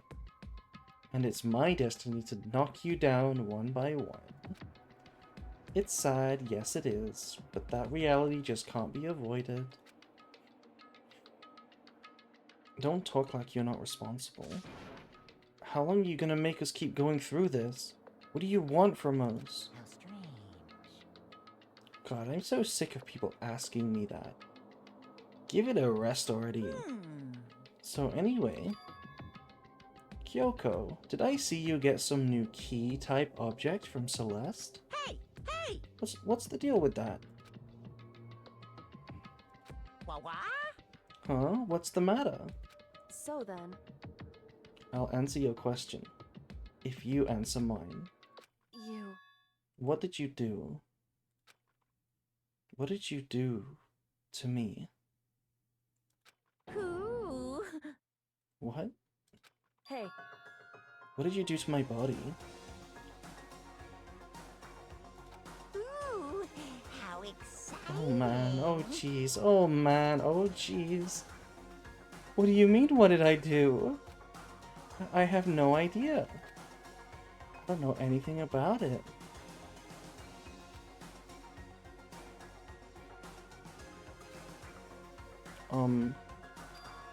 What was that just now? The mastermind did something to Kyoko's body? What does that mean? Hello. Okay, things are getting kinda awkward. I think it's about time I got out of here. Well, Meanwhile, you guys can go on enjoying your school life. If you get lonely, give me a shout. Not that I'll do anything about it, of course. see ya later. See ya! Monokuma disappeared, leaving us all depressed and in despair. Although, it wasn't all despair. There was one small hope. Hey, Kyoko, Monokuma already mentioned it, but what's that key Celeste gave you? so... Most likely, it's the key to one of the dressing room lockers. Huh? Oh, then that means... Celeste probably hid it there. Hey, I suppose sometimes it's easiest to miss what's right beneath your nose. Well then, we'd better go check. Indeed. Good idea. We left the courtroom and rushed to the dressing room. As we approached the dressing room, Kyoko looked back at us and said, Hey, I'm going to go on alone from here. Everyone else head to the dining hall. I'll check in with you later. What? Why exactly are you going alone? so... Do you even have to ask? As she spoke, she quickly glanced at the surveillance camera. Come on. That's not what I meant. Why you? There's still the risk of a spy, you know. Then I'll go too. What? You? Please, let me go. Standing here arguing is just going to draw more attention to us. Goodbye. Do whatever you want. Thank you, Byakuya. well then. Then it's up to you now. Yo! I'm gonna head to the dining hall, okay? Huh? Huh? Makoto and Kyoko are gonna go together? Into the bathhouse? Does that mean what I think it means? Hell yeah, Aoi. Okay. Good luck, Makoto. Girls like her are total pushovers when you show a little backbone. I tried to forget what Hina said. Everyone headed to the dining hall, leaving me and Kyoko there alone. Shall we go? Yeah, So then, we need to get into that locker. Kyoko took the key Celeste had given her and unlocked the locker. And as the locker swung open, we saw... You really came. Good morning. It's been a while, hasn't it? It's safe, thank goodness. I'd never heard Kyoko sound so relieved. It was like she was speaking from the bottom of her heart. I did just what Celeste asked. I didn't say a word. I stayed quiet the entire time. So, Oh, and I think I might be able to open the last set of files soon. Maybe as early as tomorrow. I'm doing my best, so please just wait a while longer. So, now we can officially say the case is closed. As far as this incident is concerned, sure. But can we take a second? Since we have this opportunity, I want you to be honest with me. Kyoko, please tell me, what are you trying to do all on your own here at the school? You. Is that why you wanted to come here with me? However, Regardless, that's not something you need to know right now. I don't need to know. That just makes me even more worried. what? Worried? Like what happened during the investigation this time. You disappeared and we didn't see you again. Without warning, without explanation? When you do that, Indeed. it's only natural that they think I'm the mastermind spy, right? And you too? No, I believe in you. What? You believe in me? Isn't it obvious? People believe in their friends, right? That's why I want you to tell me. I want you to believe in me too. Because we're friends. We're besties. We're besties, Kyoko. It's time I started getting bestie perks. I understand. It's true. Then maybe I can believe in you. Oomphy! Just a little bit more. Then, That's fine. fine, I'll tell you. I'll tell you why I've been disappearing and where I've been going. You see,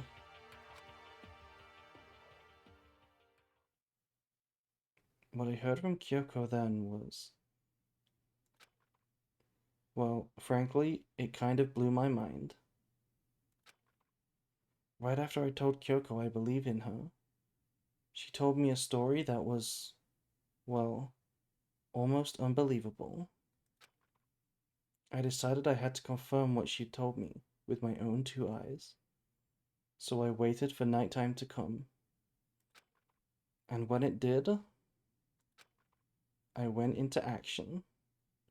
Hifumi's pants are alive.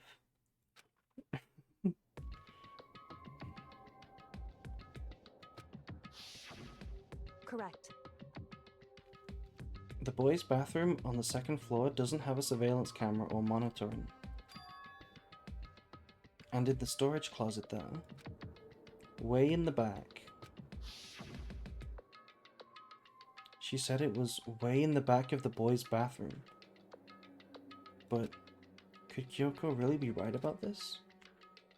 Kyoko just casually going into the boys' bathrooms? Gotta love to see it.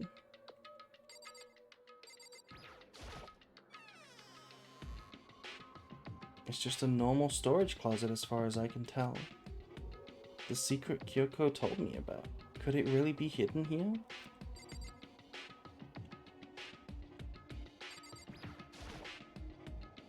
She said it was way in the back of the storage closet. But I mean, seriously? Without thinking, I placed my hand on the back of the storage closet. And suddenly, as if I was being yanked in, gashunk. At the same time as I heard the sound, I fell through the wall. I had no idea what was going on.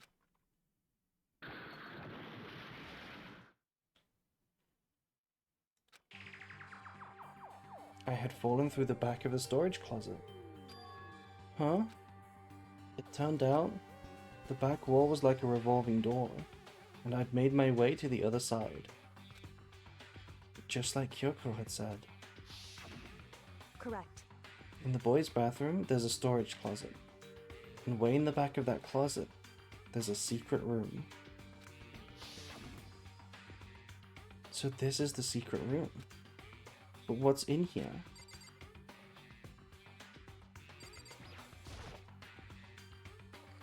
It's a normal desk with normal drawers.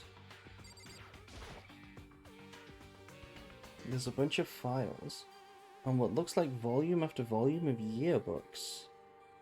They're all covered in dust. Looking at everything, one file at the edge of the bookshelf caught my eye. Hope's Peak Academy Student Registry. This is the only thing in here not covered in dust. Has someone been looking at this recently? I slipped the file into my hand, but before I had a chance to take a look at it, the slip of paper fell out of the file, and I turned my attention to it. What's this? You must not leave. Okay, that would be terrifying. That would be absolutely terrifying. If you were reading a book in a room and this note fell out, yeah, you'd be terrified. That's absolutely terrifying. I could understand if it said, I can't leave, but you must not leave? What is this? My head feels funny. This strange sensation. It's like deja vu. Those words, you must not leave. I've seen them somewhere before. But I can't quite remember. What do I know? What don't I know?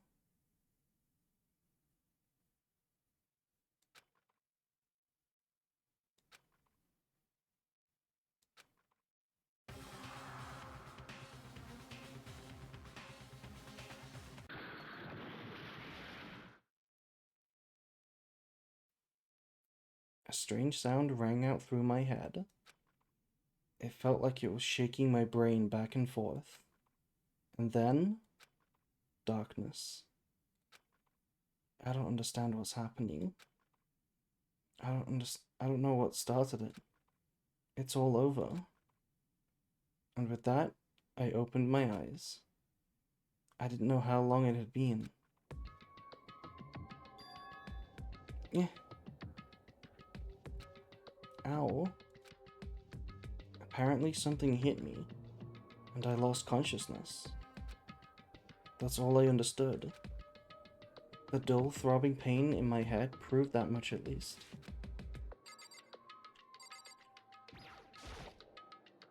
An empty bookshelf. Huh? Empty? Gone.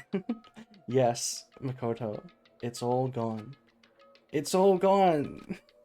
The yearbooks, the student registry, and even the note that had fallen on the floor. It's all gone. What does this mean? But my brain refused to do any more work. The insistent pain in my head began to spread across the rest of my body. But for now, I should go back to my room, get some rest. My body was heavy with pain, my mind heavy with thought. I dragged myself back towards my room. Somehow, I made it back to the first floor of the school. The farther I walked, the more I felt things are getting blurry. Can't see in front of me. I couldn't stop myself from collapsing right there. And after that...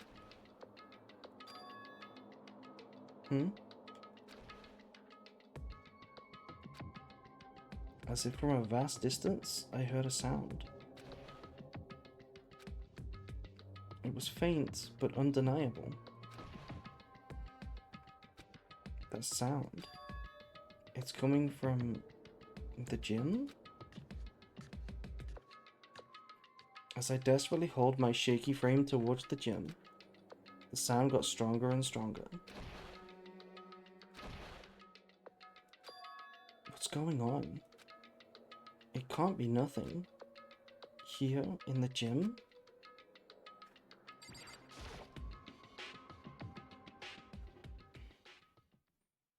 I didn't make a sound as I opened the door to the gym. The sounds coming from inside, meanwhile, only intensified that much more. Pikachu.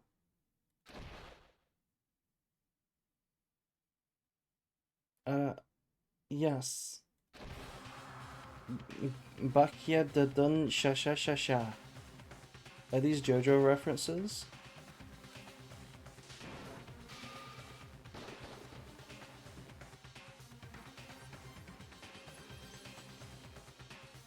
Before me, there raged a battle beyond anything humanly possible. No, one side's not human, that's for sure. But regardless, I couldn't stop staring. I forgot to move, or even breathe. Why, you? What do you think you're doing? I asked you a question. What's the meaning of this? How dare you defy me? This wasn't part of the deal! The deal? I've made a decision. I will no longer retreat, no longer compromise, no longer regret. I've made my decision. I'm going to resist you. But you do realize what will happen if you go through with this, right? You haven't forgotten, have you? What I'm holding hostage?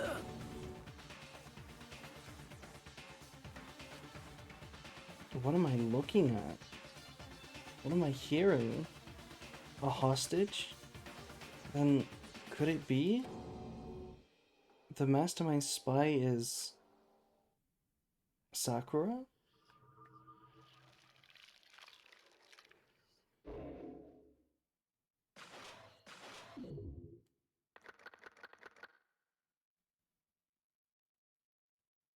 Damn, there's 7 of us left. There's 7 of us left right now.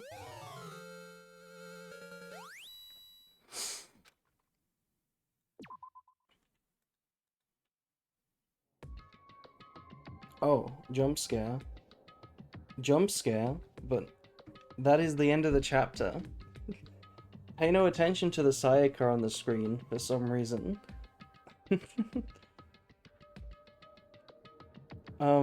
That's gonna do it, chat, for the episode today.